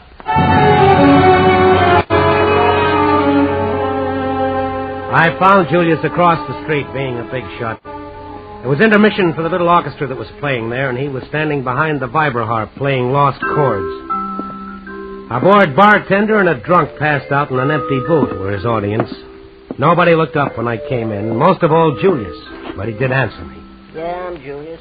I just came from the Blue Marlin. The janitor there said you could help me. Yeah? He's a dirty old man. I'm trying to locate one of the girls in your show. A lot of people are, brother. Now, why don't you... I would all through that with the janitor. I don't want to go through it with you. Now, my name is Stone. I'm a reporter. I'm on a story. I want to talk to Honey Kane. Do you have her address? Yeah, Mr. Reporter on a story. I got her address. But I ain't handing it out to you. You talk too smart. You move too quick. And you're sort of a jerk. I just don't like you. And I don't like you, mister. Well, I want that address and I'm going to get it. How I get it's up to you. Wait a minute. Tell me where Honey Kane lives and make it fast. All right. Let go of me. Got a book. Keep it on me all the time. I always know what you guys who go prancing around for dames want to know. Come on, get it out. I don't need to. I remember hers. Yeah? 1312 Commodore, apartment 16C. Honey never gave me no tumble. But you guys must be doing some good, huh? Yeah, she'll get around to me before... What guys? You're the second one been around here asking for Honey tonight. Who else was asking? A wise guy just like you. Came in 15 minutes ago. He talked smart, too, and was sort of a jerk. But he wasn't with no newspaper. His name was Bennett. Rick Bennett. Where's the phone? When Rick Bennett had run from his room with a knife in his hand, I didn't think he had any way of locating Selma Vasic, but I'd underestimated his ability to trace my steps. Maybe it was because he'd been looking for her such a long time he knew the ins and outs. Anyhow, he was on the right track and she was in danger. I phoned back to Central Division and told him the whole setup, and then I went over to the address Julius gave me. Her room was in the back on the 3rd floor. 2 uniformed policemen were already there inspecting the ripped bedspread and the slashed furniture. Selma was nowhere in sight. I'm Sergeant Knight. You the guy who phoned in about this? Yeah, that's right. If he's on foot, he ought to be somewhere around the neighborhood. Now, what do you figure? Came up here, took her with him, maybe. I don't know. You can never tell what this kind will do until they do it. We need a description on her. Can you fill it in? Well, about 5'4", dyed blonde hair, 100 pounds, 25 maybe. Anything else? Yeah, she might be wearing a slash like all her pictures. Where can I get those? Rick Bennett's rooming house. His address. Charlie. Yeah, Tom. You better hop to this address and pick up some pictures of the girl. And get out a pickup on her as soon as you have a good description. Right. See you. Okay, Stone. Thanks. We'll give you a buzz when we pick him up. Or her up, or something. You'll want the story. Yes, I'll want the story, Sergeant. I suppose I wanted the story. I don't know how I felt. Maybe I was seeing things like Slasher Found, art student revenges himself, prodigal sweetheart. It wasn't a story for the papers. It was a case history for a psychologist, something that had come under traumatic shock and the byproduct of sadism. It was 4:30 in the morning, and I didn't like the story or the night or the people, so I went home to my own apartment to get away from everything. Hello, Mr. Stone. I didn't know nowhere else to go. I didn't get away from anything. It was Selma Vassick, without makeup, without coat, and without hope. She looked pretty well shaken. How did you get in here? I called the paper and told him I had a story for you. They gave me your address. Then I woke the manager and told him I was your sister. Sister, huh? That's a good one. Yeah, I know I don't look like anybody's sister. But I had to come somewhere. Why did you tell Rick where I was? I didn't tell him. I don't know how he found out. I was just coming up the stairs to my place when I saw him on the landing. I turned around and came here. Let me stay here for a while, then I'll go away. He's out looking for you. I'm scared of him. I'm scared to death. Well, you ought to be scared. Right down to your double-dealing roots, you ought to be scared. The boy loved you once with everything he had and every way he could. Look what you made him. Look what you did to him. I know it. Yeah, all because of you. He was probably a nice kid once with nice, normal, warm feelings. Now they might have to shoot him down before they bring him in. If they get him without that, he'll have to be trotted off to the state institution to see if they can pin him back together again. What did you come here for? I came here because you're the only man. The only man who's ever talked nice to me since Rick. I guess I better go. No, stay. I'll phone the police and tell them you're safe. You can't go out now. There's a chance you'd run into him before they pick him up. Thank you. Thanks. Sure. You want a drink? No, thanks. Well, I do. Stone! It's Ricky. Oh, boy. Let me in! Stone! Let me Look, in! there's a phone. There's a phone in the next room. Dial O. Talk low. Tell the police. He'll kill me. Stay in that room. Lock the door. Keep quiet. Go on. All right, I'll go. All right, just a minute. Oh, hello, Rick.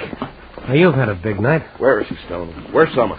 I thought you went out looking for her. I did, and believe it or not, I found out where she works and where she lives, but she isn't at any of those places. Oh, that's too bad. Now, have a drink.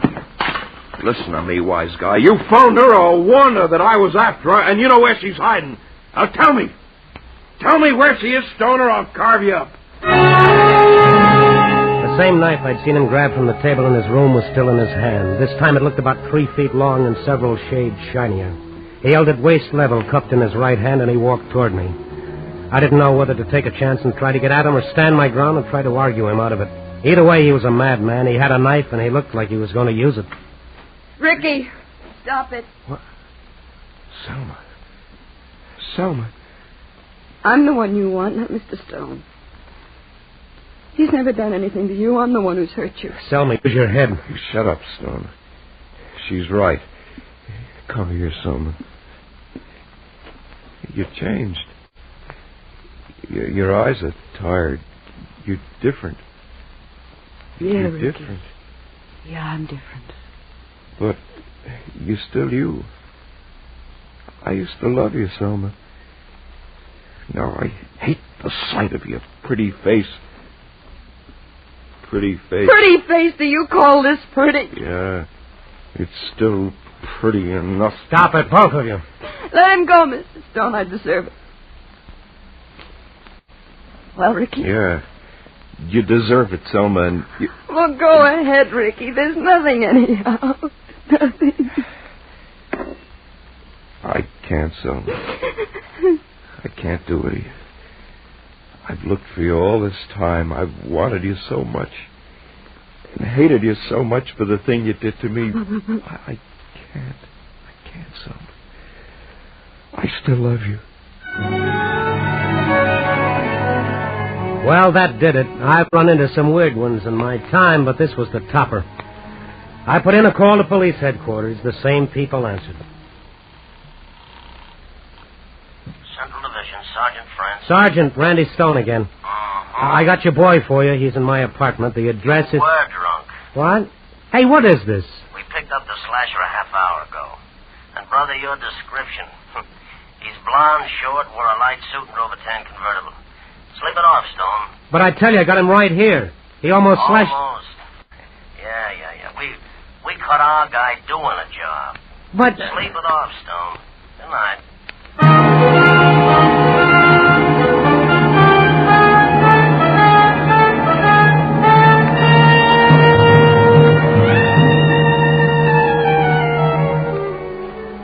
Yeah, that's how mistakes almost happen. But that isn't all. A psychiatrist examined Rick Bennett. He prescribed love, affection, honesty, and rest. He said it might take a long time. And Selma Bassick said she didn't have anything to do for the next 50 or 60 years. So the last I saw of the two of them, they were looking around for a preacher. Me, I looked around for a moral. I hate to say it, but I can't think of anything else. A definition of love. Love is so close to hate, and hate is so close to love, that if you find yourself hating someone you love, you're liable to love someone you hate. That makes sense? Love never does, people. Copy, boy.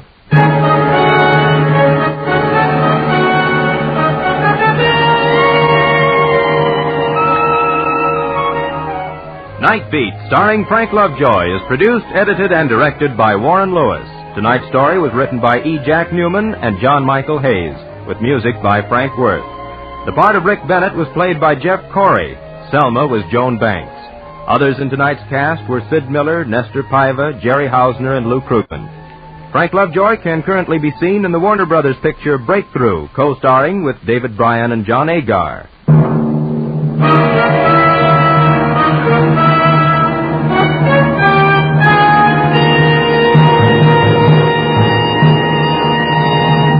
Night Beat came to you from Hollywood. Ladies and gentlemen, this is Frank Lovejoy. Tonight ends our present cycle of Night Beat. In the very near future, we're hoping to be back on the air with a new series.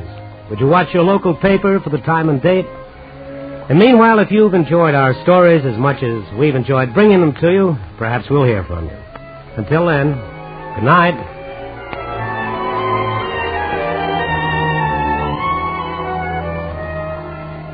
Three chimes mean good times on NBC. There's fun and laughs with the chimes tonight when Duffy's Tavern returns to the air.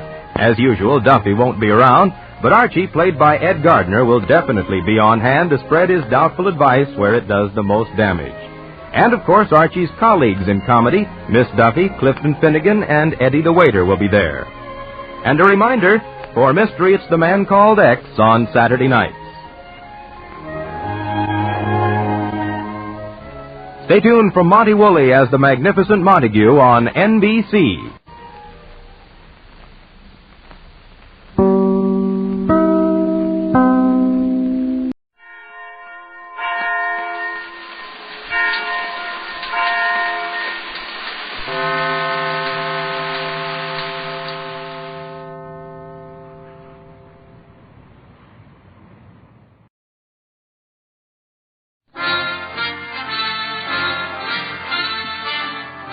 While the makers of Rexall drug products and 10,000 independent Rexall family druggists bring you Dick Powell as Richard Diamond, private detective.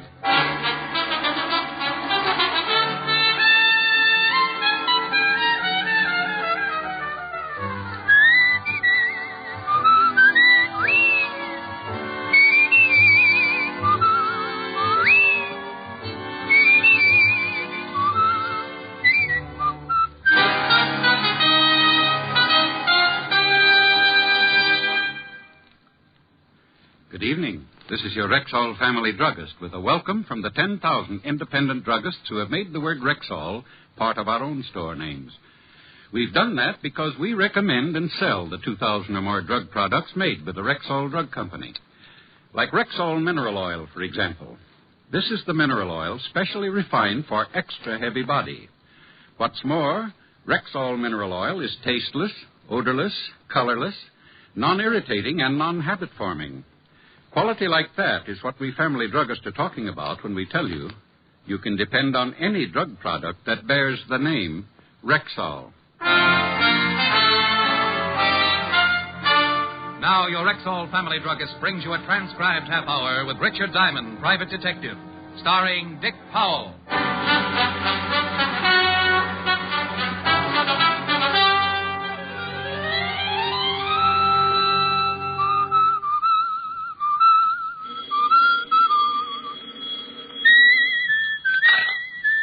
Just a moment.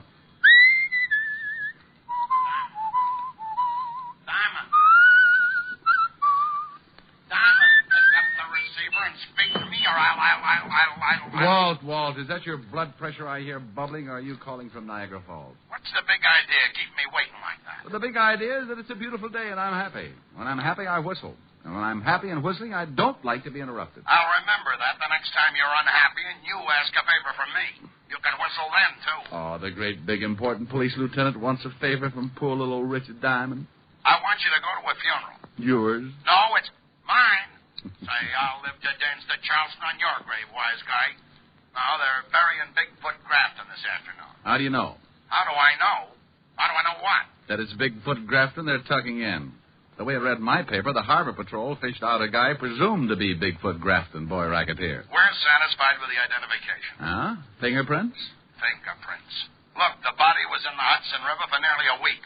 Oh. Then tell me, what makes you so sure the guy they're putting in the ground today is Grafton? Look, Diamond, you're beginning to exasperate me. Will you or won't you go with us to Bigfoot Grafton's funeral this afternoon? Why me?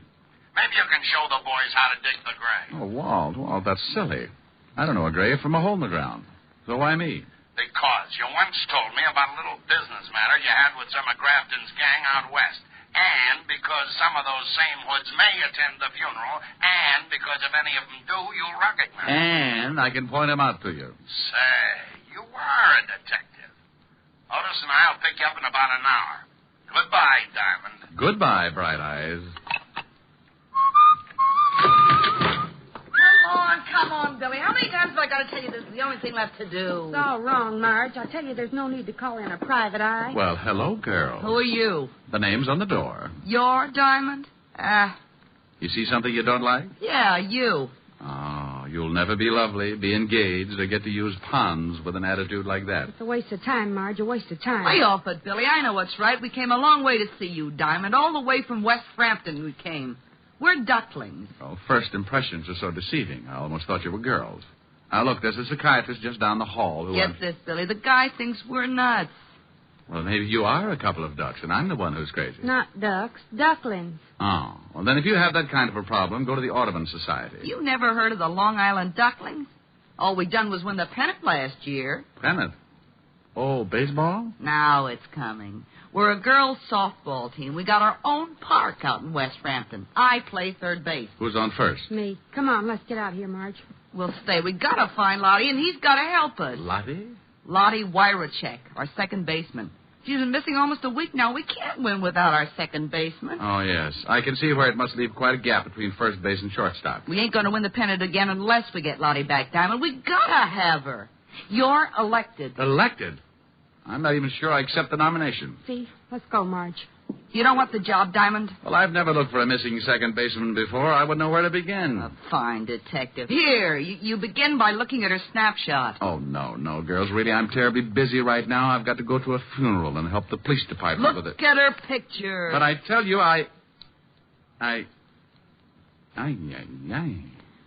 Don't tell me this is... Lottie Wyrachek. You mean a girl who looks like this wastes her nights playing second base? Yeah. Wastes, he says. Diamond, stop drooling. You take the job? Well, I'm tempted. Yes, I'm very tempted.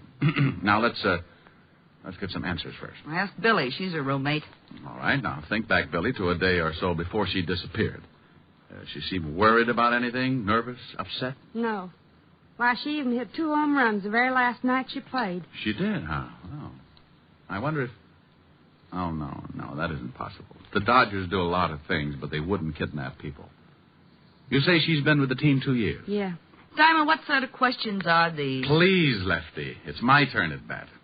Now, Billy, what did she do before she became a second baseman? Who knows? You'll find her for us? For you? Oh, no. For me. They gave me a pass for the game that night with the Amagansett Amazons, informed me how to get out to West Frampton the quickest way as the E-train flies, then exploded themselves out, leaving me with a snapshot of a second baseman who looked like Jane Russell, only more so. I wasn't able to dream too long because soon the door opened and I looked up to find the most beautiful gabardine suit I'd ever seen walking toward my desk on the frame of the ugliest hoodlum I'd ever seen. Hey, you Diamond? To some people. To others, I'm Mr. Diamond. Diamond. Mr. Diamond. The late Mr. Diamond. Yeah, that's the one I like the best. All right, Parrot Puss. Who's been eating your crackers? All right, comic. I'm just a boy with a message. Well, spill it. You had visitors, huh? Yeah? Yeah. A couple of overgrown tomatoes. A couple of tomatoes that look more like they belong to the Russian infantry than to the human race. Well, you're not very much to look at yourself, Ugly. Get on with the message. The message is lay off. Don't go looking for no missing girl. You don't wake up with no bullet holes where your eyes ought to be. Huh? That's the message. The whole message. No signature? You don't need no signature, friend. Goodbye, Mr. Diamond. Just a minute, Repulsive. Yeah? I want to tell you about the last side-of-the-mouth punk who brought me a message like this without a signature. Go on. Frighten me. Go on. Hey, just stand back there, Diamond. Don't come no closer. I'll let you... Don't reach into that pocket, punk. Oh, my arm. Now, let me get it for you. Ah, a Luger. And almost as ugly as you are. We won't be needing it for this game. My arm. Oh, there's your arm. Now, put it up with the other one, and I'll knock your head off. A few seconds later, when I picked myself up off the floor, I looked around for my spar mate, but he'd taken his arms and gone home, leaving me with an eye which for weeks to come would have me lying to people about walking into a door. Yeah, a door wearing gabardine.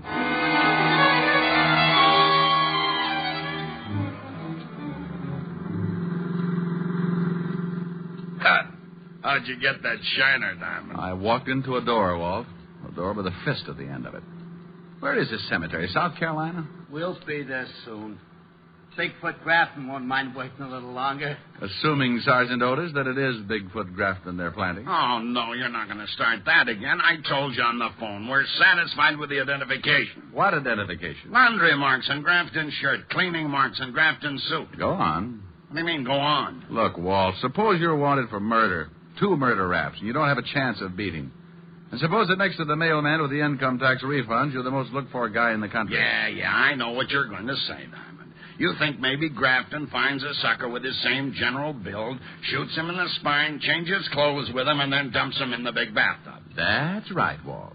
Well, us silly, confused, homicide cops figured that way, too, until we checked up on what gave Grafton his nickname. His nickname? Bigfoot. Yeah. 14 and a half. We found his shoemaker. He verified the size. So? So it's possible that Grafton can find a guy that fits his general physique. It's even possible that the guy he finds not only is built the same way body-wise, but wears exactly size 14 and a half brogans, too. Yeah, it's possible, but highly improbable. Yeah, maybe you're right at that. Well, on behalf of myself and all the other simple-minded fellas known as cops, thank you, Diamond, for saying what you just did. Thank you. There's the cemetery. It was just a simple little funeral, except that the coffin cost maybe $10,000 more than mine will ever cost, and excluding the fact that there were enough flowers to make a couple of dozen floats for the Turnip of Roses parade. Yes, it was just a simple little funeral with maybe 1,000 simple little mourners. Good conservative people, like safe blowers, burglars, con men, petty thieves, and some not so petty. Big wheels, little wheels, chiselers, grifters, grafters, gyp artists. Well, Diamond, you see anyone who used to run with Grafton's mom? No, not yet. Hey, look. Now, what's he doing here? Oh. The parrot nose in the stylish gabardine suit. I've been admiring that suit. Gabardine, huh? Too bad a poor little gabardine had to go give up its life just so a mug like that could have a suit. Where you going, Diamond? Who is that guy? He's a messenger boy. I'll be right back. I edged my way through the crowd toward him, hoping that in view of the solemnity of the occasion, none of the pickpockets among the mourners would make use of the opportunity to swipe my suspenders. 5 yards away, he turned. He saw me and started to run. I put my head down like a sprinter and turned to follow. There's nothing like a merry chase in a merry place like a cemetery. And just when I thought I had him...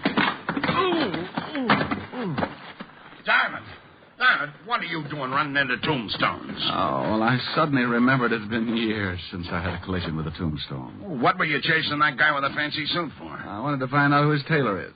Look, Otis got a good look at that twerp I was chasing. Tell him to go through Rogue's Gallery and try to identify him for me, huh? Yeah, but where are you going? Me? No, I think I'll go to a ball game. It was a good game as games go, fast and exciting, and my girls did themselves proud. 8-3. Even though the girl who was playing second in place of the missing Lottie made 3 errors. After the game, I was in the corridor outside the dressing room talking to Billy, the first baseman. The one who didn't think I should have been hired to bird dog the missing girl. Look, Diamond, this is all for nothing. Lottie ain't missing. We never called on you. There's no case. Now, that's the same tune with a slightly different lyric and ugly in a gabardine suit sang to me. It's a good thing I'm stubborn. It's a bad thing, Diamond, for you. It's going to maybe cost you your life. No. No! Don't! It happened that fast. By the time I turned around to see who did the shooting, he had disappeared in the crowd. Dirty heel. Diamond, what happened? I heard shooting. Stand back, everybody. Send for a doctor. Rotten heel. I was on his team. Who, Billy? Who? Told him Marge called on you to find Lottie. Who, dear? They'll kill Lottie. They'll kill Lottie. Billy. Billy. Diamond. Is she? If anyone asks you who's on first, the answer is no one.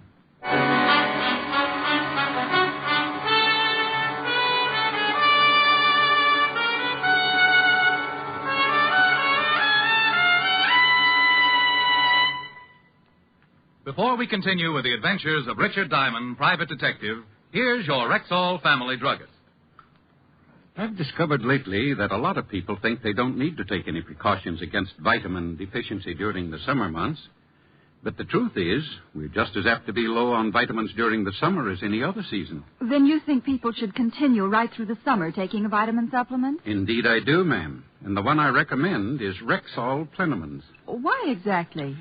Well, just 2 Plenamine capsules a day give you more than your minimum daily requirement of every vitamin for which such requirements have been established, plus valuable liver concentrate and iron, plus other beneficial factors of the vitamin B complex. Say, with all that, they must be expensive. On the contrary, Plenamins cost you only pennies per day. Ask for Plenamins at any Rexall drugstore. And remember, you can depend on any drug product that bears the name Rexall. And now back to tonight's adventure with Richard Diamond, private detective, starring Dick Powell.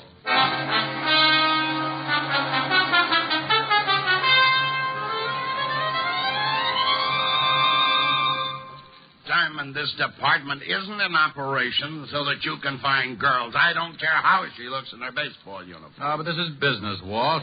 I tell you, she's been kidnapped. Another girl on the team was just murdered. Another murder? Where? West Frampton. West who? Frampton, out on Long Island. City limits? No. That's the quickest case I ever marked closed. What do you want to waste my time with imported homicides for? Don't I have enough to do right here? Oh, but Walt... Don't butt me. They've been knocking each other off like flies this week. We're so jammed up, I got 3 stiffs that don't even have a place to lie down. 4, if you include Otis. Oh, just for that, wise guy, I ain't talking.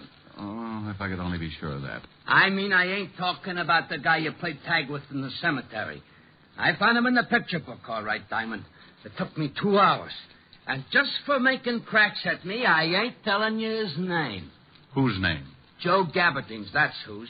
And I ain't telling you what else I found out about him in the picture book either. Why not? Because you think you're smarter than the whole police department put together. That's why not. Oh.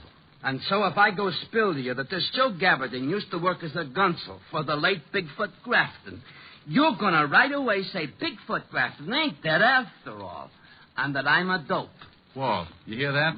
The guy that threatened me if I went looking for Lottie Wirachek, this Joe Gabardine, is one of Grafton's boys. Say, who told you? Was one of Grafton's boys. Grafton's dead. No, but maybe not.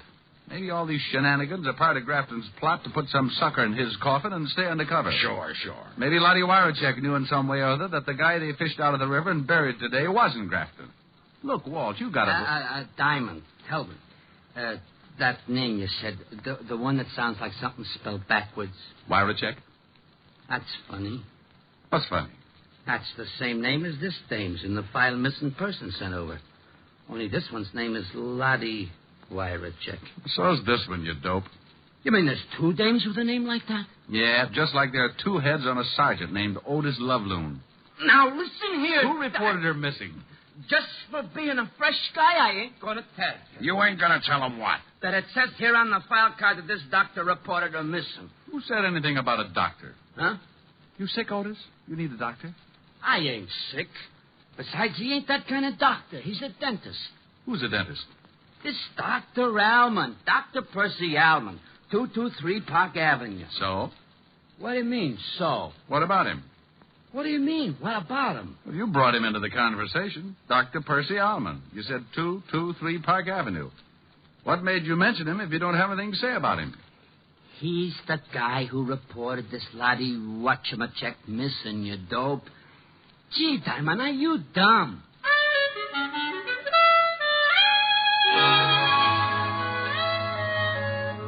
Dr. Percy Alman's home for decrepit teeth at 223 Park Avenue was a fancy schmancy establishment where bad little molars and bicuspids went in for punishment. I could tell even before I met Alman that he was the kind of drill artist who assured the customers there'd be no pain. No pain at all, and there usually wasn't. Until the customers got their bills. The office was a ground floor professional suite that opened directly on the street, and when I pushed open the door and went in, this kind of nice middle-aged guy greeted me with, Yes? I'm looking for Dr. Alman. I'm Dr. Alman, but it's after my office hours, young man, unless it's an emergency. Well, it's about Lottie. Lottie Wyrachek. Lottie? You're from the police. You found her. Well, not yet, no. And I'm not from the police. Not? Who are you? My name is Diamond. I'm a private investigator. Oh. You gave me quite a turn for a moment. Well, I'm sorry. Doctor, I'd like you to tell me a few things. What sort of things? Lottie Wyrachek. What's she to you? Presently just a friend. Formerly the best dental assistant I ever had. An extremely nice girl. Yes. I saw her snapshot. A dental assistant, huh? Yeah, lovely girl. I hated to lose her. But this baseball thing had been burning in her for a long time. Look, Diamond, just how much do you know about all this? Well, I know that Lottie's missing. Maybe in trouble. Well, I do need help. And perhaps I'd better tell you everything. I'm game. But I think I should warn you. The information I'm going to give you is dangerous. It may mean your life. Well, I'm still game. Maybe not as much as a few seconds ago, but... Very well. A year or so ago, I had a patient, a man who called himself Dunn, George Dunn. And then you found out that Dunn wasn't Dunn at all. That he had very big feet and he was a racketeer named Grafton. Yes. You're very clever, Diamond. It was a dental chart he wanted. He threatened me. I felt that if I ever gave it to him, he'd feel the necessity for killing me. So I gave the chart to Lottie to keep... It happened so fast I barely had time to leap behind a chair. 1 second, the doctor and I were talking. The next, everything was bedlam and confusion. And blood and death and anger. My anger. The doctor had caught one smack between the eyes. And I got mad, shooting mad. I charged out of that office maybe 10 seconds behind the killer, just in time to see him get into a car and melt away into the traffic. He headed east, then south, and east again. Then stopped at a crummy-looking building and went in. And that's when smart, shrewd, clever private detective Diamond climbed a drain pipe, tore his pants, looked inside a second-floor window, saw a girl tied to a chair, and, like Lochinvar, broke in to rescue the fair second baseman in distress. Lottie? Look out! Oh, this was getting monotonous. The billy caught me on the back of the neck, and while it didn't knock me out, it didn't make me feel like dancing either. The first thing I was aware of when I oriented myself to my new condition was the biggest pair of feet I'd ever seen. And the next thing I saw was the gabardine suit containing in its bright, clean folds the filthiest little murder artist I'd ever seen. So I made like a possum and pretended I was asleep. Say, Grafton, I told you the shamus followed me. I won him. He's all yours, Joe, I promise, but later. Why later? Why wait? Because I gotta get that dental chart, that's why. Now that you've rubbed off the dentist and that goofy Billy the ball player, that chart's the only thing in the world that can prove Bigfoot Grafton's still alive. So why does that have to hold up Diamond's execution? Because maybe he knows where the dental chart's hid. I'm giving up on the dame here. She'd have told us long ago if she knew. If Diamond knows, he'll talk. Even if he don't know, he'll talk. And scream, too. Later, Joe. Now put that big sticker back in your pocket. I don't hear you, Grafton. This Diamond made me unhappy, and I don't like to wait. I said put that knife away, Joe. I still don't hear you. All right, Joe. I knew this was the only chance I'd get. They were too busy showing each other their fangs to give me their undivided attention. And so the possum stopped playing possum and made a stab at playing tiger. The act started with a well-aimed kick to what the fight reporters call the midsection. And the gabardine suit folded limply and sagged to the floor like it didn't even have a man inside it. And that's when Grafton pulled the gun, and that's when I made a grab for his knee. And you guessed it, there was a shot. And then there was a punch that made a mess out of a jawbone. And I'm happy to report that this time it wasn't mine. Oh, you're wonderful. What's your name? Well, honey, my name's Diamond.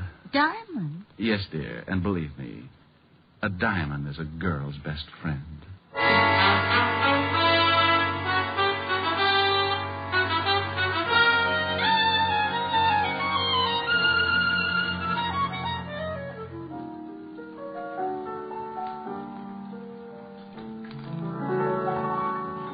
I hadn't anyone tell you I was a lonely one. Tell you I used to lie awake and wonder if there could be a someone in the wide world just made for me. Now I see I had to save my love for you. I never gave my love till you. And through my lonely heart demanding it, Cupid took a hand in it. I hadn't anyone till you.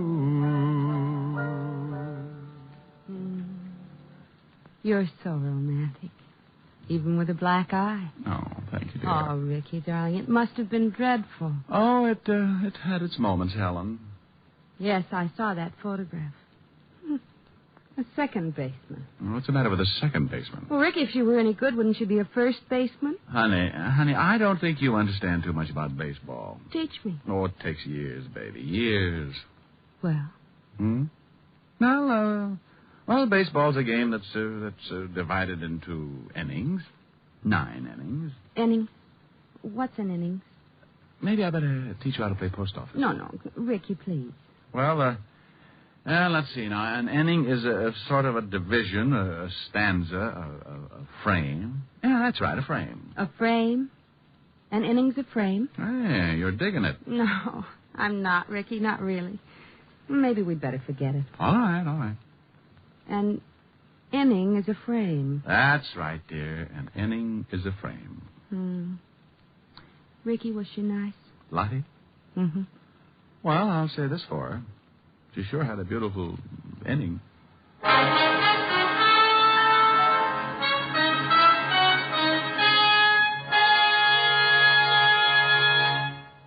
Again, here's your Rexall family druggist.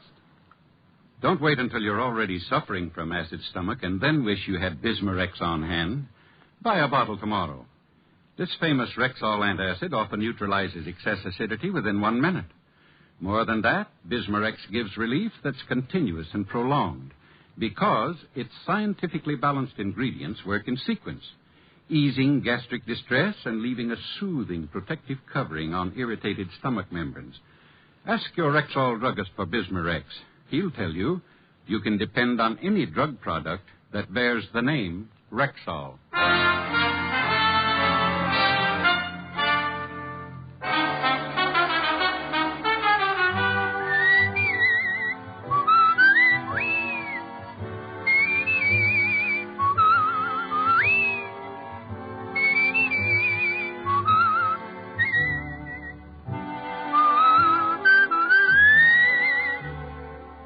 Richard Diamond, Private Detective, stars Dick Powell in the title role and is written by Michael Camroy with music composed and conducted by Frank Worth.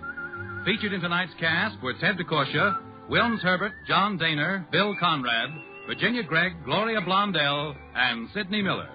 Richard Diamond, Private Detective, was transcribed in Hollywood by Jaime Del Valle.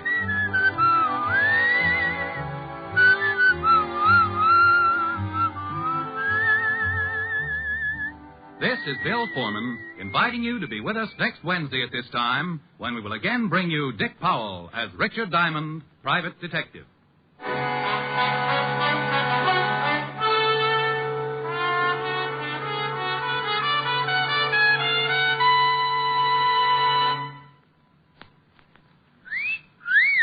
Hiya, beautiful. Get lost, Bristlepuss. You need a shave. But I have shaved.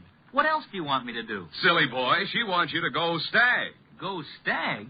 But why? Because Stag is Rexall's exclusive line of men's good grooming aids, like Stag Brushless Shave Cream. No fuss, no massage, just smooth it on, and presto, you get a clean, close shave. Your face stays smooth and whiskerless all day long. I'll do it. I'll go Stag. That's it. Join the Stag line now at Rexall drugstores everywhere. Yes, to make girls care. Go Stag.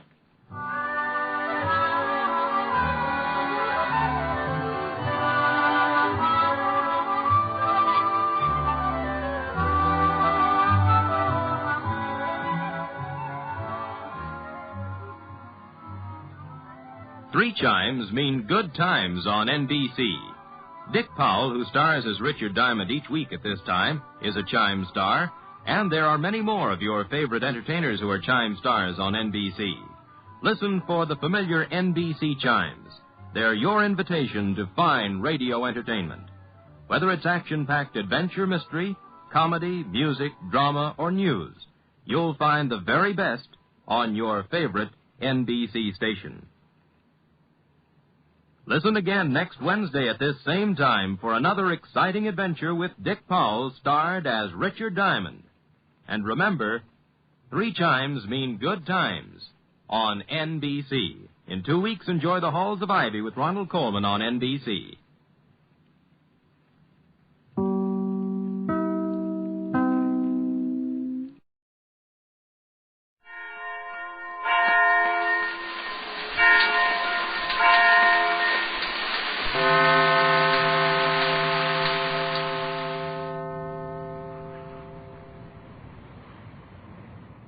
The National Broadcasting Company presents The Adventures of Sam Spade, Detective.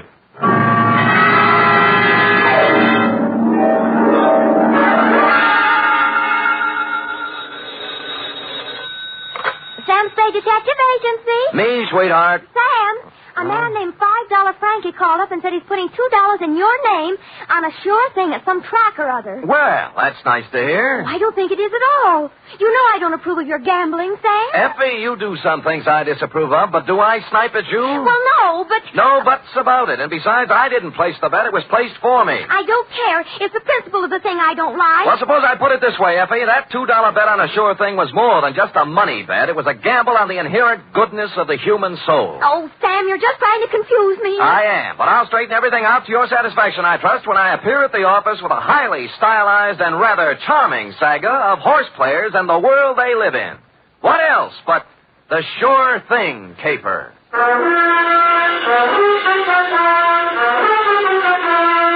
For NBC, William Spear, radio's outstanding producer-director of mystery and crime drama, brings you the greatest private detective of them all in The Adventures of Sam Spade.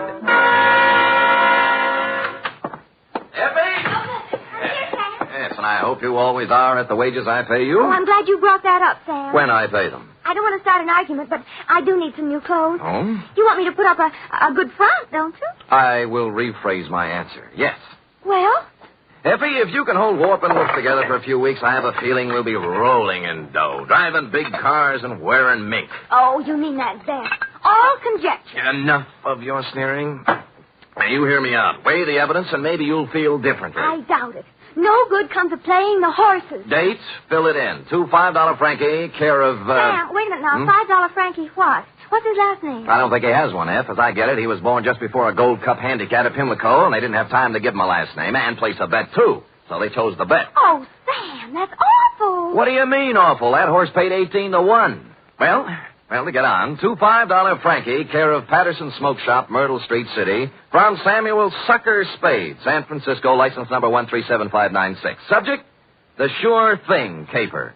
Dear $5 Frankie, for you to be seen at the hour of 1 p.m. post time anywhere but at the track is truly a veritable, unbelievable occurrence.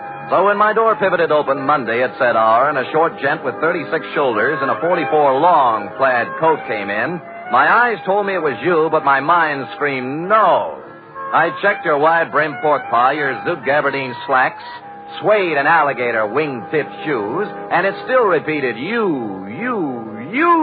Sammy, do not look as if you have just lamped the ghost. It is I, $5 Frankie. But at this hour, Frankie, what is it? Your watch broken? Did you lose your way? You sleepwalking? What? No, Sam. I am in complete possession of my faculties. Good. And I came here with the full knowledge of my intellect. Uh-huh. I even see through the crystal of my timepiece that it is 1 o'clock, the hour from which they break from the barrier. That's right. But I have not been drinking, and as for sleepwalking, that is strictly for gents with unhappy marital relationships. All right, Frankie, I'm forced to agree with you that you're standing in front of me instead of the $5 window. Now, what's the dope? Well, ordinarily, I do not resort to hiring a strong arm to consummate my business dealings. Naturally. There being a full supply of such muscles lying around the back room of Patterson's smoke shop. Loose?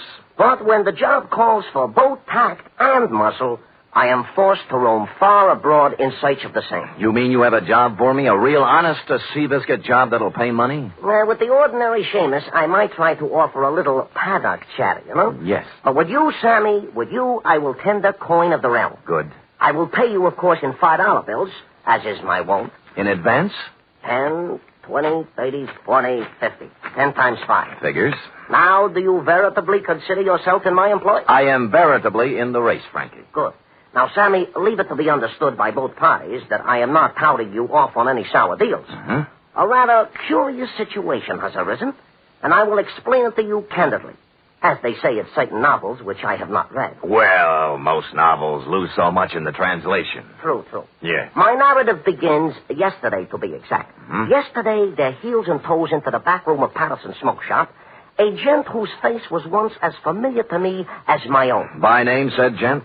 They call him Gentle Joe Higgins. Gentle Joe. Yeah, a horse trainer by profession, which in our civilized society stands second only to jockeys in importance. Granted, no argument. Well, I say to Gentle Joe, it has been some time, Gentle Joe, since I see you around and about. Mm-hmm. And he says, I have gave up the old life for the new, as I no longer am welcome at the track since a certain embarrassing incident 5 years ago. What incident was that, Frankie? A horse doping job, the illegal type, Oh. which depresses me to relate. You know? Mm-hmm. So I will not. Ethics. Yeah. Yeah. Well, Gentle Joe looks a little worse for the wear, his clothing being literally shabby. Mm-hmm. Oh, I figure a touch. And I am preparing a story that will wring tears from a tax collector even. But Gentle Joe does not mention the word touch. Uh-huh. Oh. Instead, he announces he has a sure thing. Sammy, you know how those words do to a horse player. It's like throwing a bale of catnip to a lion. Oh, my arteries open to let the blood through faster. My nerves give off loud ringing noises, and my mind is already computing. Of course. Well, before I can stop myself, I have pressed 500 rocks in Gentle Joe's hand, begging him to place them on the same sure thing. I'd have done the same thing under the circumstances. Of course. But Gentle Joe says it will take at least 1,500 rocks to pull off the deal. Oh. He further advises me that the horse in question is due to return 20 rocks to 1. So you gave him the other towels? Well, not having it in my genes at the time, I cut 2 other business and professional friends in on the grade. Dinosaur Torelli and Bones Moulton, 5 bills apiece. And then? Gentle Joe rushes out of Patterson's and... Has never been heard from again. A sad tale. You think he just stole the money? Sam, Gentle Joe Higgins is a horse player, not a common sneak thief. I'm sorry. But did he leave town? He did not. On the advice of certain informers, I tracked this Gentle Joe to a ramble-shackle rooming house on Clark Street. 241 to be exact. And? And there the trail gets very cold indeed. He's made his move, huh? No. But he had a landlady who would not let me in. Complicated. Oh, she is a frightening person to behold. She is indeed half wildcat and half witch. I'll deal with her. Good. And tell Gentle Joe that I am not an overly suspicious person, but also relate to him my position. Dinosaur Torelli and Bones Moulton are two such gents as it is wise not to cross. Rough. Back fence gossip has it they are the Undertaker's best friends. Well. Indeed, it is also rumored they are behind their quota for the month. Well, and Sam. Yeah? At Bay Meadows. Yeah? A bad card. Nothing going today. Oh. In preparation for my meeting with this redoubtable landlady, I ran through my repertoire of low, mean faces in front of the mirror, leaving smoking holes in the glass. And then I stamped out, heading for the rooming house on Clark Street, 241 to be exact. My knock was answered by, well, it was even worse than you told me. She was gumming a sen-sen. What are you standing there for? You're shaking my geraniums. Oh, no. Well, sir? Speak up, Curly. I ain't got all day. Madam, perchance do you house in this quaint colonial inn a fine old gentleman called Gentle Joe Higgins? You the Lord? No, I'm in business for myself. You see this? Oh, one thing I hate worse than the law is private detectives. Can't trust them. No. Cheap. Never have any money. Look. Never want to pay anything. Look. Always want something for nothing. A surly, no good lot of pocket pickers who should all be boiled in oil and thrown in a pit full of snarling. One moment, madam. Madam, look at this. Oh, Yeah. well. That's the kind of crinkling I'd like to hear. I thought you would. Wouldn't mind having a mattress stuffed full of that green paper. It is a pleasure, distinctly, to be able to present it to such a charming, witty, and gay woman, I guess, as yourself. Now, Come in, Bright Eyes. Yes. Now, where did you say Gentle Joe could be located? Second door to the left. Thank you, kindly. Only he ain't in. Gone out somewhere, he has. Your timing, madam, and I should add Defarge, was a little sadistic. Now, give me my $5 back. You ain't heard my proposition yet. I've heard enough. Madam, you have acted in a very hateful manner. Another $5. I'll let you wait in his room. Madam, you are a Dresden doll, no matter what anybody says. Can the taller wave, you lot, and let's go. Let's have a ball. Once in Gentle Joe's room, I closed the door, thus separating myself from that skid row bankhead. While I was waiting, I cased the room. Spartan. A bed, a chair, a dresser, a racing form, some worn clothes, various mementos, and pictures of his better days at the track. I was studying an old print of Equipoise when Gentle Joe turned up. Yes, she was a great stretch runner, wasn't she? Yes, indeed. A mile and 141 and fifth, and hardly damp at the end. Well, yes. Now, don't look upset, Mr. Spade. Fanny told me that you were a detective waiting for her. Oh, she's a swell kid. Yeah, Fanny's impetuous, but a good sort, yeah. Keeps the right people out and lets the wrong ones in. A fine judge of character. No, you're generous, sir. I'm about to have a cup of tea. Will you join me? Be delighted. I'll just take the water out of the tap. It's hot enough. Well, Gentle Joe, I'm here on a rather painful mission. Now, in goes the tea. $5 Frankie thinks you caged him out of $1,500. And now for the water. And two tough friends of his are looking for your scalp. Yeah, there we are. Now we'll just let that steep a while, and we'll have us a pickup. Did you hear anything I said? Of course, Mr. Spade, of course. Every word. I know why you're here. Those men are worried about their money. But next time you see them, you tell them not to worry. Well, they said this sure thing of yours was going to return 20 to 1 odds. That's a lot of money. Oh, it will. All of that. Maybe even many times more. Yes, it's a sure thing. You mean the race hasn't been run off yet? Yeah, there we are now. I think the tea should be ready. Well. Mm-hmm. Now, this is yours. Thank you. And this is mine. A Darjeeling flowering pico. There's no finer tea. Has an almond flavor. Yes, it's peculiar to the region, especially pronounced in last year's crop. Yes. Well, shall we get back to business? Yes. Now, you tell those gentlemen that they have no need to fret about their money. It'll be returned to them many times over. Many, many times over. Well, are you feeling all right, Mr. Spade? Groggy, They'll look back on this investment with considerable pleasure and pride. I don't know what And someday they'll be able to say that they, too... Stupid Sam. Nobody had to give me a saliva test to guess what happened. That nice, sweet, gentle old man had doped me right up to the ears. I tried to stand up, but my legs were like two wet pieces of spaghetti, and I went down. Gentle Joe went right on talking and smiling until everything was nothing. When I came to, Joe was gone, and so was my faith in horse people.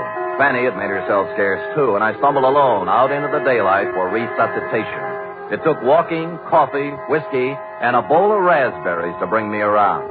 I eventually found a safe haven in my own office.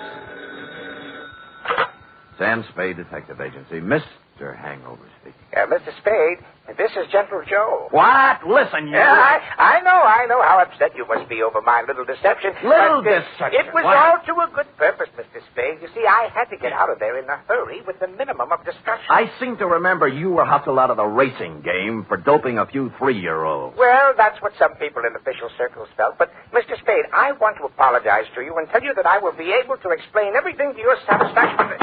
No. What's the matter? Help! Get away! Hello! Hello!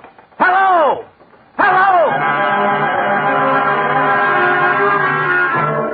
Somebody put the phone back on the hook, so I hung up and dialed a friend at the telephone exchange. She quickly traced the number. The call came from the Sunset Stables out near Bay Meadows. I dialed back, but nobody answered, so I beat it out there. It was dark, and the only person I could rouse was a young stable boy. Yeah, what do you want? My name's Spade. A guy named Gentle Joe was calling me from here, and something happened to him. Gentle Joe Higgins? That's what I said. Oh, I haven't seen him in 2 or 3 years. Now, look, don't give me that. He called from here. Now, where is he? Oh, look, beat it, will you, before I scream for the cops? All right, I'll look myself. Oh, I say you can't. Now, no.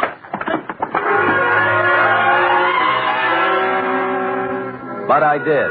There were 2 phones inside the stables, both hanging on posts. The second one had the number the phone company had given me, and although someone had tried to cover it up with sawdust, on the floor, under the phone, were 3 tea bags, and somebody had done a lot of bleeding.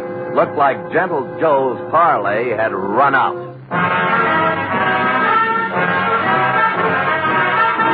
You are listening to the weekly adventure of radio's most famous detective, Sam Spade.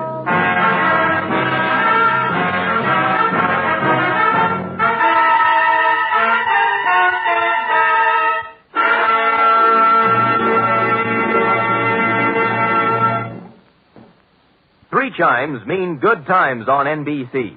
There's music and mystery on NBC every Saturday night. For music tomorrow, your hit parade brings you the top tunes in the land as selected by you and presented by Raymond Scott's Orchestra, Snooky Lanston, and Eileen Wilson. For mystery tomorrow, Herbert Marshall stars as the man called X. In all the strange and far-off places of the world, wherever there is intrigue, danger, and romance, there you will find the man called X. Hear him tomorrow night.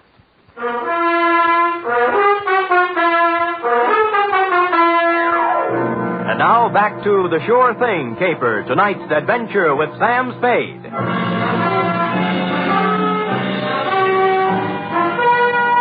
I collared the stable boy and questioned him about the blood under the phone and about what could have happened to Gentle Joe Higgins. Nothing. Just wouldn't talk, and he was too small to beat up. So I went looking for the stable manager. He lived in a small white house behind the exercise ring. He wasn't too happy at being awakened, but when I explained things, he came down to the stable with me. I can't understand it, Mr. Spade. Gentle Joe Higgins hasn't been around here for at least 2 years. That's what the boy told me. You see, for doping a horse once, he can't come near a track or a stable. If we let him hang around here, the racing commission would fine us. Well, he called from here and something happened to him. The number the phone company gave me matches up with one of your phones. There was a lot of blood on the floor, too. Here we are. Now, which phone was it? That one. All right, let's look at it. This is the phone, and here's the... Wait a minute. Come in here, you. Let go of me, you big... Let go. Now, tell Mr. Kemp here what was on the floor when I came in. Nothing. Nothing but sawdust. I tell you, there was blood there. No, honest, nothing. Mr. Spade, this boy's been with me for 5 years. He's perfectly reliable. Well, so am I. Well, what do you think happened? I think somebody used this old man for a punching bag. Maybe you'd better go home and sleep on it, Mr. Spade. We'll talk about it tomorrow. Look, don't humor me. Make this kid talk. Mr. Kemp, this guy's tappy. Danny, are you certain there was no blood or no Gentle Joe? Mr. Kemp, I'd swear on my father's grave if necessary. You see, Mr. Spade? I calmed down in a little while and searched the place myself. I came up with exactly nothing but an attack of hay fever and a horsey smell. And I suddenly wondered why I cared about Gentle Joe at all after what he'd done to me. So I went home and called $5 Frankie. You say you have conversed with Gentle Joe? Twice, and both under rather trying circumstances, Frankie. Once I was doped, and once something happened to him. Uh-huh. I take it he did not heed the message I employed you to convey. So far, he hasn't heeded anything. Then he is, without a doubt, in considerable trouble. I would say so. It seems that my business associates, Dinosaur Pirelli and Bones Moulton, have blown their tops and gone looking for Gentle Joe with something special in mind. Mm-hmm. Something like assassination. I was afraid of that. Mayhaps they have already contacted Gentle Joe for an accounting. Certainly, mayhaps. I think they've already mowed him down. And there is nothing further for us to converse about, Sam. It is history, and it will be recorded thusly. Well, if you say so. And if I might tender a bit of advice, I would say, hop into the Simmons, Sammy, and knock yourself off a few hours of that ever-loving forgetfulness.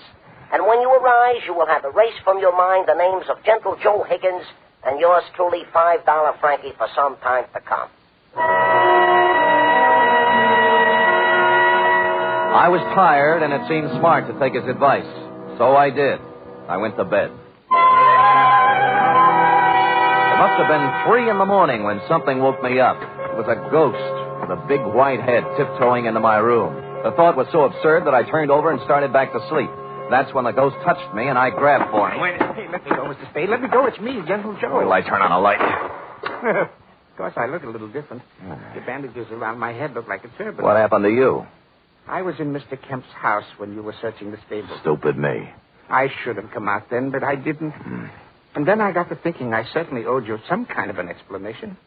So I found your address and came here. All right, I'll collect the explanation. Now, first, what was the dope for? Well, I was afraid you might take me back to $5 Frankie and his friends before I did what I had to do. Would you care to tell me what that was?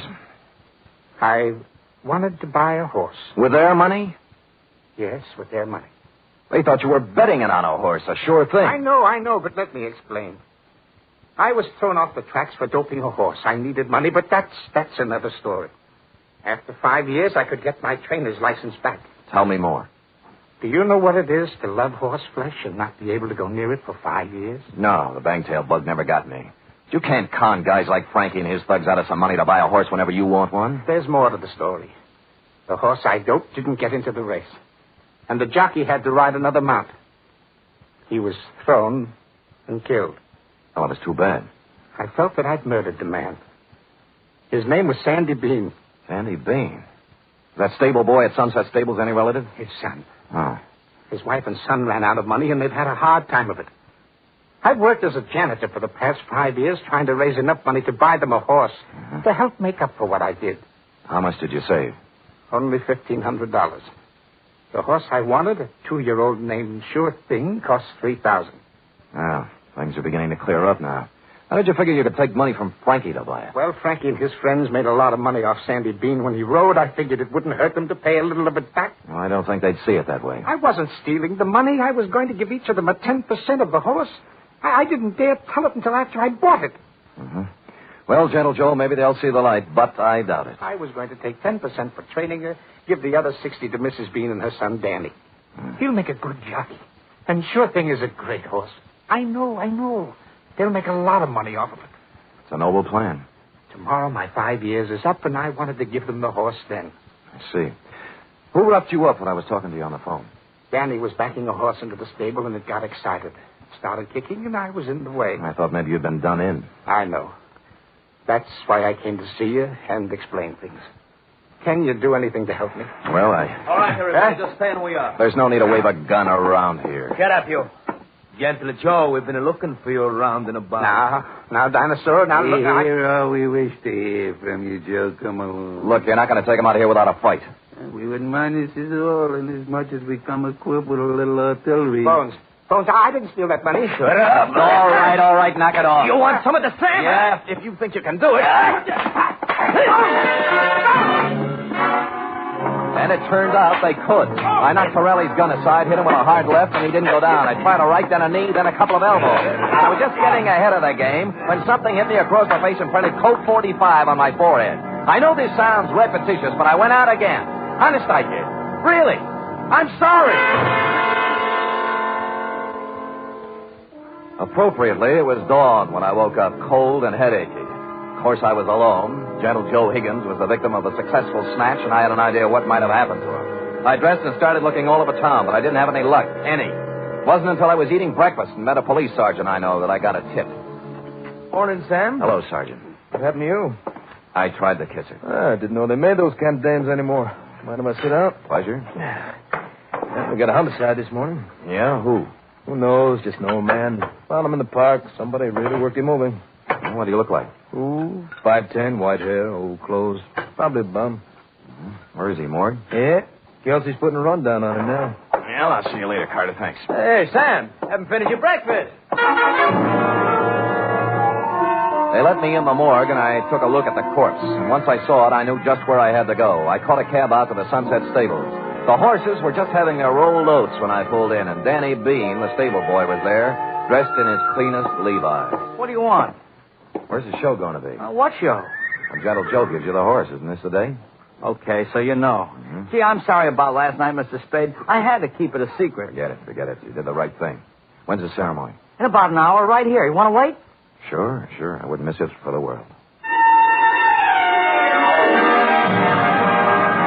Of course, I cheated a little. I didn't tell you who it was I saw in the morgue. The truth was I didn't know. It wasn't Gentle Joe Higgins, though, and so I reasoned thusly if Torelli and Moulton didn't finish him off in the night, he must have gotten out of it somehow. He was a resourceful old man, and I was sure nothing short of death would keep him from presenting Danny with a horse on the day he planned. And I was right. An hour later, he came walking in leading the prettiest chestnut mare I'd ever seen. There was a smile 2 feet wide on his face, and behind him, carrying blankets, a saddle, and riding colors, were who else? $5 Frankie, Dinosaur Torelli, and Bones Mobley. Well, Mr. Spade, this is a surprise. That was a pleasant one. Yeah, this is sure thing. Oh, isn't she a beauty? She is indeed. How'd you do it, Gentle Joe? Well, Mr. Spade, I just invited them over to my place to have a cup of tea. You get it? Yeah. While we was a half out, he explained the whole thing to us. Sounds like a good deal to me. We can win both ways on the track and at the window. Oh, look at the life of that horse. Just waiting to cross the finish line. Sammy boy, this is indeed a signal occasion, huh? This is the first time I have ever been this close to a horse, and me being a horse player. Well, have you talked to her yet? Why, sure. I am already talking to Sure Thing and explained to her our financial position. Oh. She has assured me she will romp home first more times than not. Well, gentlemen, shall we do what we came here to do? Sure, leave us make the presentation. Come on, let's get into business. Give the animal to the kid already, I agree. Danny? Yes, Mr. Higgins? Danny, the four of us are giving you this horse, Sure Thing, in memory of your father, the late, great Sandy Bean. Thank you. Thank you, sir. She's a beauty, isn't she? I feel like I was just born. Ride her well, son. Ride her well.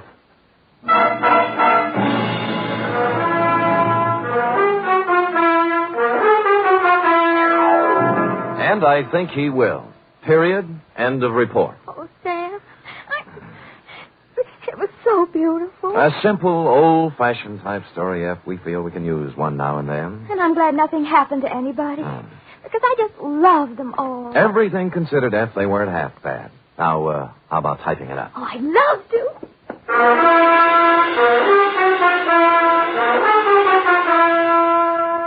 Three chimes mean good times on NBC. There's music and fun in the air tomorrow evening, styled to suit your Saturday night of merriment. Dennis Day brings you songs and comedy in his charming boyish manner, and then Judy Canova gets together with her frolicsome friends for Mountain Melody and Mayhem, followed by Grand Ole Opry with singing MC Red Foley and his gang. It's a Saturday night of fun designed for you.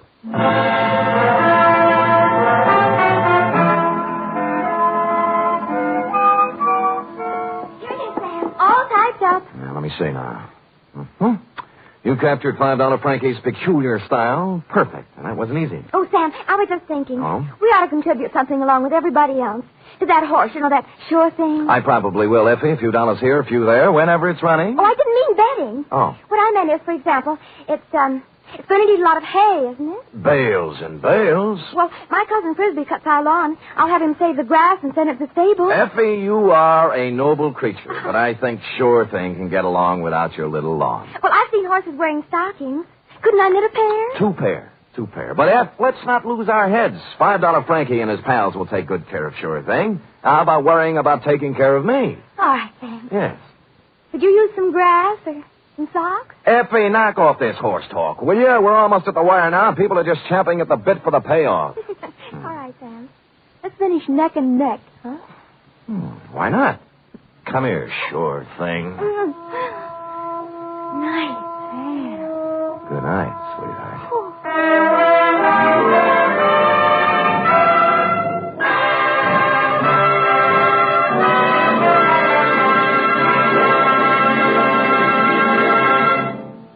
The Adventures of Sam Spade are produced, edited, and directed by William Spear. Sam Spade was played by Stephen Dunn. Lorene Tuttle is Effie. Wally Mayer was Gentle Joe. Script for tonight's adventure by John Michael Hayes. Musical scoring by Lud Gluskin, conducted by Robert Armbruster.